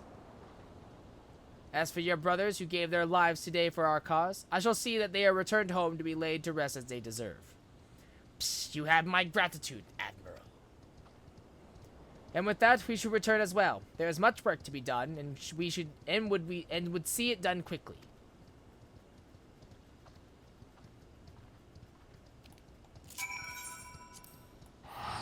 Well, sad times. Ah, so cool, bro. The Sahagin are like, nah, this is a blessing. God damn it. God fucking damn it.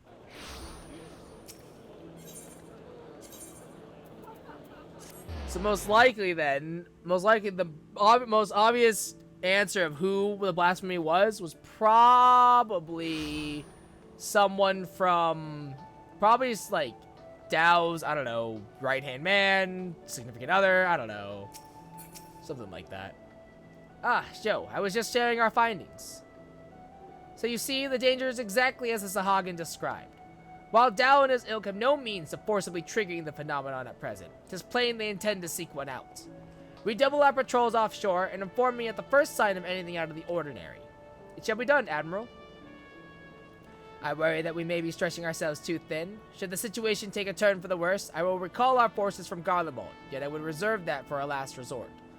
For now, I must get to work securing reinforcements. I ask that you remain close by. We may have need of your strength all too soon.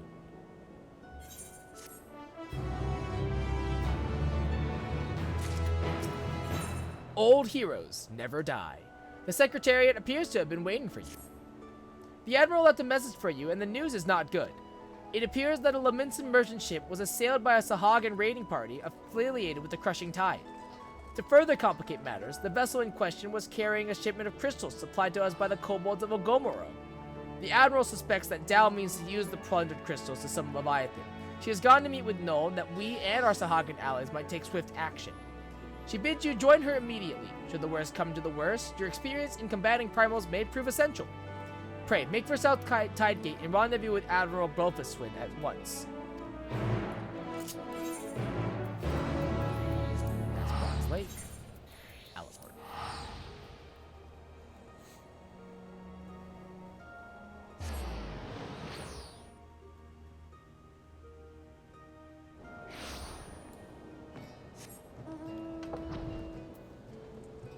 I always fly that way, and so I always get turned around when I come to Aleport.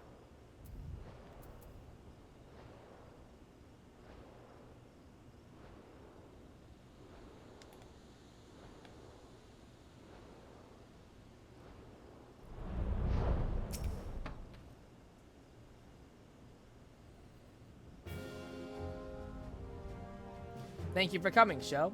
The situation is grim. The Crushing Tide plundered one of our trading ships and seized a goodly stash of Ogomoro crystals. Psh, though their aim is clear, it appears they lack the quantity needed to perform the summoning. Dao longs for the days when every Sahagan cried out for Lord Leviathan's deliverance, and will stop at nothing to see them return. I cannot fathom what the Crushing Tide are thinking. What satisfaction, what happiness can be found in giving over their hearts and minds to a false god? And so we must thwart their designs, lest the bonds we have forged be forever broken. By the same token, we cannot ignore the blasphemy, nor the transformations its presence may bring about. A battle on two fronts, neither of which we can commit to at the expense of the other. As we sail into the eye of the storm, I would hear your counsel. What course of action would you propose?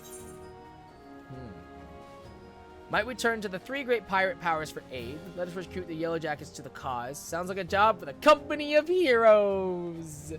Now, let's do three great pirates. As it happens, I've already enlisted the Executioners, the Krakens, and the Sirens to the cause. They've done much to bolster the Maelstrom's efforts to scour the seas for the blasphemy. So if we are to seek reinforcements, we will have to turn elsewhere. But to whom? Ah, shit. Sounds like a job for the Company of Heroes. The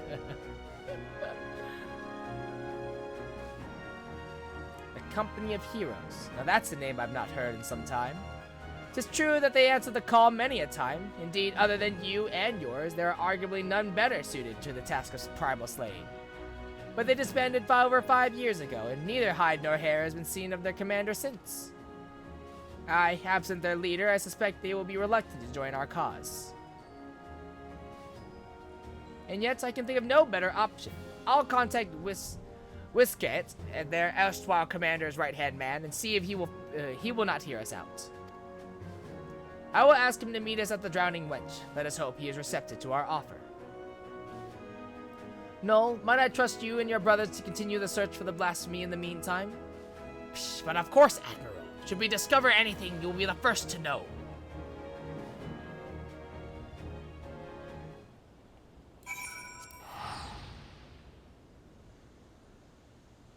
To the Drowning Wench.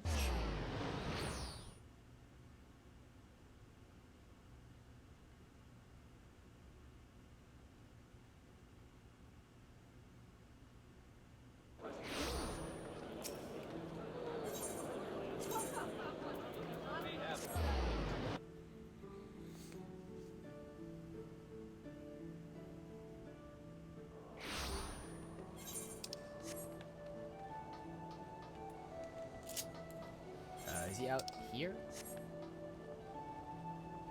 Ah.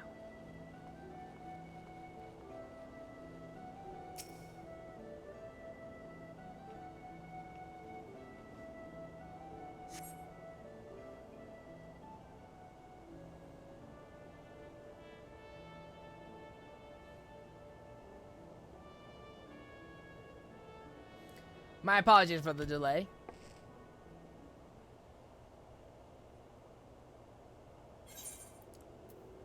You are alone? Feels bad. Oh no. And here I swore 5 years ago that I was done playing hero.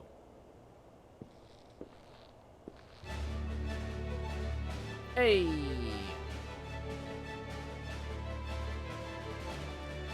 Hey, the gang's all here! Hells yeah! Could someone explain what this is all about? Believe it or not, I am a respectable man with respectable obligations these days. Take that pole arm out of your arse, old friend. Stop pretending you're not still a murderous bastard at heart. Watch that wicked tongue of yours, Udo, lest I skewer it and prove you right. Nothing like a reunion with dear companions over a bottle of the wench's finest vintage. That is why we're here, right? Shh! Long time no eye catch up, Blenders. Brave Fox's tummy tickled to see gobby friends again. Thank you for assembling on such short notice. Spare us the pleasantries, Admiral. Why are we here? Oh, you didn't tell them? Oh, that's awkward as fuck. I make a simple request. Reform the company of heroes and lend Linsa Laminsa your strength. I like that everyone's shocked except for him. The only one that's not surprised. You have a reason, I'm sure. I would hear it.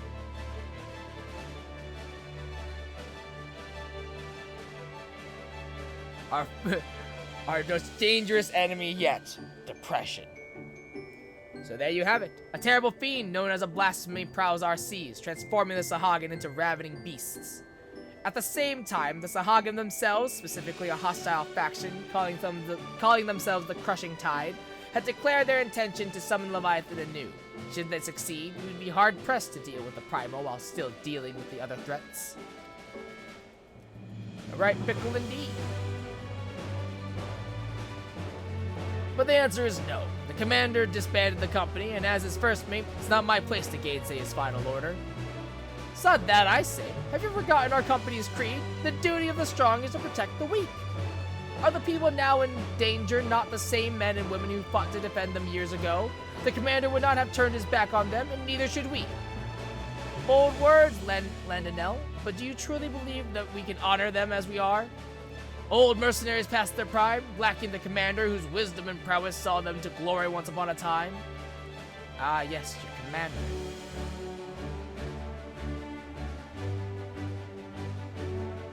What if Show here were to lead in his stead? Surely you would not question her abilities. Well, that's a tall order. An intriguing proposition. I, for one, would not be adverse to serving under such a decorated hero. Shh.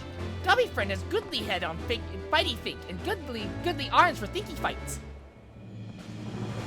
As ringing an endorsement as any, but I would hear from it for the woman herself. Do you believe you're capable of leading the company of heroes into battle? Better battle than a banquet. I haven't forgotten. Stern us in that grudge, are we? I suppose we still owe you a dozen favors. If you're willing to lead, we'll follow. Yeah. 5 years to the day. Truth be told, I was enjoying the more leisurely life, but when duty calls... Wait, before you proceed, I must ask, have we no way of reaching out to the commander? Forgotten how he took his leave, have we? Up and vanishing so we could each find our own way apart from him in the company. I doubt we'll see him again, much as I wish we could. To the matter at hand, the missions that you will undertake. First, you are to aim at tracking down the blasphemy that roams the sea. Second, you must prevent the Crushing Tide from summoning Leviathan at all costs. Oh, is that all? And here I thought we might get our feet wet with a real challenge. But in all seriousness, we should take care to decide who attends to what. Wait, wasn't Rio part of the company of heroes? Where the fuck is he? What? No, hey, where's Rio? What the fuck? Wait a second. Sounds like a job for our acting commander. I'm sure she'll give it all due consideration. Where's Rio? Wait, hold on. Wait just a hot minute. Where the fuck's Rio? He's part of this. So if I understand this correctly, we're to bring down the so-called blasphemy. Of course, to do that, we'll need to find the damn thing first. We've also got to prevent the crushing tide from summoning their god, Leviathan. It's all order in and of itself. As acting commander, it's your job to decide who'll be doing what, based on the skills we each have to offer. I recommend that you start by having a chat with each of us, that you might develop a sense of the strengths and weaknesses, mostly strengths of course, of the storied veterans under your command. Oh boy, okay.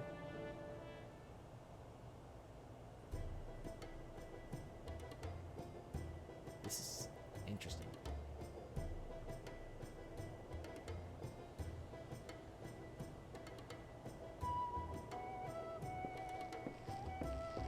I know you. My specialty, you ask? Why, impaling fiends with his lance of mine, of course. The stronger the foe, the better. None are a match for me.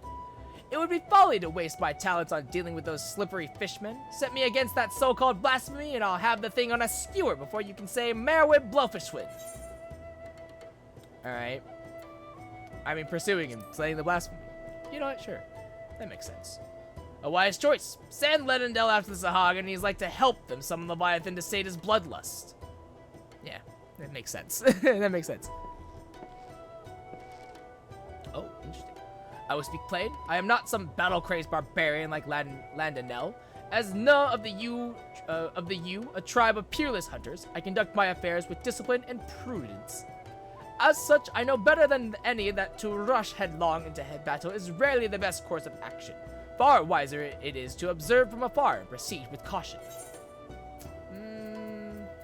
Let's go preventing the primal summoning then. Very astute if I do say so myself. There are few better suited to the task of averting needless bloodshed than the famously circumspect Undna. I don't know how to pronounce his name. He's blind, isn't he? As you well know, my vision is somewhat lacking these days. I can still defend myself when necessary, but I'd rather it not come to that. My condition also leaves me rather unsuited to scouting and searching. It wasn't always the case, but such is life. On the other hand, I'd like to think I've gotten quite good at sounding out the intentions of others during negotiations and the like. Prevention it is! You've a keen sense for these things, I see. More so than reconnaissance or battle, Shamani has a knack for working behind the scenes to see the company's goals achieved. Now, Braveflox is a bit of a, like, enigma to me. Psst. Braveflox, master remaker of Illuminati treasures, offers much hand lending with ingenuity. Far-seeing spyglass sees far into ocean deep. Crackfires go boom and blast beasts into bitty pieces. Alright, blasphemy it is. A logical choice if I do say so myself. Braveflox's mastery of tools and armaments are sure to avail you in tracking and felling that beast. It would seem everyone has their assignments. And I dare say the choices you made are nigh impeccable. If I didn't know better, I think you'd been leading us for years. I mean, to be fair, I had to do, like, I think I know, apart from the Makote, everyone else, I had to do, like, a whole arc of quest lines for them. So, like, I know these guys so well. Like, Shamani, I had to deal with so many times. Braveflock was a huge thing. Even fucking Lanendel, I've had, like, he has his own quest line, which I don't even remember what it involved, but I know for a fact he has his own quest line. I think it was it warrior based or was it paladin based? I don't remember, but I know for a fact I did it. And with that, it is time we got to work. I have procured link pearls for one and all, and that we can keep each other appraised of our progress. You may pick them from you can pick them up from Maelstrom Command. We best be off then. Should we have need to regroup or reconsider our strategy, call for us.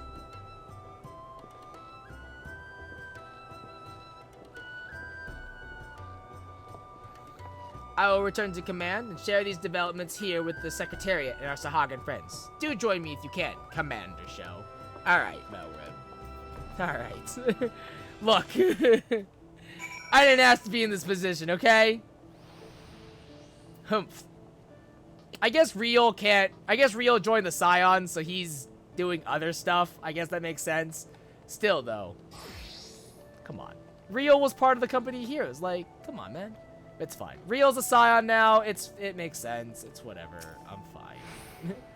Ah, show. The Admiral has apprised me of the situation in full. Furnish show with a link pro, yes? Of course, Admiral.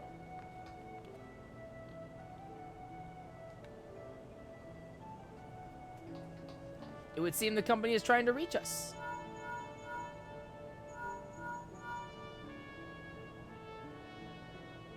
Oh there, Commander. Just give the word and I'll come running. Lower your goddamn voice, will you? Watch your tongue or I'll track you down and rip yours out. They sound more like mortal enemies than old companions. That's where Show comes in. I'm trusting you to whip them back into shape, make them a force to be reckoned with. I will have the Secretariat contact you if there are any developments. I would convey them to the entire company by link pro, but we cannot afford anyone taking reckless action. In the meantime, I will reach out to Null and see what he has gleaned about the crushing tide and their hideout. Let us hope for good tidings, Commander. Who's this Stormrunner? Who's this dude? Who are you? I have been tasked with facilitating link pro communication among the company of heroes that you and your men might focus on the task at hand. Ah. Okay. A mother's suffering. The Secretariat has urgent news for you. Crave News Show, we've just received word that Candlekeep Quay is under attack. It would seem the crushing tide has struck again. The Admiral asked that you deploy the company of heroes at once. Our man here will act as your signaler. Oh, okay. The company of heroes is awaiting your orders. Go protect Candlekeep Quay. Candlekeep Quay? Both Lenondale and Udno should be close by. What are your instructions? Lenondale is a hot-headed warrior who lives for the thrill of battle, while Udno is a calm and calculated hunter. Both can serve you well, but better if assigned to a task suited to their skills. Alright. See the residents of Candlekeep Quay to safety. Consider it done, Commander! Oh. Wait. Hold up. Understood. Okay. Wait. Hold on. The rest of us will head there at once. Oh, shit. I'll tell the Admiral you and the company of heroes are on their way. Godspeed. Oh, shit. Hold on. No, wait. Pause. Hold up. Hold up. Hold on. No. No. No. No. No. No. No. No. No. No. No. No. No. No. No. Hold on. I did not understand the assignments.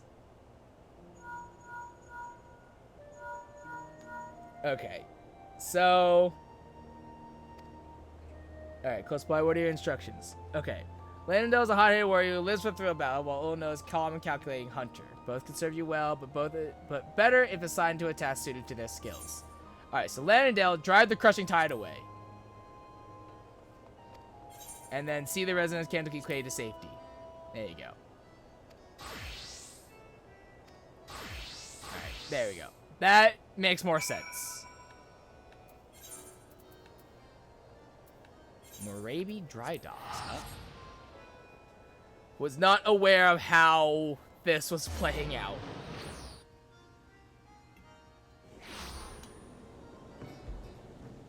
Okay.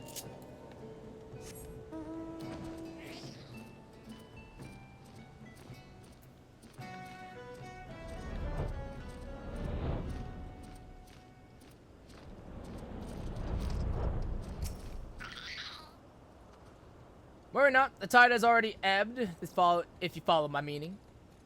Ah, well, good.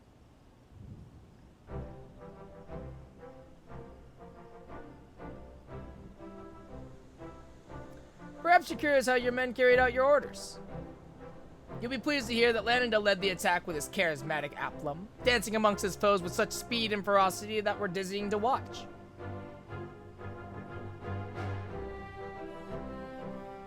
Udna made full use of his talents in leading the rescue effort. Not a single man, woman, or child suffered so much as a scratch. See? Exactly. I had my doubts at first, but you've passed your first trial as active captain with flying colors. Again, I've done a lot of quests with these people.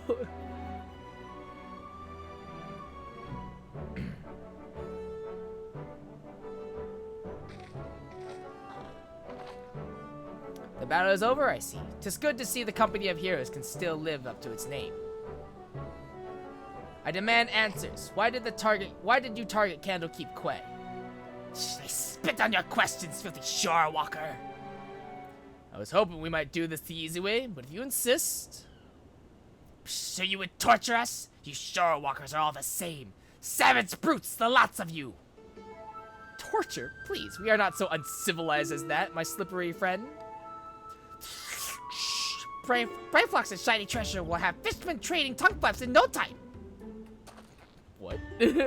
Allow me to explain. Shamani, Lamani, and Brayflox are well practiced in the art of interrogation. Shamani has a sharp mind, as I'm sure you've noticed, and a knack for getting information out of uncooperative types with a minimum of fuss. Brayflox, on the other hand, his methods can be unconventional, to say the least. But it's hard to argue with the results. Well, Commander, the choice is yours to make. Alright, Shamani Lamani, my man. I feel like Brayflox will make things kind of awkward. But of course, Commander, watch as I get him talking without so much as lifting a finger. They tell me you're kind of particularly fond of Lanosian oranges. Might I interest you in a glass of delightful orange wine brewed from our latest harvest? Is it laced? Psst, this is... Psst, another glass, Shorewalker. I demand it in return for the crimes you have committed against my Spawn brothers. A mere glass, my friend? Why, I'd be more than happy to offer you a full bottle. Nay, an entire cask, if you provide us with the answers we seek. Psst, we have a deal, Shorewalker. For a cask of that blissful beverage, I will tell you all my secrets. This is stupid. This is so dumb. I fucking love it. Again, I ask, why did you target Candlekeep Quay? Dao himself gave the order. Said we must establish a foothold in preparation for our assault on the city. He means to attack Limsa himself, but with your numbers, that would be folly. Speaker Dao commands power beyond the comprehension of you Shorewalkers. We have dealt with Leviathan before. You misunderstand. Speaker Dao says it is a greater power still. The very first being blessed by our Lord. The blasphemy.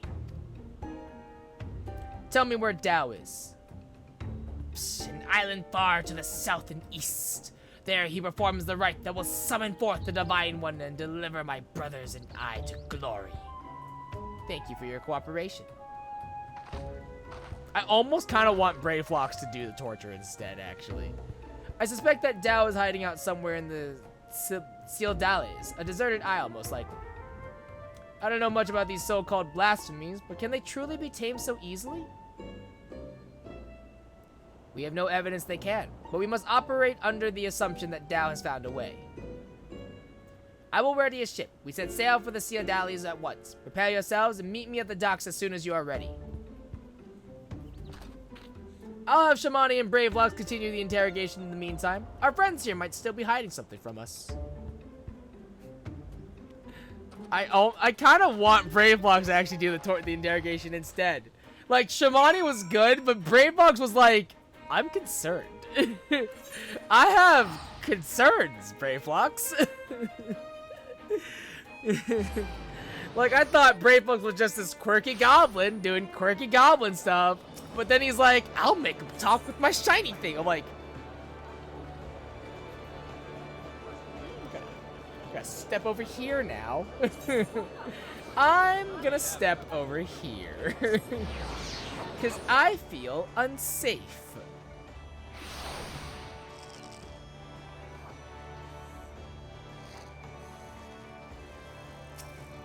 This is cool though, to like have the delegate. This is really cool.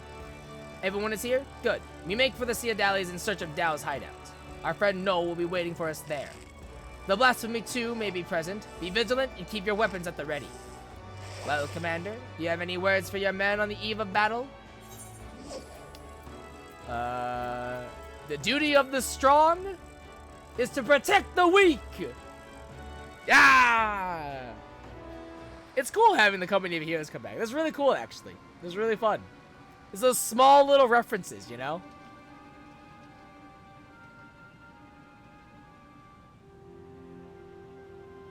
We meet again, Dao.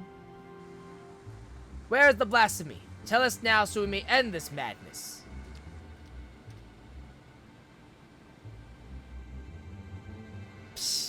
Well, that's not good. Oh, shit.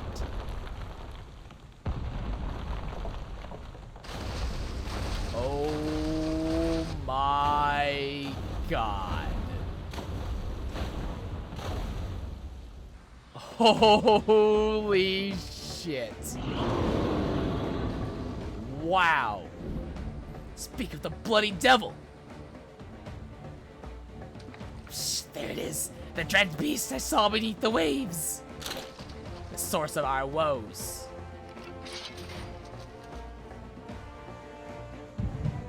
Oh, now's not the time for this. The echo of all the times. You know, you get used to it after a while, honestly. It's fine. I'll persevere. Nope. Nope. Never mind. Defend the commander! Fuck. Fuck.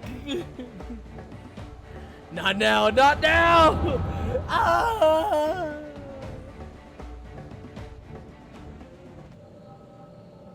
Ooh, is it the Clutch Mother?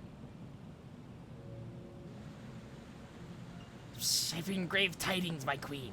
The wretched shore walker has poisoned the minds of my Spawn brothers with false words and foul magics. Our poor, beguiled brethren renounce Lord Leviathan and name him a false god. They treat with limbs of Laminsa, and some even call for an alliance. We must summon him, that the lost might receive his blessing anew. This I would gladly do had our stock of crystals not run dry. Spawning time is nearly upon us, yet you fight and bicker amongst yourselves. How am I to birth a new brood when my children grown stand divided? Who dares enter this sacred chamber? Psst, forgive my intrusion, Queen Mother. I speak for the Sahagan who seek an accord with the shore walkers. A new age is upon us. We needn't turn to false gods nor foment bitterness and bloodshed in our precious spawning grounds. The shore walkers have changed. They endeavor to understand us and share these lands with us, that they may have peace in we our spawning grounds. Could this be true? Lies, lies! Do not be deceived by that one's delusions, my queen. He is a heathen who has strayed from Lord Leviathan's light. The shore walkers are oath breakers, now and forevermore. As they extend one hand in friendship, they clutch a dagger in the other. We are beasts in their eyes, deserving a naught but slaughter. Oh, for a blessed moment I felt the faintest touch of hope. But you are right, Dao. They are demons, and we are damned.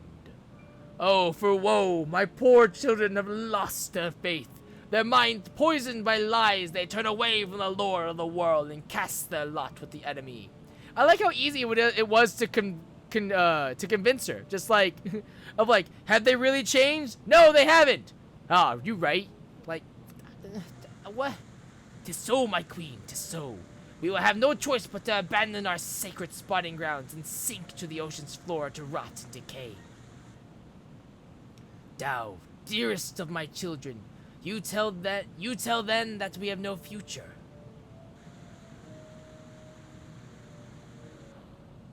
How can I bring new life into this world, knowing that my brood will have their hearts stolen and abandon me? Oh, there is, okay. I cannot! Well, shit. What's happening?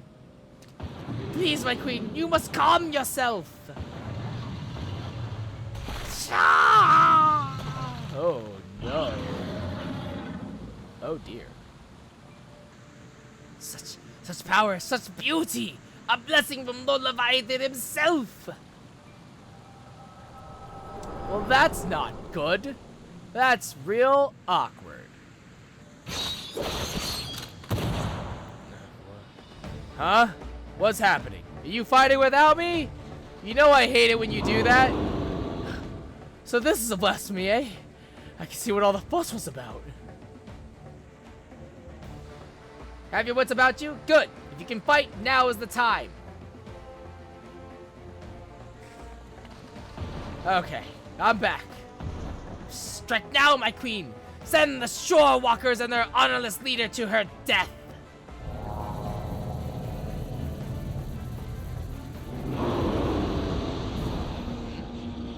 The heck is that? That doesn't look good.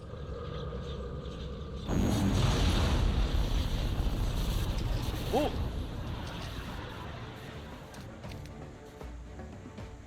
What's happening? I can't feel my legs!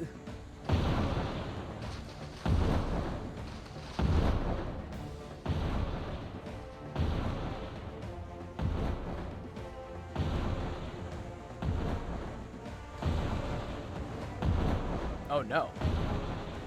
Oh no! Psh, why, mother? Are we not your children too? Oh no! Oh no! Oh shit!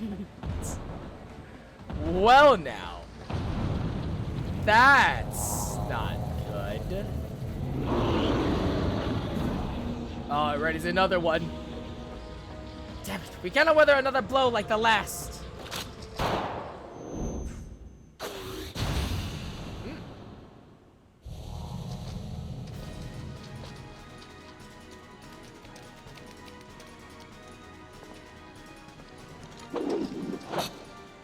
I still don't know when the seven hells just happened, but I'll be damned if I'm going down without a fight.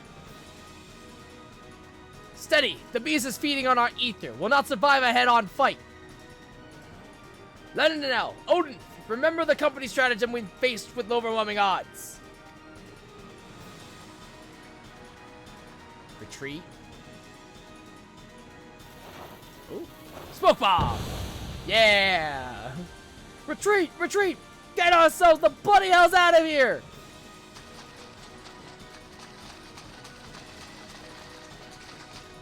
Get the fuck out!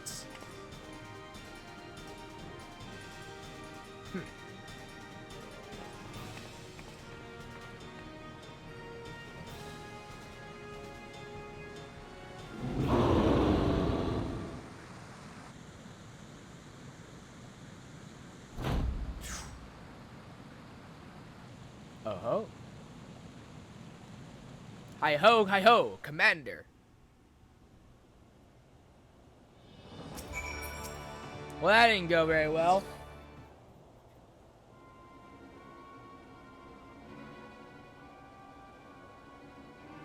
That sucked. Damn it all. He'd have better luck holding back the tide. How goes it, friends? Is what I would normally ask, but judging from the muttered cursing, I gather it did not go all that well. We barely escaped with our lives. To think the damn beast had the power to stop us in our tracks, literally. What do we know of the creature's origins? Was it once a Sahagin, as you suspected? Oh, mayhap the Echo afforded show us some insight. Oh, yeah, it's their queen? Not good. It's a bit of a problem. Stao's villainy knows no bounds, sowing seeds of despair in our queen mother's heart, that she might transform into that monstrosity. If she was the first to turn, then there was nothing deliberate about it. Still, it's clear that his words served as a catalyst. If we kill the blasphemy, it'll be tantamount to killing Sahagan's queen. That's not going to endear us to them one bit. I cannot turn my spear against the mother who birthed me, let alone take her life.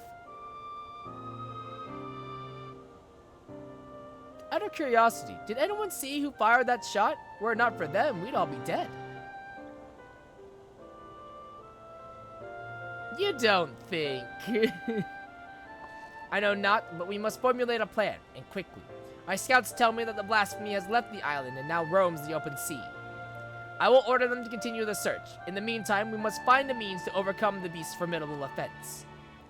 Leave that to us. Time and again, we've used our wits and experience to triumph over the longest odds. To defeat your enemy, first you must know your enemy. Tell me, Commander, what do you reckon was the most valuable knowledge we gleaned from our initial encounter? that the blasphemy has the power to absorb ether.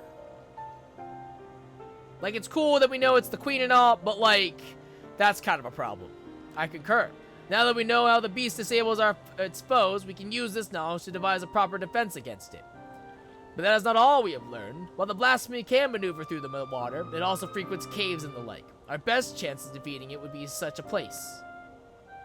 Our only chance, I dare say.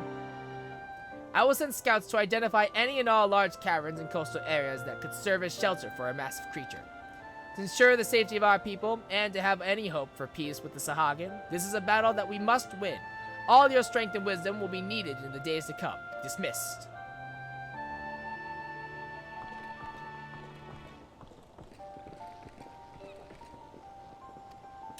Oh, sad Mill is sad. Come, let us share our findings with the Maelstrom.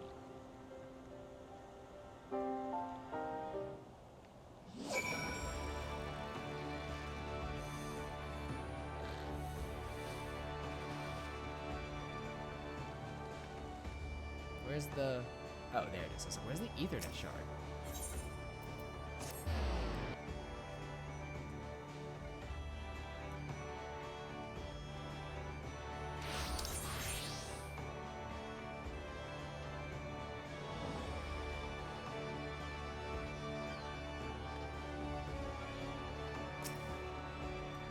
Now that we have seen what the blasphemy is capable of ourselves, 'tis more plain to me than ever that it must be slain.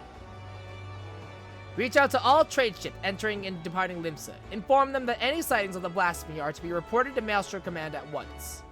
Understood, but given the beast's abilities, how do you intend to overcome it? I trust that the company of heroes and show experienced primal slayers all find a way. And yet, I would leave no resource untapped. There is one more whose expertise I would call upon, if you would agree. Even Whiscat is at a loss as to his former commander's whereabouts, but mayhap Enzar could offer some guidance. No doubt you are still fatigued from the battle with the blasphemy. Pray, rest while you are able. When we are ready to take further action, you will hear from me. Till then, take care. I wonder if this Enzar dude is the same as the commander. He just changed his name. Out of the shadows. The Secretariat's resigned expression speaks volumes. Ah, show. I wish I had better news for you, but the blasphemy continues to elude us.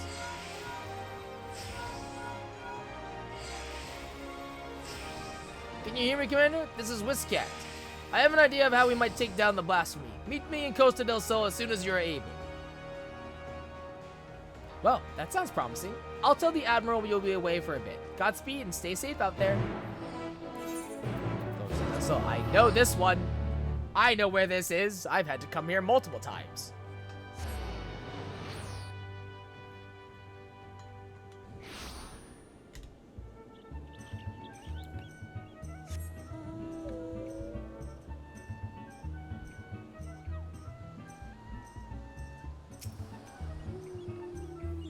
Apologies for having you come all this way, Sho. Ever since our encounter with the blasphemy, I've been racking my brain to find a way of dealing with this debilitating attack. Sadly, I've come up empty-handed, and my companions fare no better. Then that's when I started thinking, if only our finest was still with us. He always had a knack for noticing what the rest of us missed. His eyes were so sharp, he could spot a foe's weakness with a single glance. It's thanks to him that we were able to slay both Leviathan and Titan, and live to tell the tale. The rub is, well, he is a bit eccentric. And yes, I know you could say that about all the company members.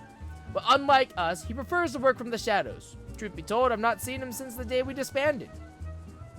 I doubt he'd help his old comrades even if we asked, but an order from the company's acting commander would be a different story.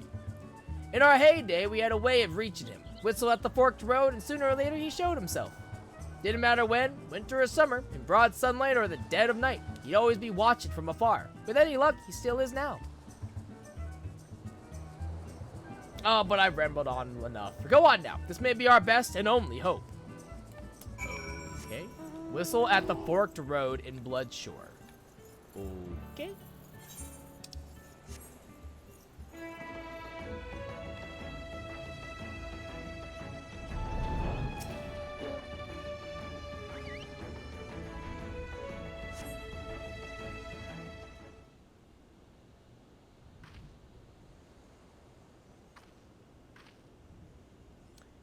was enjoying my retirement.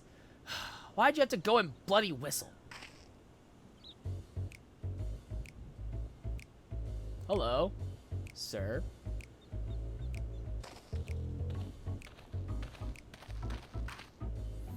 Call me Lawrence. I'm the company's resident sharpshooter. At least I was in my day. No need to tell me who you are. I've been watching you for quite some time. That doesn't sound weird. Don't get the wrong idea. I'm just curious how my former mates are faring. Not as curious as folks were about me, though. First Whiskat, then old Miss Beard himself. Ha! As if those codgers could ever catch me. And now Eorge's storied hero summons me for it. No need to say why. You're going to ask me to help you take down the blasphemy. Yeah. I'm not asking you. I'm ordering you. Ha! You drive a hard bargain. I like that. Who am I to refuse an order from the company's acting commander? So tell me, acting commander, what specific duty would you task me with? I trust you do have a plan.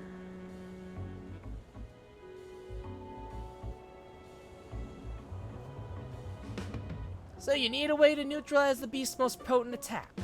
I can tell you like getting up close and personal with your foes, so you'll be needing support from a distance. Who do you suppose might be best suited to that role?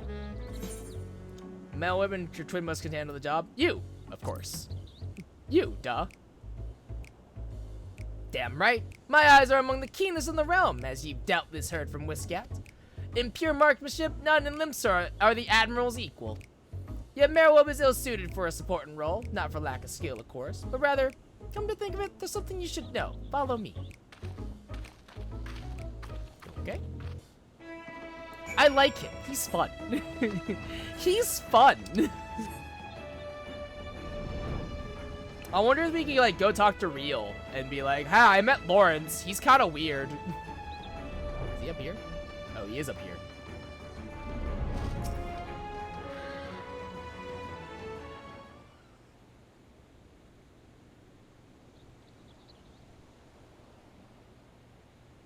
Quite the view, wouldn't you say? I have to come here to admire the sea. If you would, indulge me for a moment, and I'll spin you a yarn. Just try not to doze off. So you are not the commander. Okay. Back in piracy's golden age, the League of Lost Bastards ruled the Rotano. I was one of them, as was Merwin. We were led by none other than our old man Blofuswit, the most feared captain of the high seas. Feared by his enemies, that is. Stern and unforgiving though he was, he took me under his wing and showed me the ropes.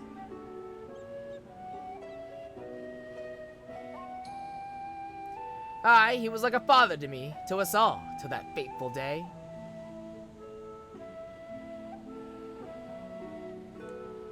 Was in the year 1562 of the 6th Astral Era. The Minson merchantmen were struggling with nigh constant raids by the Sahagin. Around this time, Blofus had yielded the day-to-day leadership of the bastards to Merwib, his pride and joy. She was still growing into the role, though, and everyone knew the old captain was still calling the shots. Old Blofus had a noble streak, he did. Ordered us to defend the traders from the fishbacks. Merwib led the effort, and we fought day after day to keep the seas safe. The fighting was fierce, but we always came out of it in one piece, until we didn't. Until after a skirmish, a Sahagin survivor, with his last breath, summoned forth the Lord of the World. The great beast toppled our mast and cracked the keel like an egg. We clambered aboard the merchantman as our own ship sank, not to do but wait for the end. But then comes Blofus and his bleeding flotilla out of nowhere to pull us out of the fire, and he did. But the League of Lost Bastards would never be the same again. For even though we'd escaped with our lives, we soon discovered that Captain Blofus, our iron-willed, unwavering leader, had fallen under Leviathan's thrall.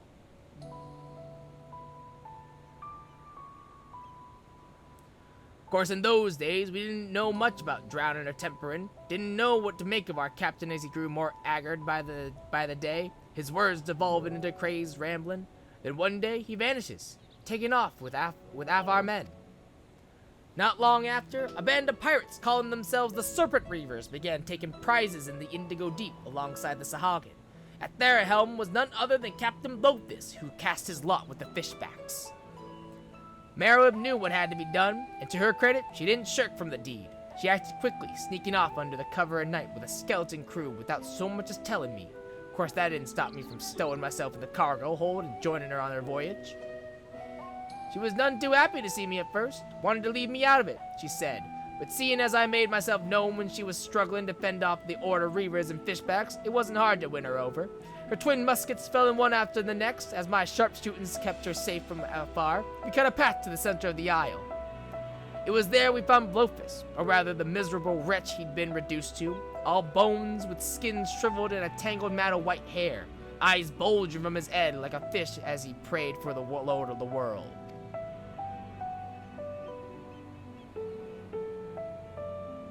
Merwood challenged him to a duel, and with a dim memory must have flickered in his drowned mind, for he accepted. And so, with only me there to witness this, Merwood ended her father's life. Oh, that's why I know this guy. Okay.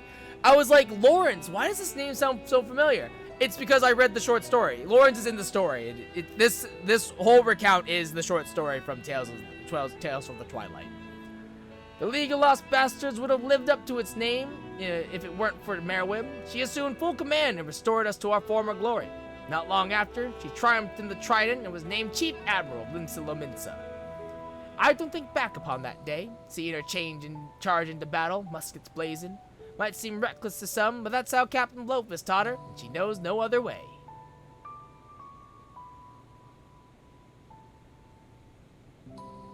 That's why I made it my job to support her from the shadows, and it's a role in which I'll happily serve again. I owe her that much to her, old man. My only doubt was whether you, my friend, were worthy of commanding me, but watching you from afar has answered that question. Alright, tell Whisker and the rest of my no-good companions that Lawrence stands with them. Okay. It's cool to see, it's actually really cool to, like, reading the story, after reading the short story, and, like, finally clicking in my head of like, oh, right, I do know this dude, but not from the game. I know him from, extracurricular content, extra content. And it's cool that he's in the game now. Like, I know who he is. That's actually really cool.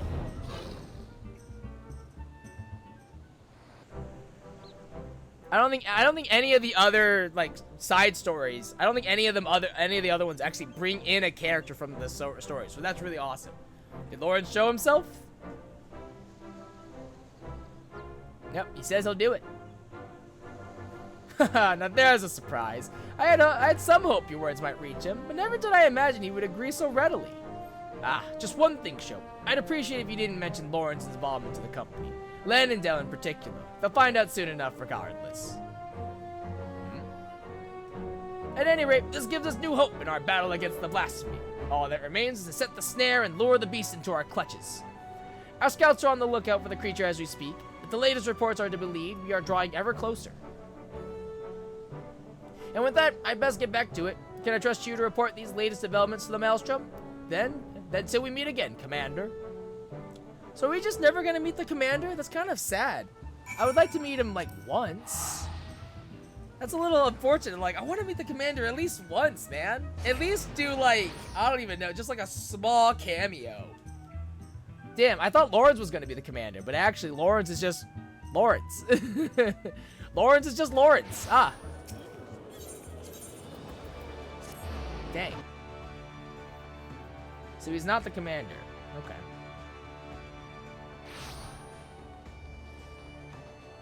So Lawrence and Merwood were crewmates. Okay. Or previous crewmates, I guess. Interesting. And then Lawrence became part of the Company of Heroes. The search for the blasphemy continues, though I understand you've been carrying out an entirely different investigation. A marksman by the name of Lawrence, eh? The Admiral will be pleased. Of course, we won't have much call for his skills until the blasphemy is found. Rest well and prepare yourself as necessary in the meantime. Lawrence, why does that ring a bell? Who knows? To calmer seas. The Secretariat appears visibly dismayed. Despite our best efforts, the blasphemy continues to elude us for the time being. Sorry to interrupt, but I have an incoming communication from Whiskat.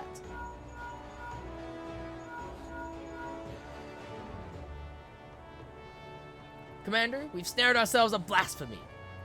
We've our erstwhile companion Rio to thank. Knowing that the creature was once the Sahagan queen, he kept a close eye on the spawning grounds. Sure enough, he spied a massive black shadow moving beneath the water not long ago. After receiving word, Shamani Lamani directed the Maelstrom warships in the vicinity to herd the beast with cannon fire into the Satasha Sea Grot. Ooh, Satasha. Isolated as the Sea Grot is, we can engage our foe without putting small folk at risk. Any words for your men, Commander? The duty of the strong is to protect the weak. You don't have to tell me twice. I've been aching for a rematch. Rush in blindly and it will go as poorly for you as it did the first time.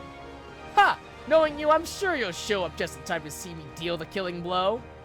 Now, can we not save our vitriol for the quarry which I've lured to the perfect spot that is now waiting patiently for all of you to put it out of its misery? Psst! Brainflax's gummy boons blast over big blasphemy into bitty pieces. A motley crew you'll never find, but will serve you well when the battle is joined. You believe me. This is Merweb. I will ready a warship at once. Assemble outside the wench once you've all seen to your preparations. So, the time has come. I shall pray for your victory. Dude, I want to hang out more with the Company of Heroes, actually. I want to go on more adventures with them, just because they're so funny. Shamani Lamani is my favorite. He's actually my favorite so much. Fucking love Shamani. Ah, show. The others should be along soon. Alright. Let's do it.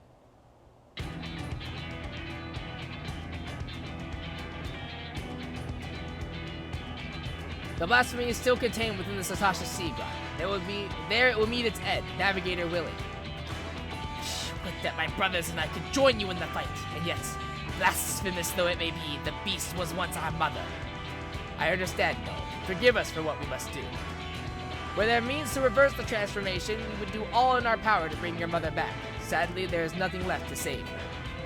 For the future of the Sahagan and Limsa Lamenta alike, the blasphemy must be laid to rest. And when the deed is done, I would bring your brothers, even the crushing tide, aboard the great ship we call Bilbrand.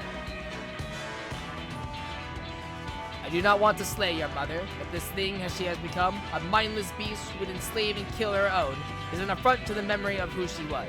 It is not her. It is not. Remember this always. You must. I will not ask you to shoulder the burden of matricide. When the time comes to strike the final blow, I will do it. And all you say is true, and yet...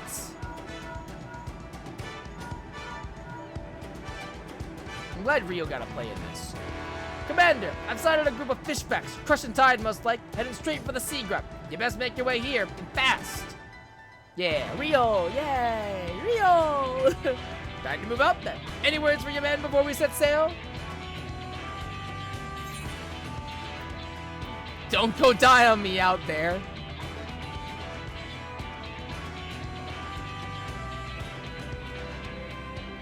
Our new commander sounded more and more like the old one.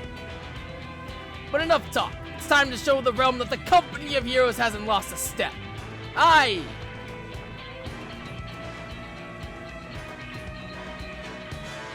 We'll stand a better chance of slipping past the crushing tide if we split up.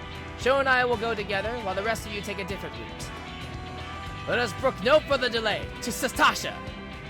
Ah, Satasha. We're at our first dungeon. Man, the memories. Shh, my queen, I beg of you, pray show your loyal son mercy. No, fuck you. This is what you get.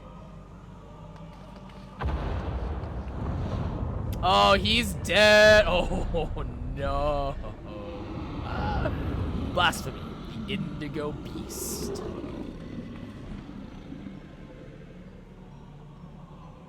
Oof. It's Tao, or what's left of him. Oof. It's not what it looks like. Psst, Speaker Tao, why would our queen do such a thing? Okay, it's exactly what it looks like. It is as the shorewalkers say. We thought a blessing is in truth a terrible curse. Slower, we must away at once. And leave the shorewalkers to face our queen mother alone? No, I will stand with them. Hey, thanks, man. You mustn't sully your hands with the blood of your mother. Go and be with your kid. Go! But they wanted to help. Psst, forgive me. No. Alright, fine. But they wanted to help. Oh. Oh yeah, in comes Lawrence.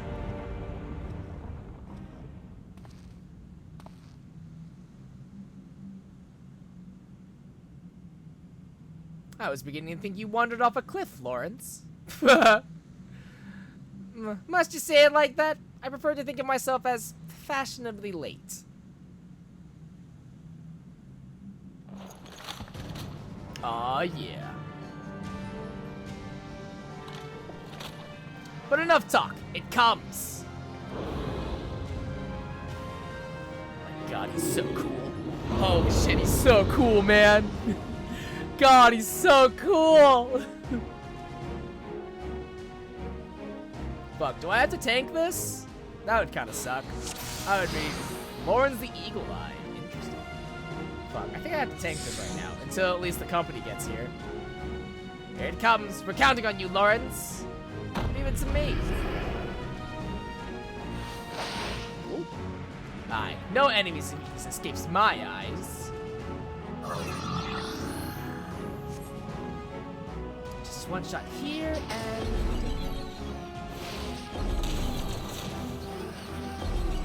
Nice. Aye, there we go.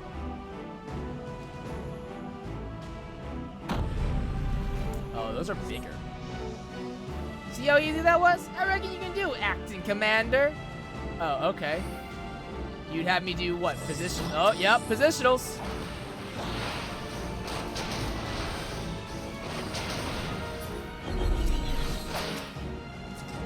Nope. Interesting. You have me do positionals.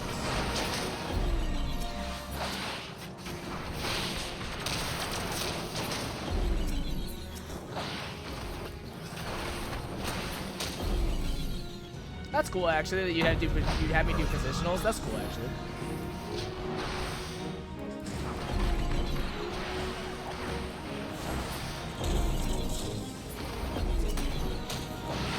Oh. Damn it, Lawrence!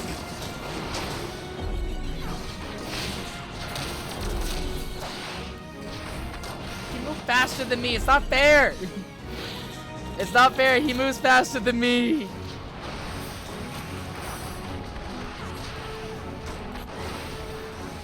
Oh, thank God, there are no positionals. Thank God. Thank fucking Christ alive. Ow. Also.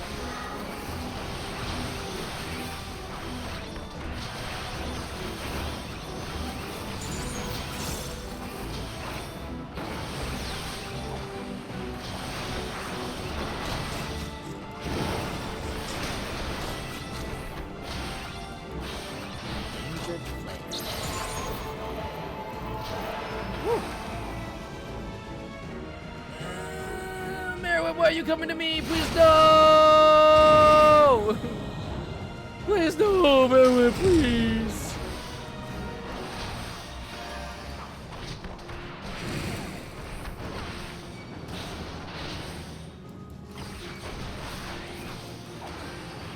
Indigo, whoa.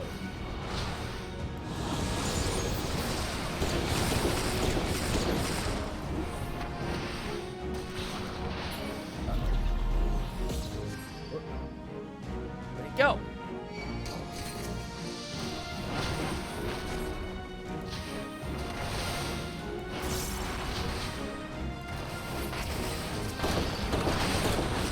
Woo.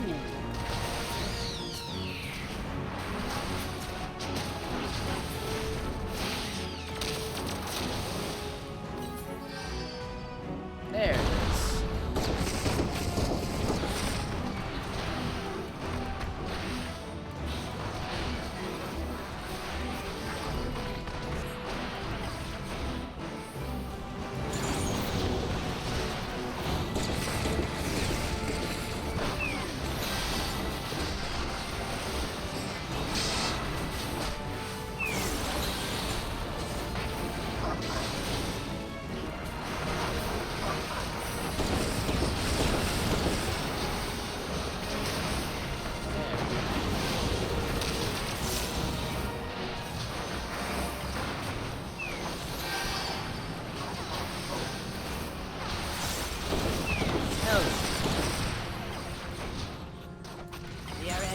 side.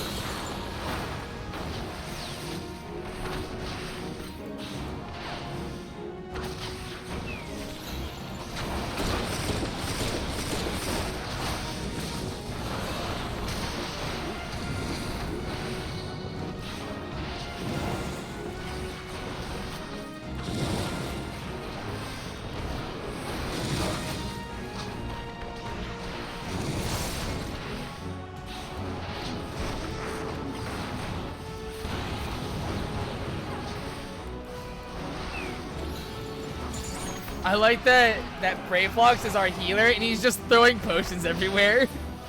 That's so good, actually. I'm gonna just away.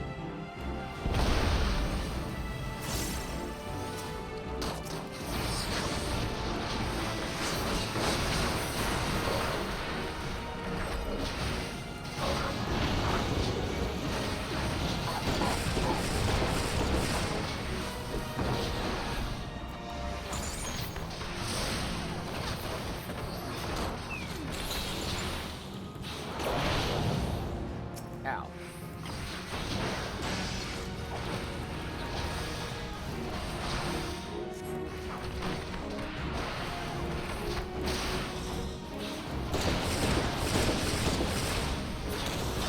Too far away for me to actually.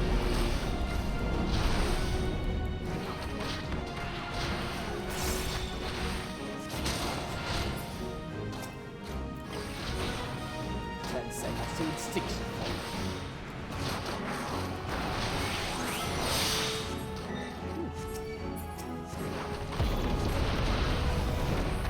Ow.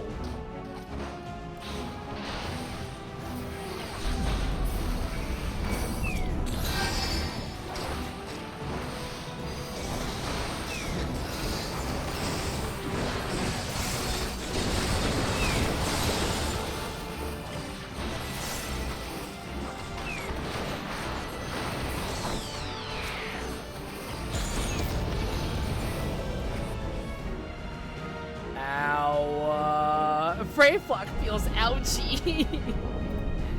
Ow.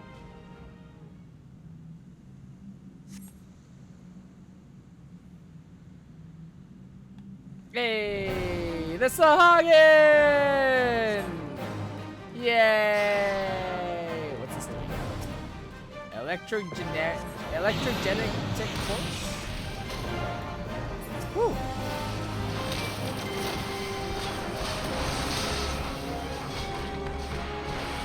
The winds favor us!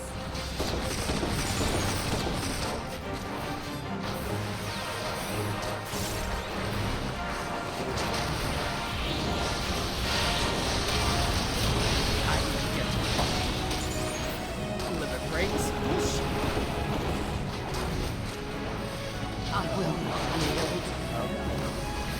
Not gonna lie, that cat's getting a little close. That cat's getting a tiny bit close.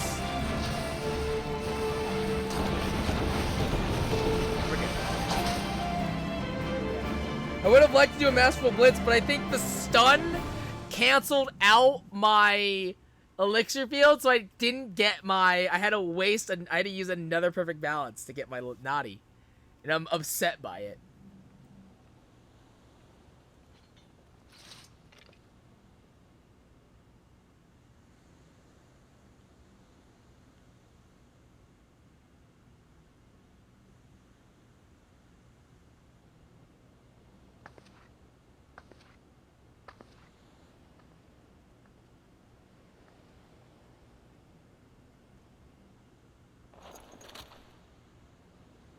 The death penalty. I will not ask for your forgiveness, but this I promise you. You will be remembered for the mother you were. Admiral, I have no words.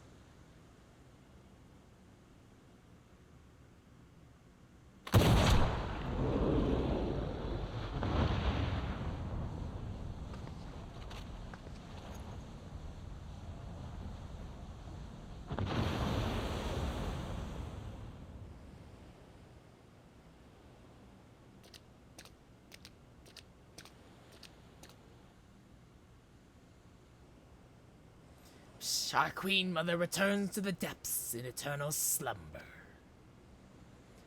With your strength, you could have crushed us easily. Why did you spare our lives? The beasts and blasphemies are born from the despair in our hearts, but no more. I would break the cycle.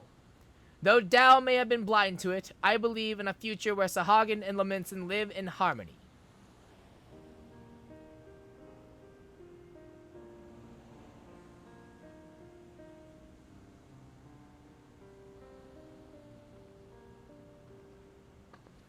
Even after losing who she was, your queen made for your spawning grounds. It is there she drew her last breath. When your next queen is crowned, know that she will have a safe place to raise her young. Once you have selected a suitable location, Limsa Laminsa will recognize and honor your claim. A promise for which we are grateful, Admiral, but what of the other peoples of Vildbrand? The kobolds are open to the idea. The details will need to be negotiated, but I am confident we can reach an agreement. Sahagin, Kobold, and Laminson alike yearn to abide in peace. We can make it so. I have never fought alongside shorewalkers before, but I must say, it felt good. We have fought our neighbors for generations. It has won us only suffering and tragedy. I beg of you, lay down your spears.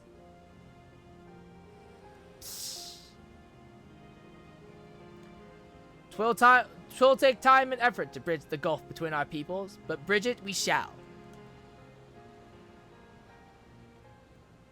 I like the Sahagin. The Sahagin are cool.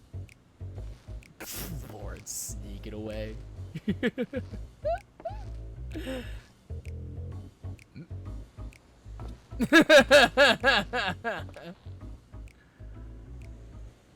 I dare say, we have a lot of talking to do as well, don't we, Commander Lawrence?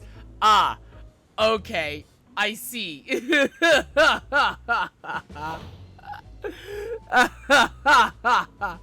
Landonell, if you'd just allow me to explain. That's actually amazing. That's funny. So Wizkrat always knew where the commander was and just never wanted to sell him out. I guess that makes sense. That's why he's the right hand. That makes sense. Let us be off before they drag us into this mess. That's actually so funny. That's good. That's fucking good. Okay, so yeah, I was right. He is the commander. That makes sense.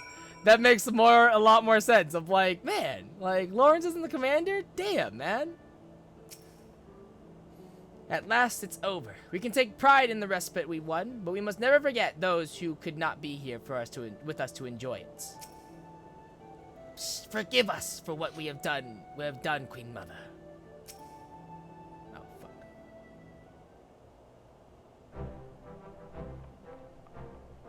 I wanted to talk to everybody first. It's fine. Whatever.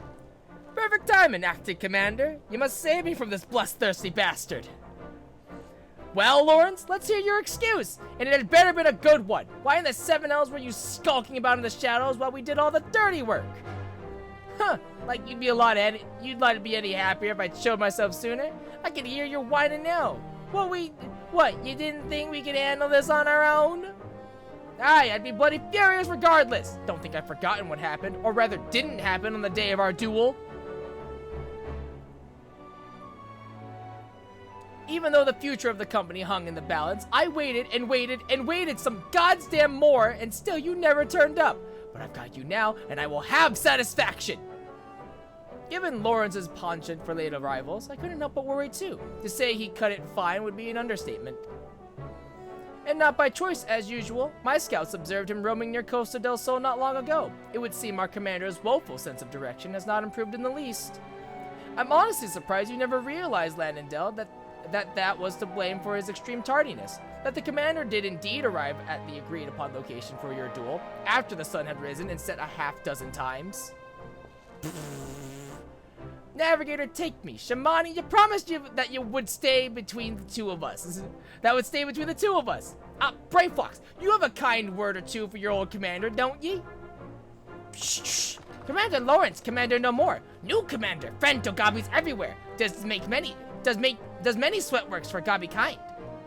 Ha! Get fucked, Lawrence! And there I thought you were too much of a coward to face me in battle. Come out, Lenenda. You know better than...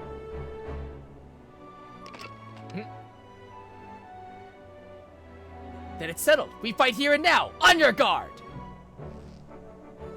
Put that thing down, I say. You could hurt someone with that.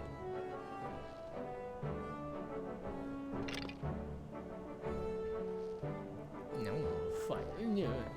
Hard to believe is once the glue that held this merry band together. That's right. If you hadn't realized the obvious, Lawrence is our former commander. Forgive me for not stating it plainly sooner. I didn't want you to think we doubted your leadership. He's got his quirks, but as you saw, he's a force of nature on the battlefield. Anyhow, I think we can all say your stint as acting commander has been a rousing success. Now, I reckon it's about time you gave your final order.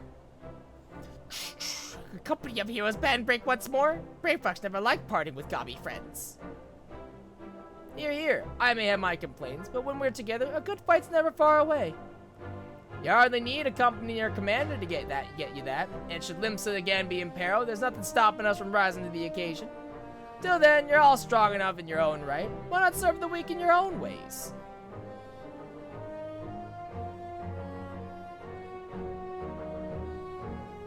Shimani doesn't care. Shimani doesn't care. I don't give a fuck.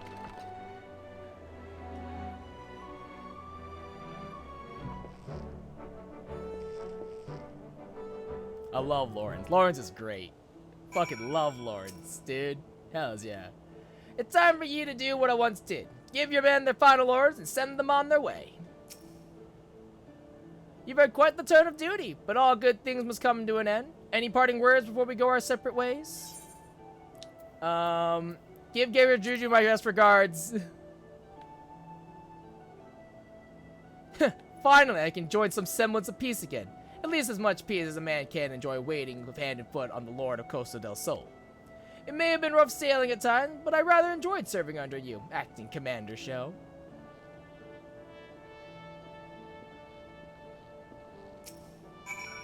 Well, if you have something to say, let's hear it.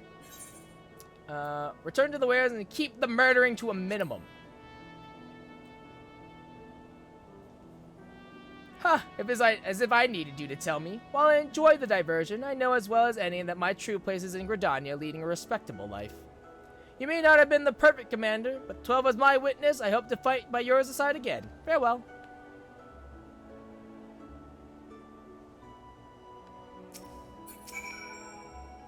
I await your orders, Commander. Look after the you, brave nuh. I have responsibilities. A tribe that wants for my guidance and protection. I can ill afford to tarry here much longer. Nevertheless, it is with some regret that I take my leave. For all their faults, of which they have many, they are my companions, and I will miss them.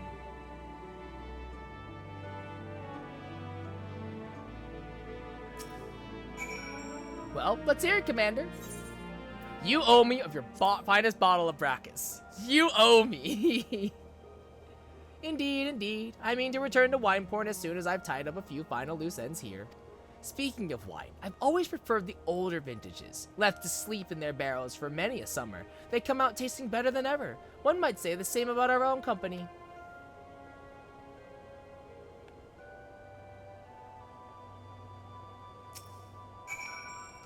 Brayflax wants busy work. Brayflax awaits Uplander's lip flaps. No more cheese wars, please. No more cheese wars, please. Brayflax feels heavy heart, but accepts Uplander's bossy words. Brayflax had good times and happy feels with gobby friends, but good times will come again, and when they do, new boomsticks will bring blasty doom with much fastness. Love the goblins. They're so great.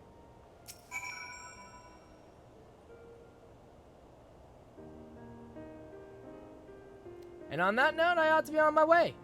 Slipping away again, are we? You are a creature of habit.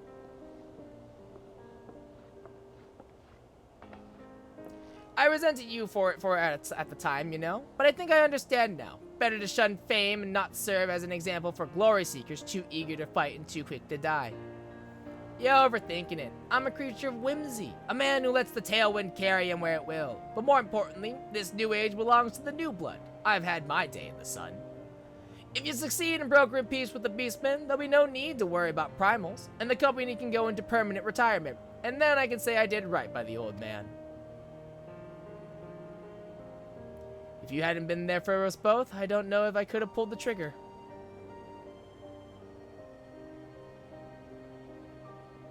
Thank you, Lawrence, brother.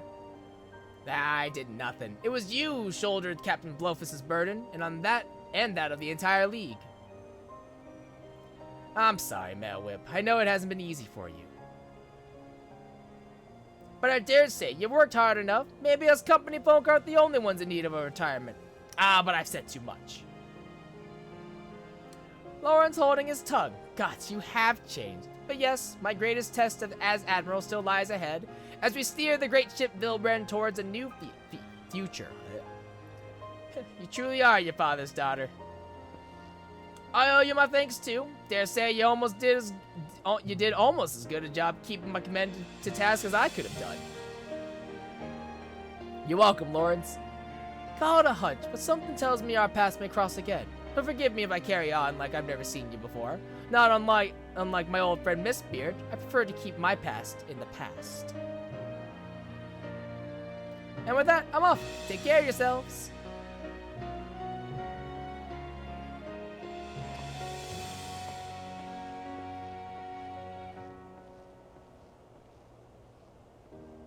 I like Lawrence. Lawrence is cool. Oh, I get to speak with Noel now. The blasphemy is no more, but we will never know lasting peace until the crushing tide agrees to lay down their arms. It will be a daunting task, but as we saw in Sistasha, they are not beyond reason. I will do all in my power to see that your efforts and sacrifices of my brothers were not in vain. Forgive us. Even after being freed from false gods' thralls, still we clung to our hateful beliefs. It was easier to hearken to Speaker Dow's every word and turn a blind eye to the harsh truth. Easier and cowardly. I will return and speak with my brothers of the crushing tide. I will tell them of our Queen Mother's sacrifice and the vision of hope you have shared with us. I ask only that you give us time and trust us to make our own decision. You have my word. If you would not be adverse, let us return to the spawning grounds together. Adventurer, I have no words to express my gratitude to you.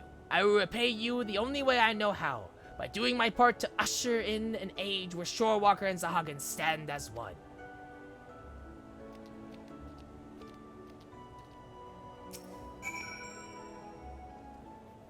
Yeah, this quest was like, really in-depth. Like, this quest was super in-depth. Just us now, it would seem. Ever since we achieved a measure of peace with the kobolds, I prayed that this day would come. Though it is, of course, only a beginning, negotiations must be held, and words exchanged in earnest will invariably lead to flared tempers and bruised egos. But such things always accompany meaningful progress. You know, it's dawning on me that the person that Merwood was talking about, of like, maybe so-and-so will help, that's probably Mistbeard. That's probably his name. Because I actually never, I never knew his name, or ever learned it, or I've at least just forgotten it, so it's probably him. The history of Vilbrand is one of bloodshed. We have the power to change our ways. After all, it is clear we are united more by our similarities than we are divided by our differences. I will share what I have seen of the Sahagin with my fellow Laminsons, and listen closely to their doubts and concerns. For it must be a harmony not foisted upon them from above, but one which they aspire to of their own free will. No doubt Noel and his brothers feel the same. Again, you have come to Limsa's aid, my aid, at a time we needed it most. I'm always here for you, Merweb. I love you. When we meet, I hope 'twill not be as admiral and adventurer, but as friends. Mayhap trading war stories over ales at the wench. Yes! Yes! Yes! Yes! Fuck yes! But for now, I must return to my duties. Drafting reports and decrees is hardly the most exciting part of my role, but it is a necessary one. If you happen to pass through Razadhan, pray share your exploits with our delegate there. Doubtless you will be interested to hear your first-hand account. Dude, hells yeah. I want drinks with Merwebs. Fuck yes. One day I will lay down these muskets for mine own good, of mine for good. But not yet, father, not yet.